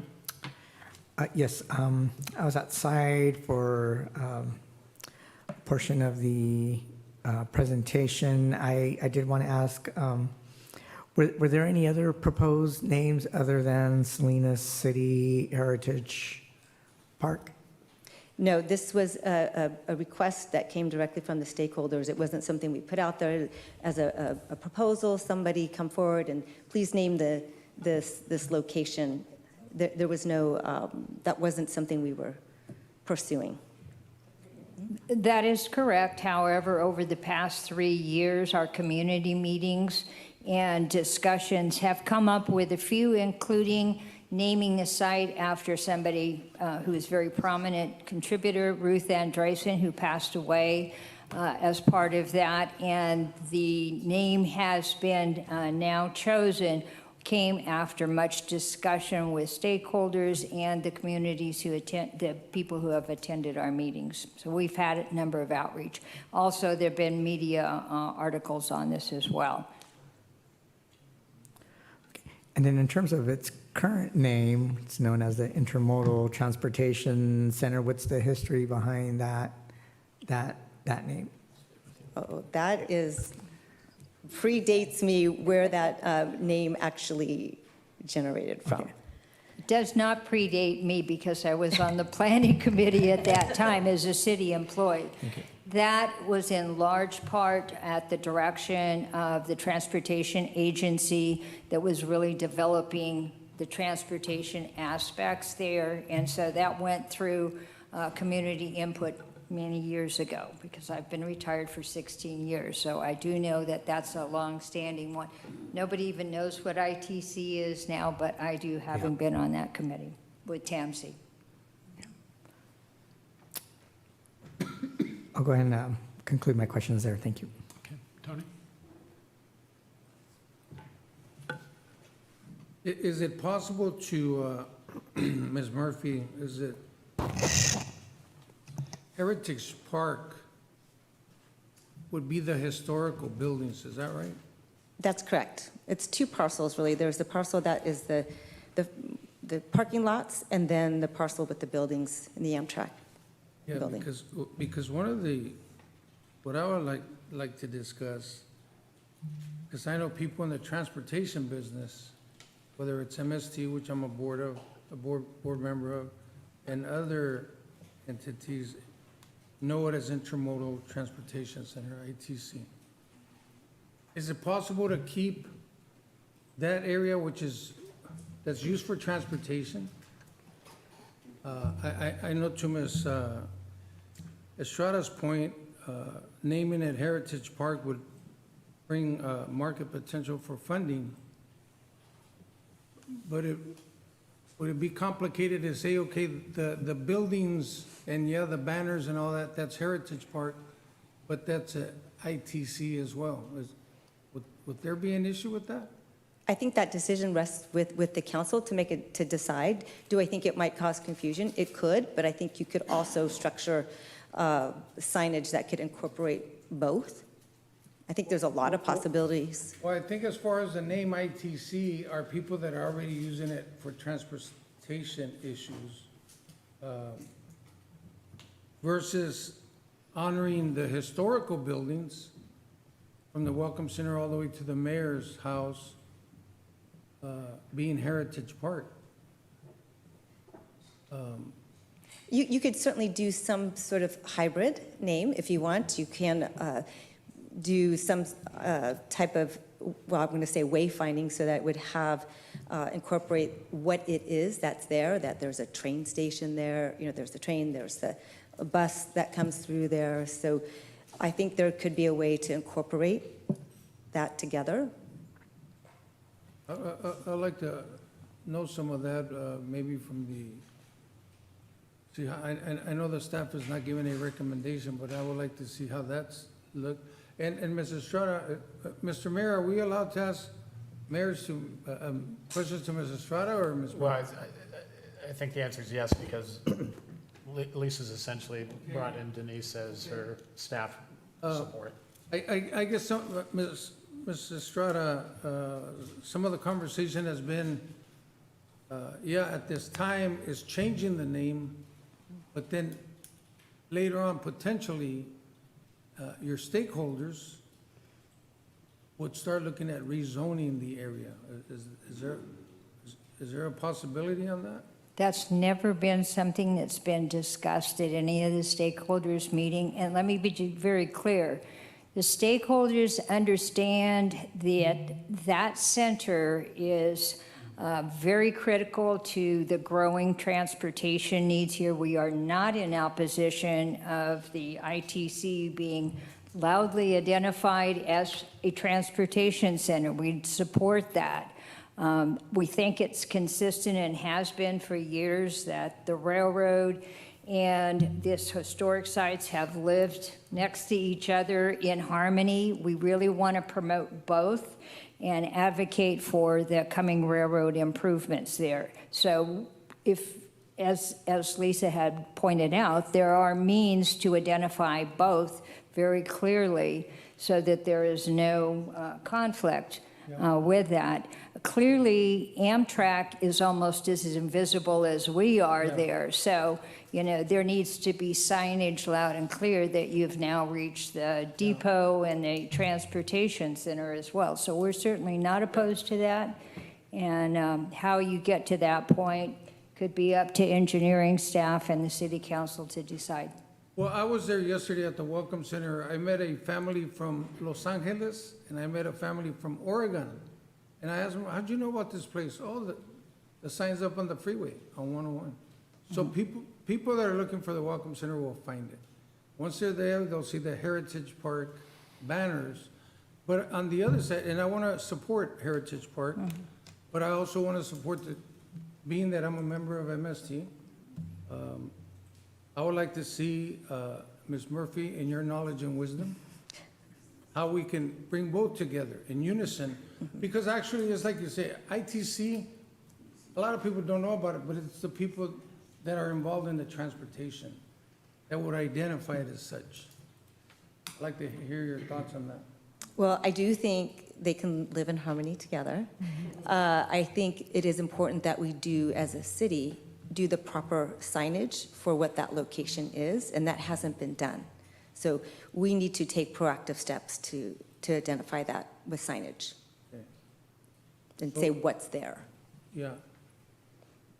So do you think it's possible to put the right signage, hypothetically, whatever this council decides, this is hypothetically, you got the Heritage Park banners, you identify the mayor's house, the Welcome Center, the other historical buildings. Once you get there, you see it, but at the same time, the people that are involved in the transportation, they'll know it as ITC, whatever, they want to say Heritage Park or whatever. That's where my concern lies as well. Right, and I do think we need to take the steps to put the wayfinding signs and to put entry signs, you know, as you come in, that say what it is, so people are not confused by it, and that's our responsibility, and that needs to happen. Absolutely. Yeah. So I think we just heard from Ms. Estrada, rezoning is off the question, because if that was the case, we wouldn't have much say-so in that. You would have a ton of say-so. It would go through. If there was a It would go rezoning. through the planning commission, it would go through the entire process. It would be a much more lengthy process. But we're not interested in that. It's never been discussed. I mean, this is a Great. surprise to me. It hasn't been discussed, and I don't know if there's value to that. Certainly not for Heritage Park. We're fine with the zoning that's there now. Thank you. Andrew? I am a little bit confused because I was reflecting back 3 years ago when there was a proposal to get banners and renaming, and there was conversations about rezoning, and I thought in the conversations we had at our briefing, you did mention that one of their proposals was to rezone the area. They weren't asking for rezoning. I don't know how the zoning piece came in there. What the letter that we had received was to not only the name change, but it was also the idea of either making it a park or a historic designation. And those two things are not being considered. Right, but considering it, I mean, making it a historical site would cause by default restrictions on the way it could be used by the city and the public? We haven't explored that. The council hasn't given us any direction to move forward to explore what it would mean to consider one of those options. And certainly, we would bring that before the council if the council directed us to do the research and find out what are the advantages and what are the disadvantages to either of those options.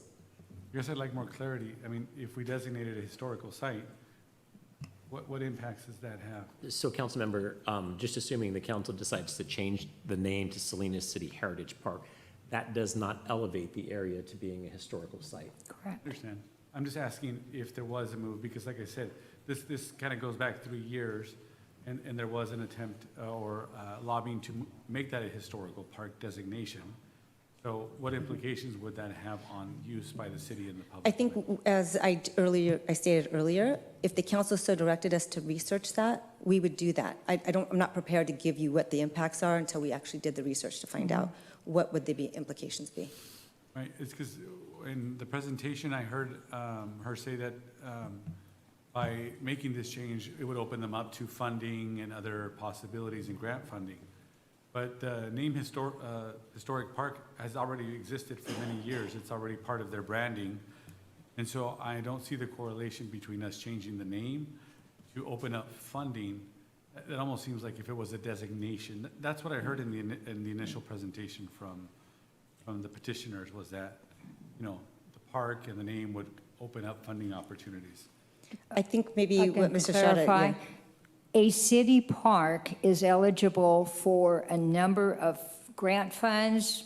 There's one open right now, $188 million is out there for city park restoration and establishment of new parks.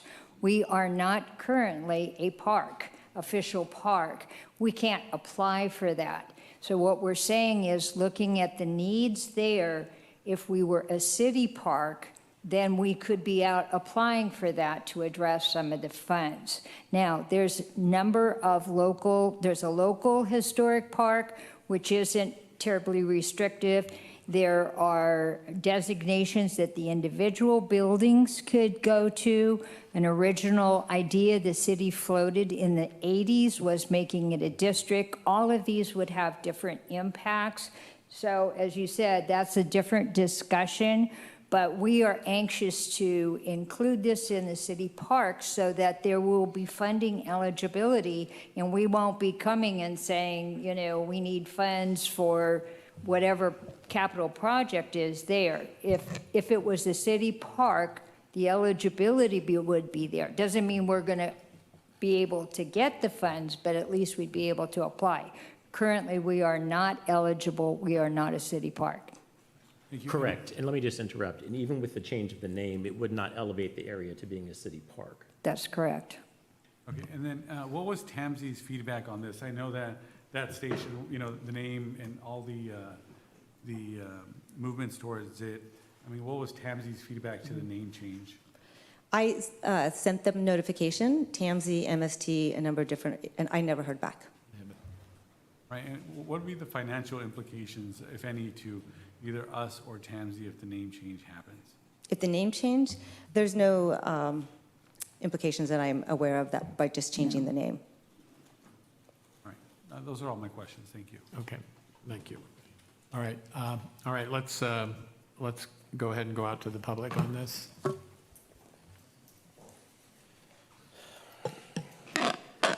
Good evening, Osega, Montevideo community.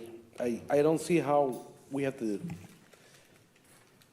change a name on a building with stakeholders that have all the say in it. What about the rest of the city? I mean,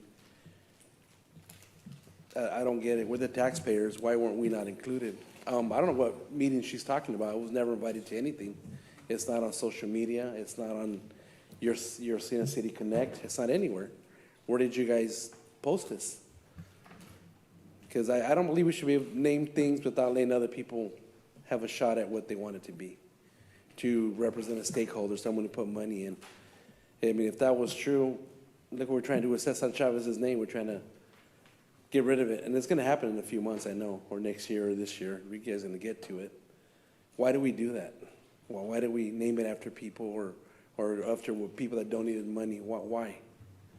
We wind up taking care of it anyways, right? We're doing the signage on it, how to get it there, how people are going to get there. Why change something that's good already? Why reinvent the wheel? Yeah, I don't get it. But you guys allow this, and we got more important things to do with our city time than rename a park. Really? Come on, guys. We have a lot of problems in this city. We're dealing with this right now. You got people past their bedtime here that shouldn't be here to rename a park. It's ridiculous. I'm sorry. I hate to be the person to bring it up. If you're going to do something like that, involve the community, not just people you want to involve. I'm sure they didn't reach out to the residents there. And if they did, I don't see any of them here. I never see these people at public meetings. They never come to the meetings. They're never here. Do they even live in Salinas? Good question, huh? A lot of us don't. Well, God bless you guys. Have a good night. I say no.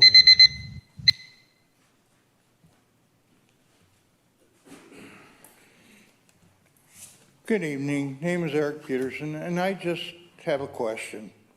In recent years, TAMSI has spent a pile of money in this area, a very large pile of money. And a lot of good work by a couple of really good TAMSI employees. And I'm just wondering if TAMSI does have an opinion. The mayor's on the TAMSI board. Maybe he could ask at the next TAMSI board meeting. But I think I know everybody on TAMSI staff, and I don't see any of them here. It would be really good idea, as invested in that area as TAMSI is, to get their opinion. Thank you.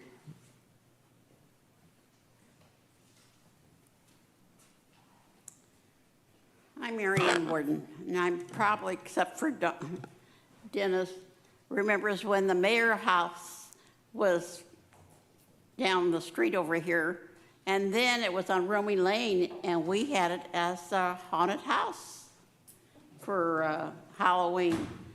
And went into it. And our railroad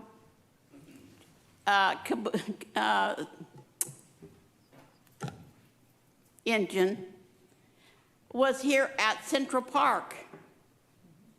Now, if my kids behaved, and when we went down shopping, they got to go on the train, go right on the train.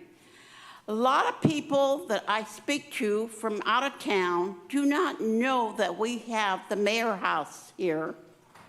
People who live even in the city does not realize that's the first mayor house, and that the train and the depots is there at the depot. I think it'd be a really nice idea to call it the Heritage Place, because we have our heritage for the county out on Baranda. We have the ones down in King City, with all the other heritage things down there. We have nothing right here in town, nothing. And we have that beautiful mayor's house, which the kids come, from the classrooms come over here to see it, especially in the springtime. And then the trains, but a lot of people have not even been inside that train to see the men have made the tracks there, and they have Spreckles, they have all the little towns around here that they have in there. I'll bet you, and you guys haven't even been in it. But we have beautiful things over there that we should be promoting. So don't throw that away. We've got rid of a lot of things down here. I remember the beautiful homes that were down here. I don't want to keep you guys, but Sunday is our Portuguese Pentecost. The parade's at 10, the mass is at 11, and the food's at 12. So you're all welcome. Thank you.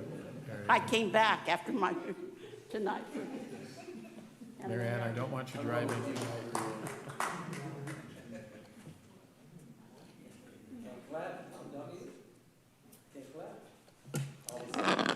You can clap for Mary Ann. Okay, good evening, City Council. At this point, really, after, I don't know, what is it now, 5 hours? I'm probably having brain freeze, so I'm just going to read my notes. I know I'm not popular anymore on the Historic Resources Board because I'm not, I'm considered kind of a Benedict Arnold for not going with the status quo, but I'm just going to say here that the factors to be considered in naming properties according to your guidelines are: 1, naming begins early in development. The Welcome Center has not shown a plan for a new development. 2, name shall be appropriate.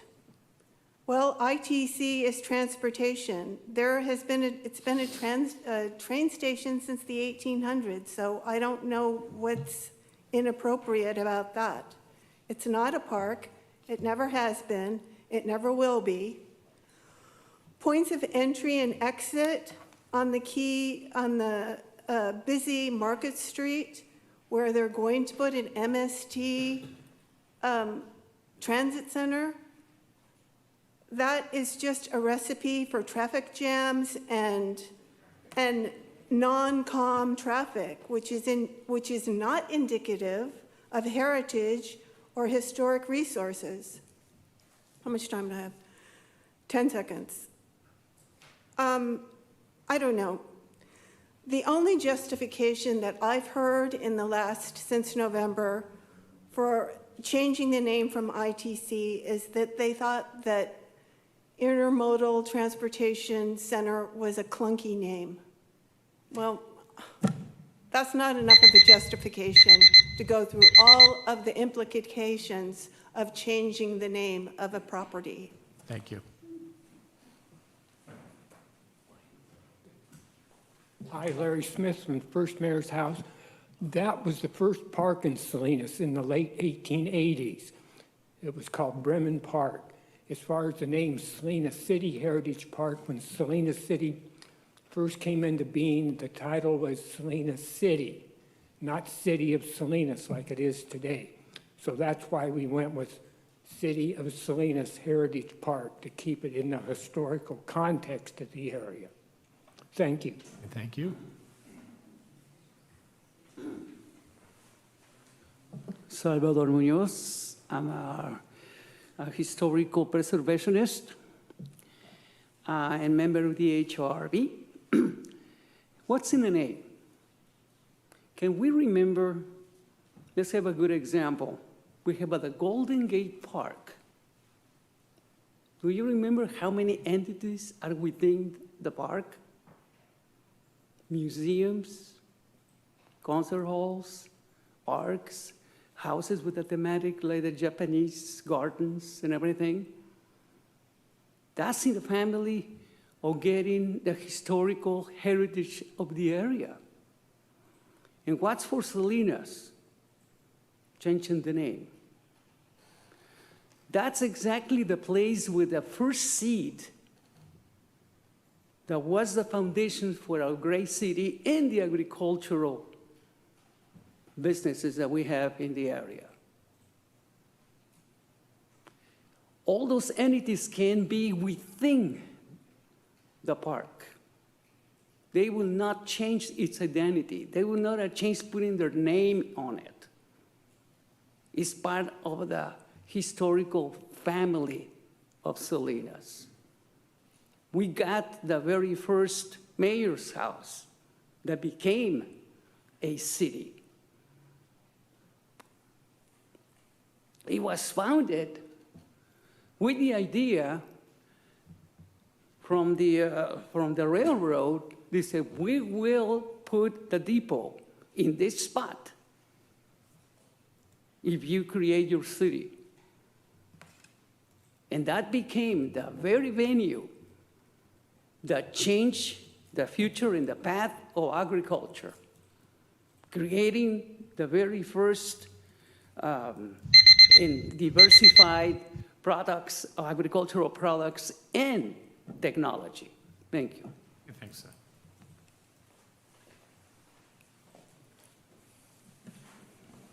My name is Kent Seavey. I was a historical coordinator for the County of Monterey and was involved in the initial development of the park in King City.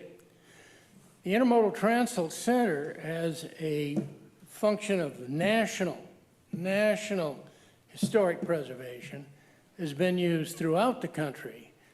Santa Barbara, if you go to Santa Barbara, you'll find it there.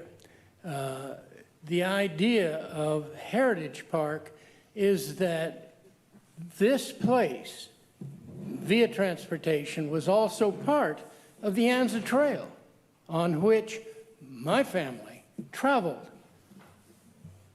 And it is also, through the California History Center, an expression visually and in exhibit form of the populations who have existed here over time. particularly the Hispanic portion of time, and into the American acquisition. It is transportation. It is the development of Salinas. Believe me, the Camino Hotel is gone for anybody who remembers old Salinas downtown. But now you have a center that you can see it all. You can see the product of agriculture. You can visit the trains. You can go aboard and enter cars that have been furnished in their period style. So and then you can go over to the next one, the REA building, and see the railroad games that they play. It's Monterey County on the railroad. And then you go to the first mayor's house and understand the source of the place. It is a heritage, a compilation, a heritage center, and is the city of Salinas Heritage Center, and you should name it. Yeah, thank you. All right, anyone else from the public? All right, let's see who is on Zoom.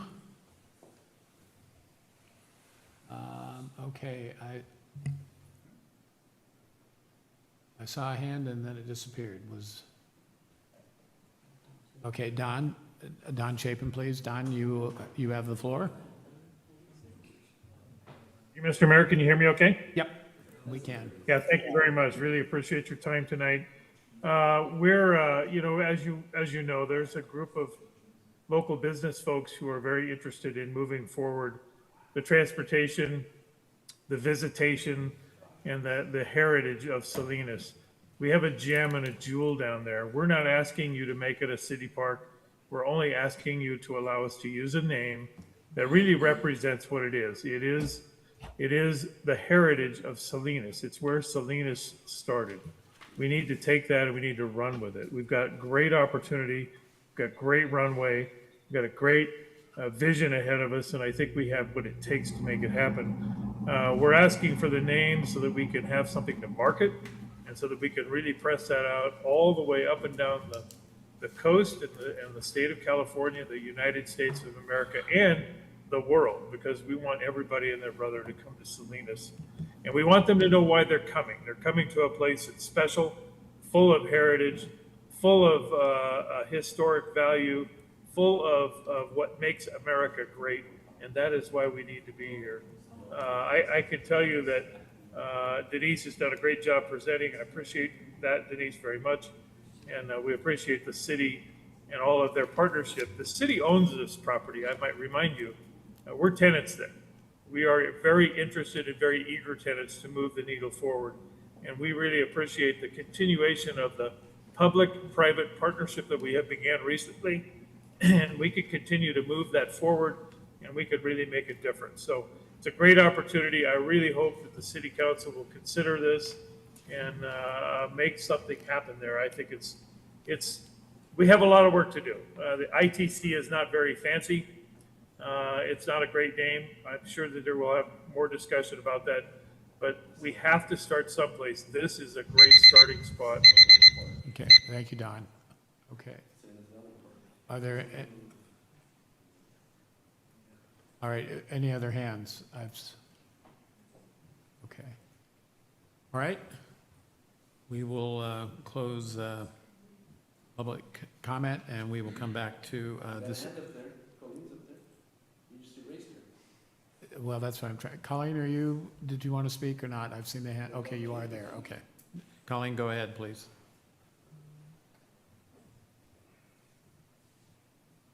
Colleen, do we got you?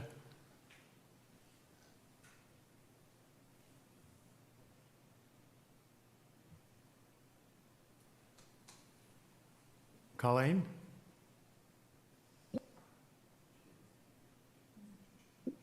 Mayor Donahue, can you hear me? Yeah, now we can. You're set. Go ahead. I'm so sorry.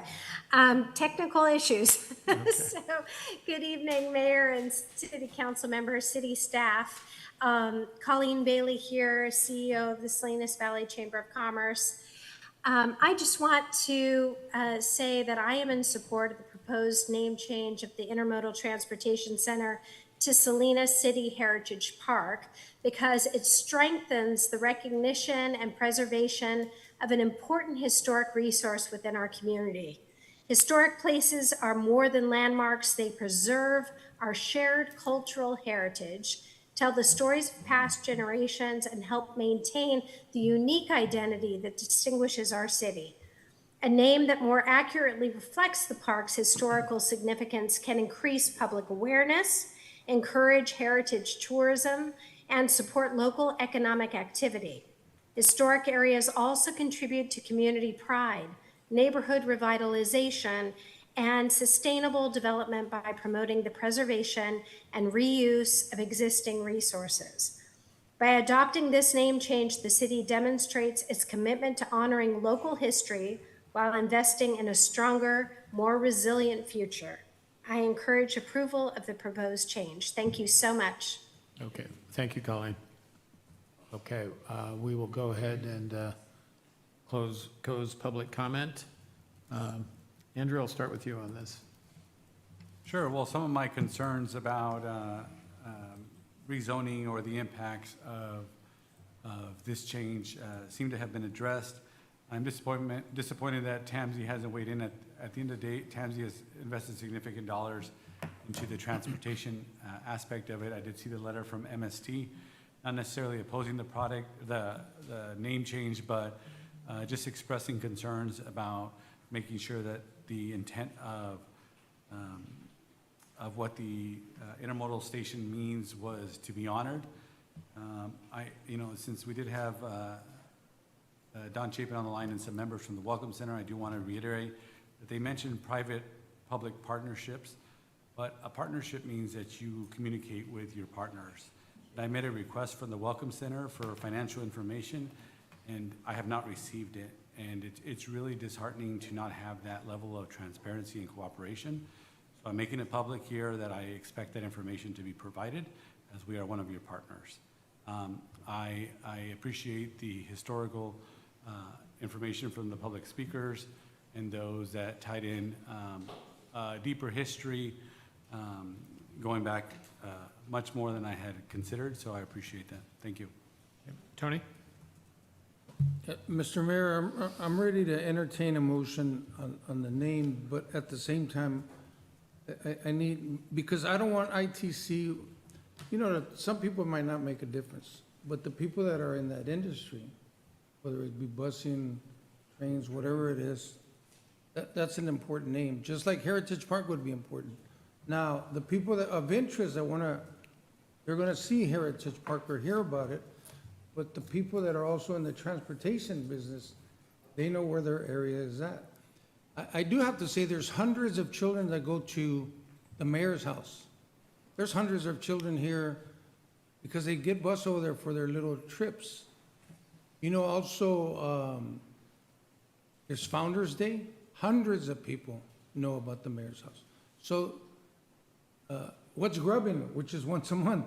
They give out a special ticket. If you go visit the mayor's house, you get a ticket. Maybe that's for an adult beverage, I don't know, but you do get a ticket. That way you can know the history. I would like to entertain, but I need help here. I like to entertain to support the Heritage Park, but at the same time, with the understanding, how do we keep ITC there? Is that the name of it? Yeah, ITC. How do we do that? I know some people have already said, nobody knows about it, but. No, I hear it. I'm going to say, you already have the ITC. It's already named that. I think what we're missing is the signage for that, and I think we can marry those two together. But I think what's also very important, as this process has shown, that we need to do our part in the naming to get folks there, and we can continue with the ITC name. And I'm envisioning that we can have, some type of Heritage Park name coexist together on some type of signage coming in to the park. But I do think that you already have the Intermodal Transportation Center name, and we don't need to change that if you don't want to.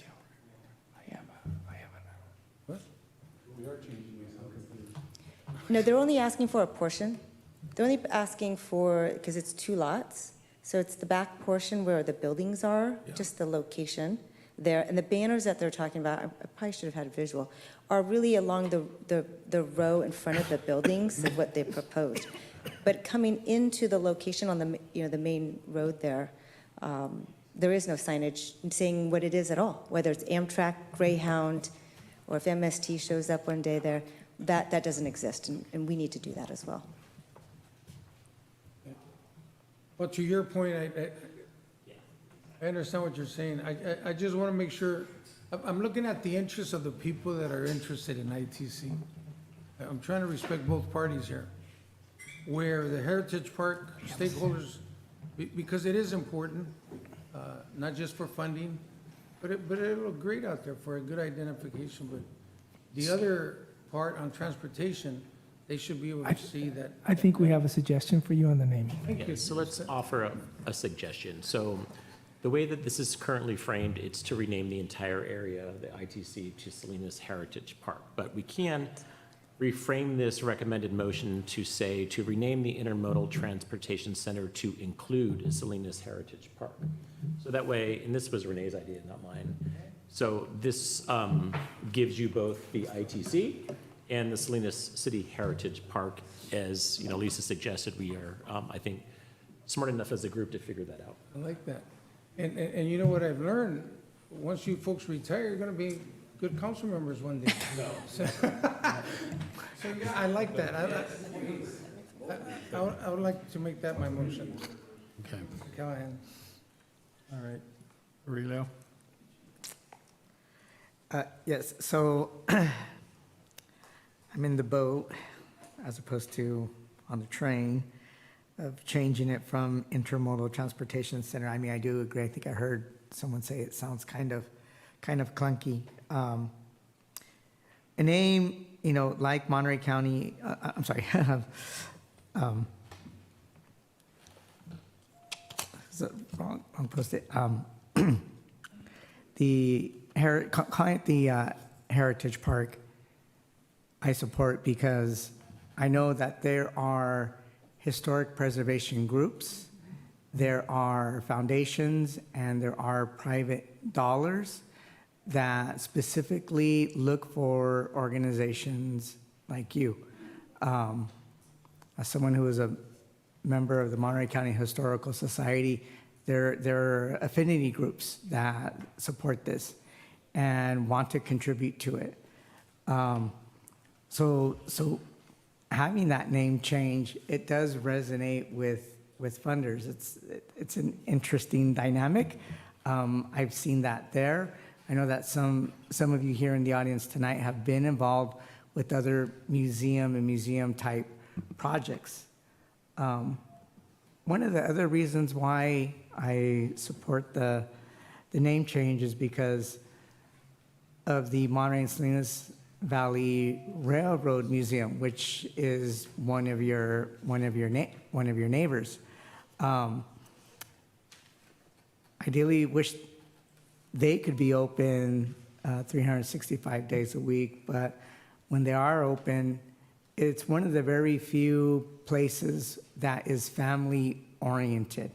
And so I've gone there, I see families there, they're bringing their children.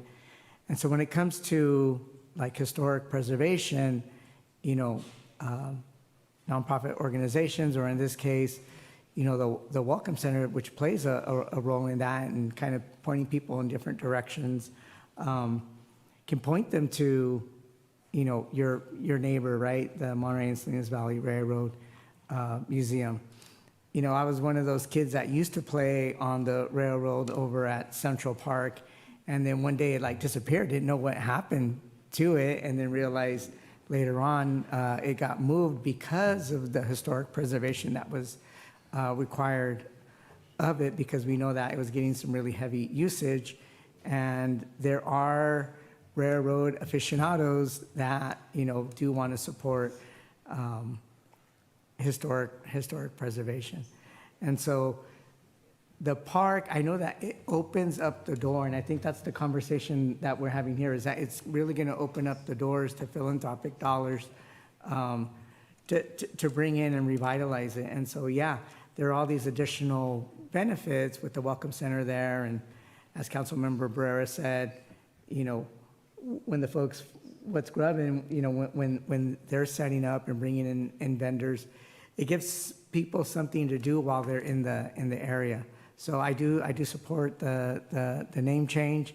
Like the idea of, you know, we can also continue to keep the, you know, the clunky intermodal transportation center in it, because I know, you know, what I'm hearing in terms of like on the transportation side, right?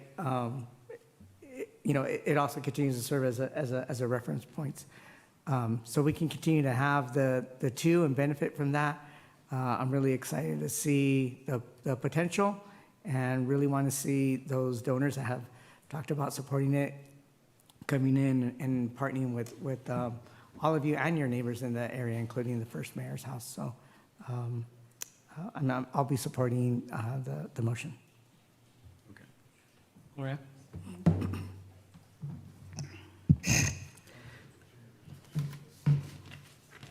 I will be supporting the name change. I think that's very important. When I see Mr. Munoz here, I mean, you go back with history from Salinas, way back, years. I'm talking about when I first met you 30 years ago.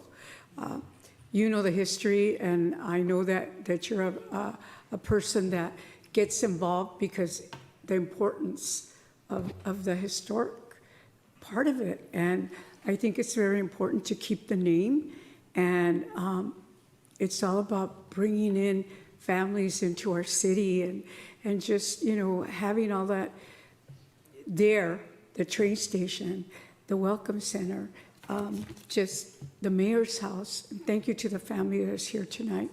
But I think we need to keep it that name, and because of the funding that will be a benefit to you, because of the historical part of it.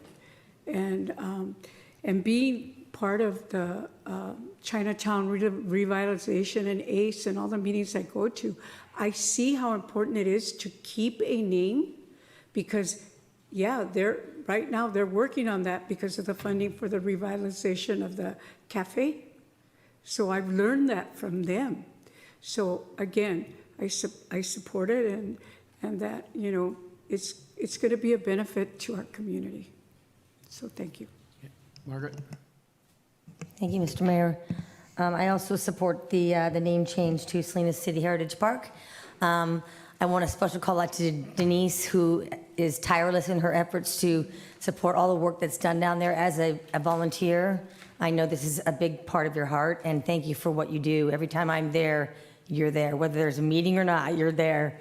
So thank you. And I want to also thank the two gentlemen who came and shared their personal experience and the history that goes along with it. I always learn so much from people like you that come to public comment to you know, educate us on, you know, the history that we may not have. And so thank you for sharing that. That was a really important part of, I think, of tonight's decision to keep it a heritage project in the Heritage Park. So thank you for that. And yes, I do support it. I think we've got a second, but if not, I would second the motion. Okay, so I'll make some final comments. I want to be clear on what so the motion is, Patty? That's what we do. We wait until somebody's either eating or drinking to ask questions. All right, so the motion was to approve the request from the Heritage Park stakeholders to rename the Intermodal Transportation Center to include Salinas Heritage Park. Okay, so that. Yes. First and a second. Okay, great. Okay. Just a couple of things. And I'm going to support the motion as well. The group that has been working on Heritage Park has been working consistently and publicly for decades. And this flows from an earlier era of redevelopment. And this group has kept the faith, kept working in public with a lot of community input and a lot of stakeholders. And that's not unusual. Folks who are most interested in this type of thing tend to rally with it and stay with it. So I certainly think that litmus test has been passed along the way. It is also interesting to note how long it's taken.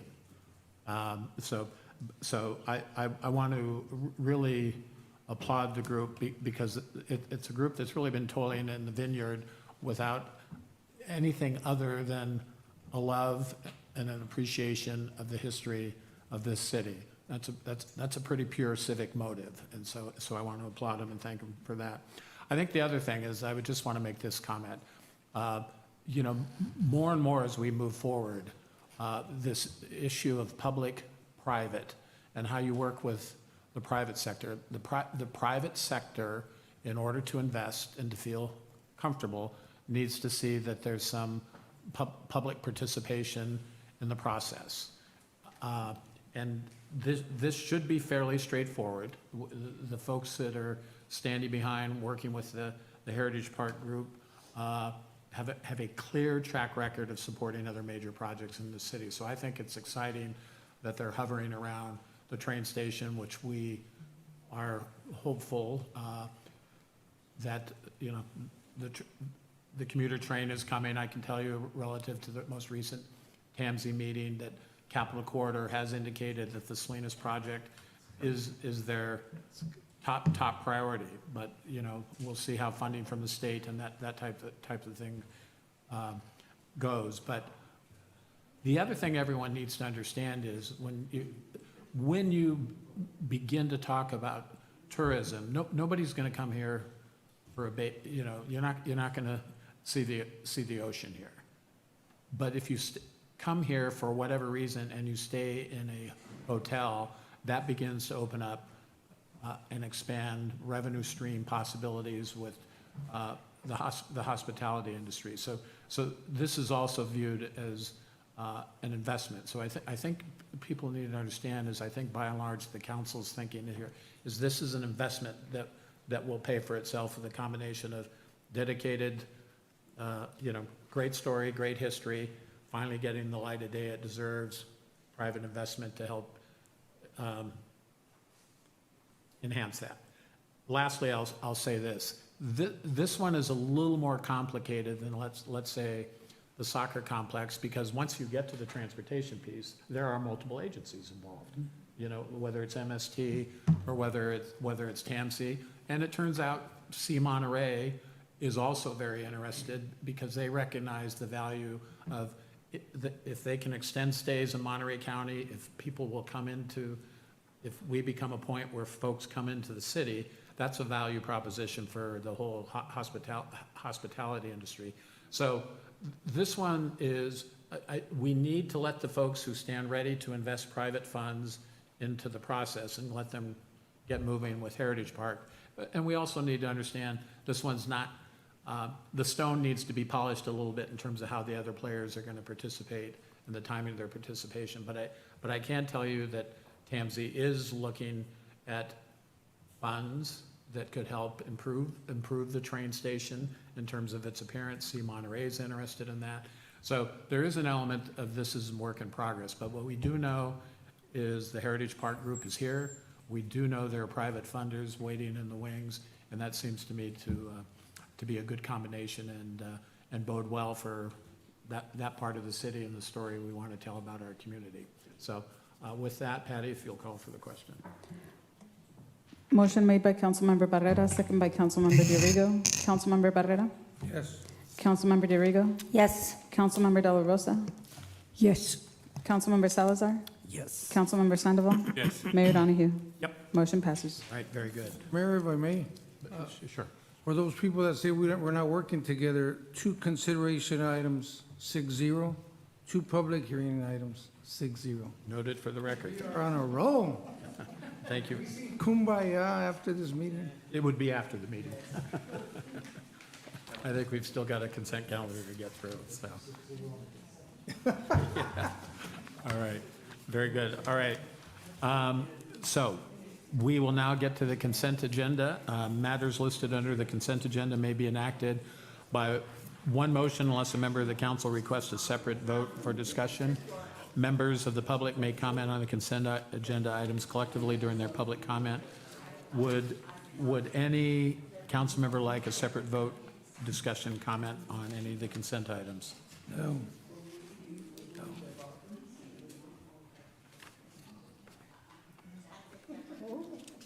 Okay. What?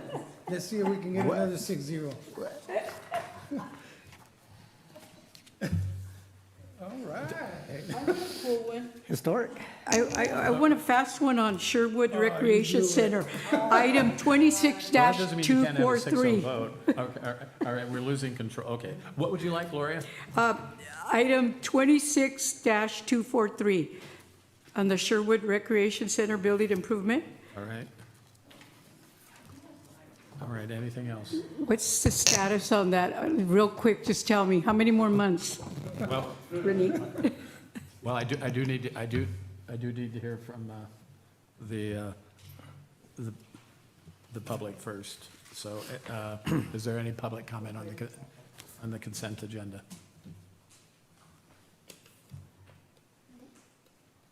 Okay, is there anybody on Zoom?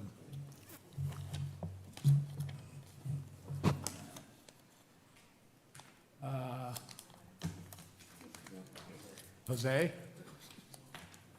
Hi, good afternoon, Jose Guerra, Montevideo Community. Mayor, we have 18 items on consent agenda, and it bothers me that we just spent an hour to try to rename something we shouldn't. And you know what, I'm coming in.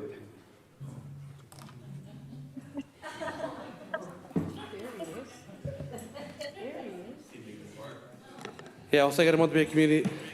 It's ridiculous, Mayor, that we spend all this time to rename something. We have better things to do. You have ATMs as a consent agenda, and you have 2 minutes to talk about it. Unconstitutional. If you're taxing me, if I'm paying for some of these items through my taxes, that's taxation without representation. Look it up, Mr. Attorney. And yes, that is wrong. So I want my 2 minutes back for every item there on that agenda, and I decide what I want to speak on, not you, Mayor. So remember that. You work for us. You work for me. Remember, you don't work for Bruce. You work for me. Like Mr. Munoz says, you work for me, sir. Me and the community. Us, the taxpayers. You've forgotten that. You lost your way, too. Please find your way back, guys, too. Tony, I like your comments, but you never say when I'm here. You and Mr. Arrigo like to do that. When I'm here, say something. Don't do that. Come have coffee with me. Have coffee with me, man. Stop it. Stop this little thing you guys do all the time. Wow, Mr. Guerra, I went to 3 things. Really? Come on. I talk to more people than you do in your district. Yeah, all of you. God bless you guys. Good night. Good luck. Right, thank you. All right. Okay. So we had, okay, yeah, I will. Okay, so we had a live Zoomer. So I assume public comment is now closed. And with that, David, you're going to address Gloria's question on 243. Yes, so we're actively finishing up the project. Hopefully, I'm going to say end of July, but it might go into first part of August. And right, we were trying to get it done before the end of this fiscal year, but it slipped a little bit with the change orders. Wonderful. Thank you. All right. With that, I think I'll be looking for, there's a motion to approve. Is there a second? Second. All right, let's call for the question. Calling for the vote on the consent agenda in its entirety. Motion made by Councilmember Barrera, second by De La Rosa. Councilmember Barrera? Yes. Councilmember De Arrigo? Yes. Councilmember De La Rosa? Yes. Councilmember Salazar? Yes. Councilmember Sandoval? Yes. Mayor Donahue? Yes. Motion passes. All right, very good, thank you.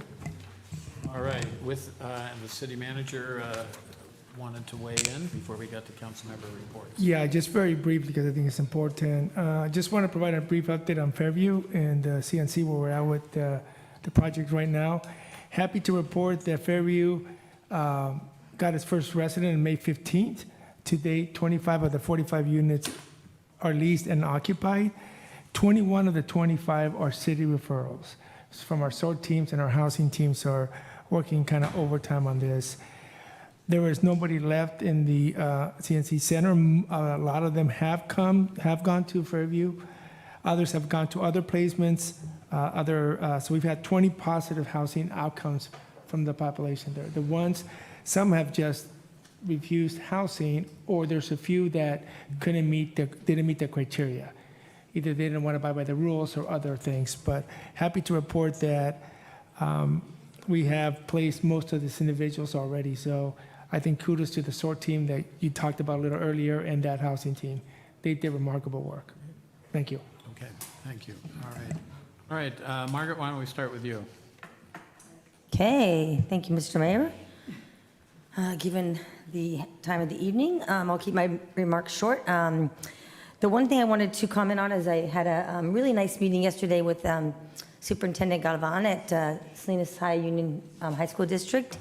And it was the first time meeting her in person. I've certainly seen her out in the community. She's always wearing bright colors and smiling, and it seems like she loves her job. We had a delightful meeting. Her first comment was she would love to have a joint meeting with us, and she's going to be meeting with you, Renee, to talk about having their board meet with us. And I think that was fantastic. And I offered that, anything that we can do to help support their district in any way, the two big high schools in her district, that we're here to help, and middle schools as well.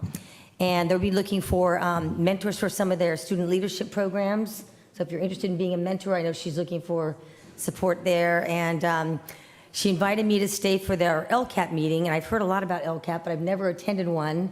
And there were probably about maybe 20 parents, kind of a small group, but it was sort of their last one where they were going through the results of their survey and talking about how they were going to deal with the budget cut and where they're going to shave in different areas. So it was really interesting, and the parents were super engaged. It was really a delight to be there and see how that process works. So look forward to continuing to build that relationship with all of us as well. I know, Tony, you've met with her, and she'd mentioned your name as well. So that was a treat for me. So that will be all of my remarks for tonight. Thank you. Yes. Well, I'll start out with, I'd like to direct staff to come back, and I'd like to start the ordinance, and I need a buddy on the ordinance. None of us are against, I'll repeat again, against small businesses, but the smoke shops that sell vape products are impacting our neighborhoods now. We heard tonight. I have one on Bernal and Natividad Road, and now we hear one on Sanborn that we didn't know about, and then another one that wants to go in the Del Monte, Kilberth area, or Elkington.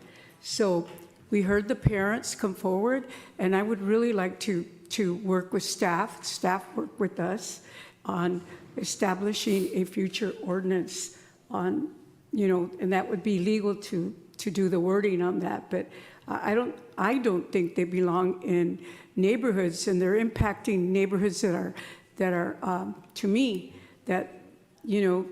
neighborhoods that are low income. Yeah, I support your request. Our kids don't need that.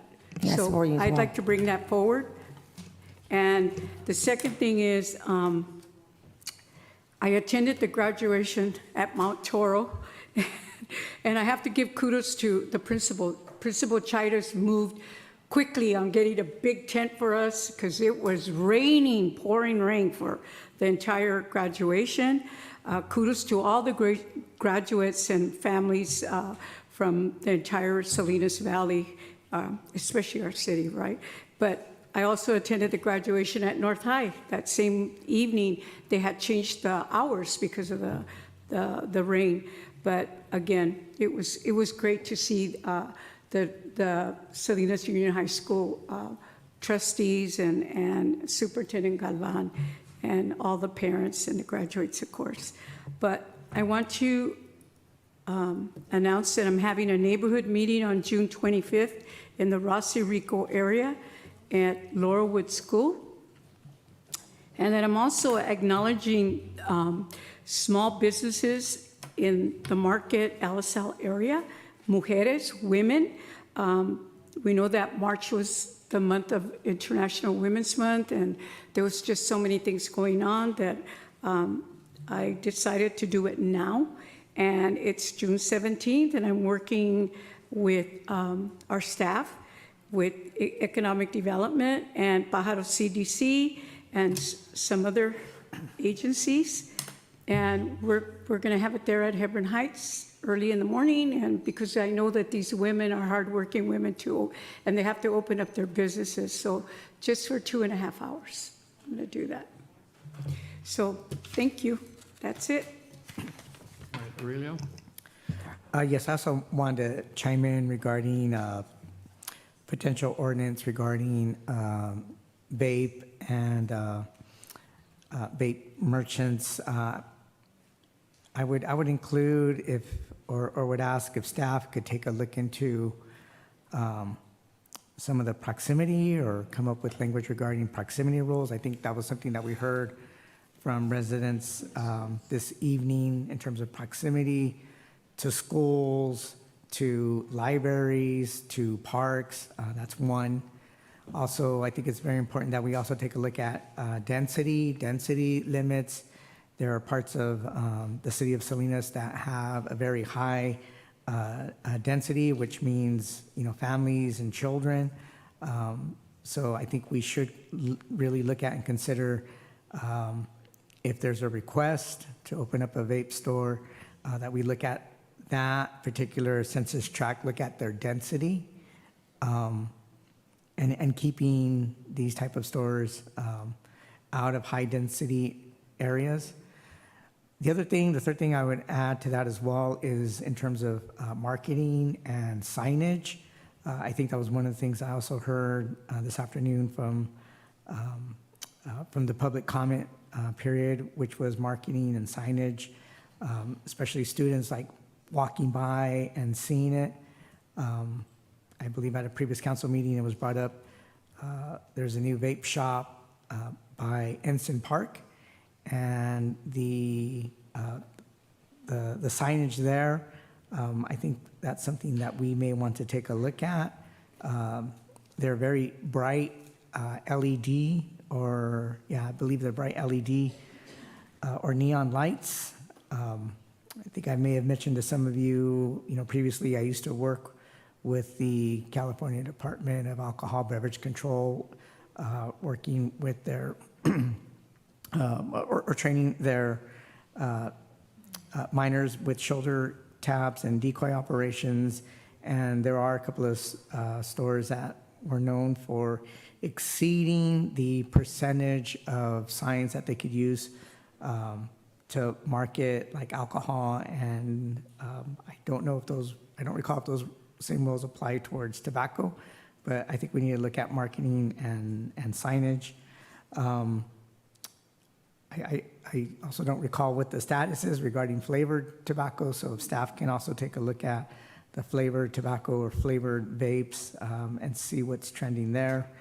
In terms of partners, I think if we can get some input from partners, there used to be the Coalition for Tobacco-Free Monterey County. They're now, I believe, Monterey County collaborates.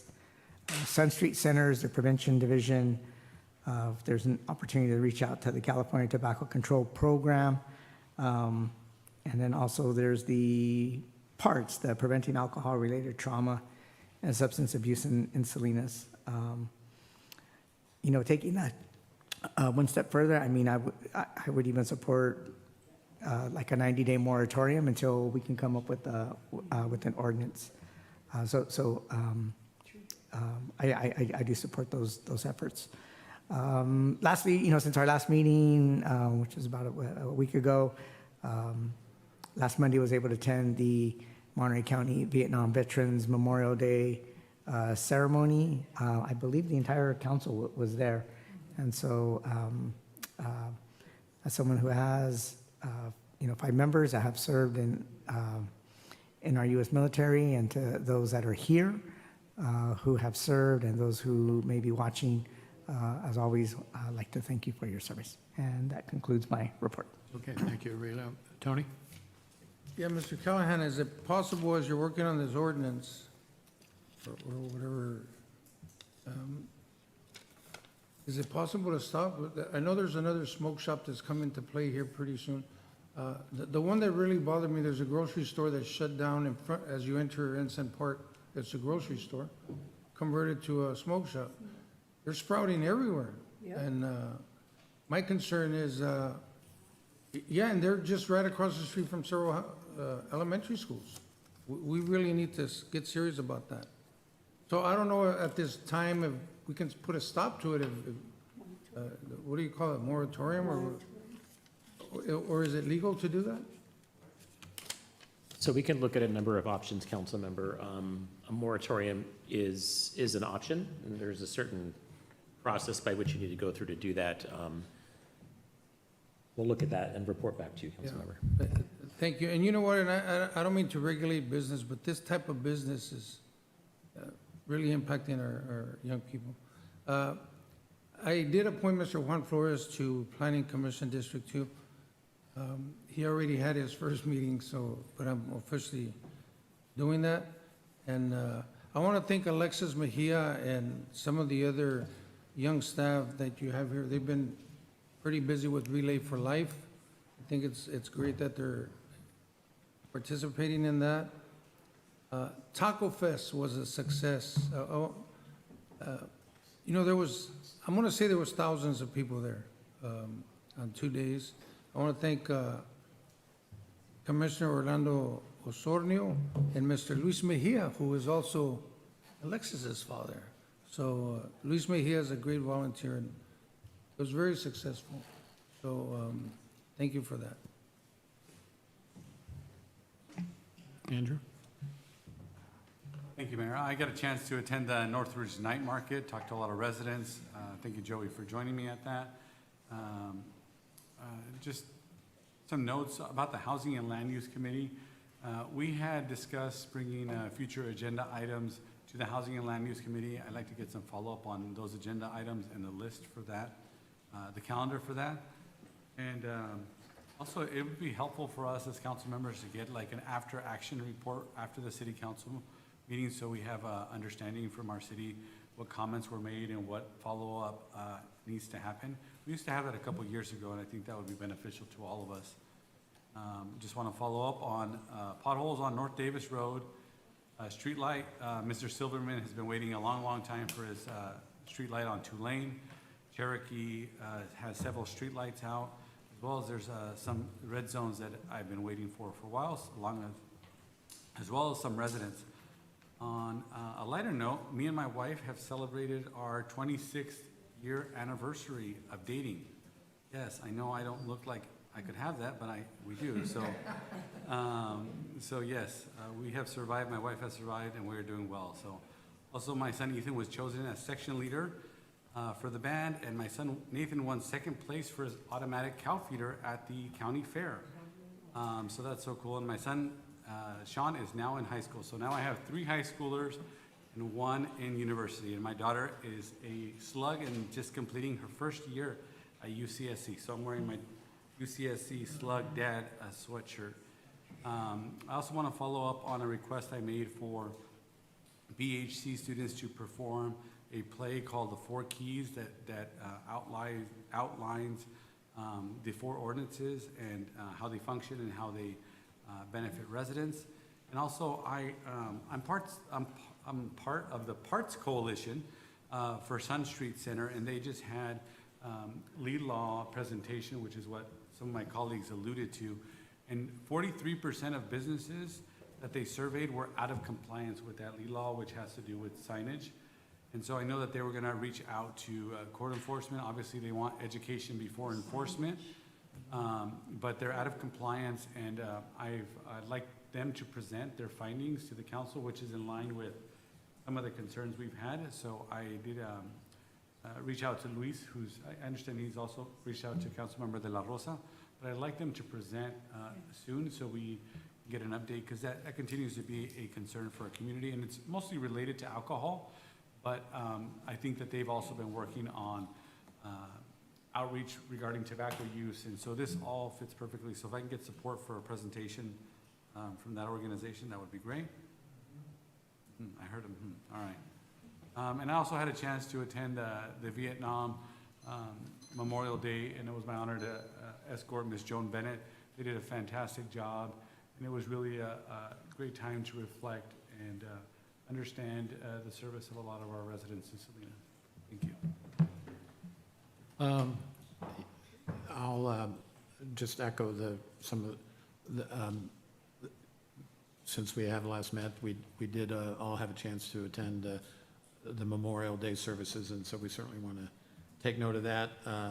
On Friday, I represented the city at the Mental Health Service Recognition Awards and Art Show at Embassy Suites, put on by Interim and Behavioral Health. That was big turnout, nice art show, and I wanted to do that because that was personal for me. My mom was in the behavioral health, mental health system for decades, so so that I'm certainly no expert in it, but I always want to take an opportunity to acknowledge the really good and tough and necessary work that community does. So I was happy to represent Salinas, and then I will. And then I did mention earlier, and I was glad BHC brought it up tonight, the Alisal estates, that co-op concept. I really do think that's worth exploring and seeing how we can provide support. And then lastly, I will have Tony Barrera taking Margaret Diarigo's place on the Rodeo Committee, and then we'll get with the city clerk and review all the attendance for the various commissions and see where there are some gaps. As Councilmember Sandoval, as you asked, we did make 3 appointments. I will review the entire list again in terms of seeing where we may need to plug in a few folks to some of the commissions. So with that, we are adjourned. We are back. Mayor, I'm sorry to interrupt, but you attended, Margaret and I attended, and others. We raised the pride flag Monday. Oh, yeah, okay. Yeah. That's right. We So, did that on. we had on Monday, forgotten so about that. So we want to note that. and Yes. that flag will be flying for the month. And so, yeah, no, thank you for bringing that up. We had a nice turnout for that occasion. So thank you.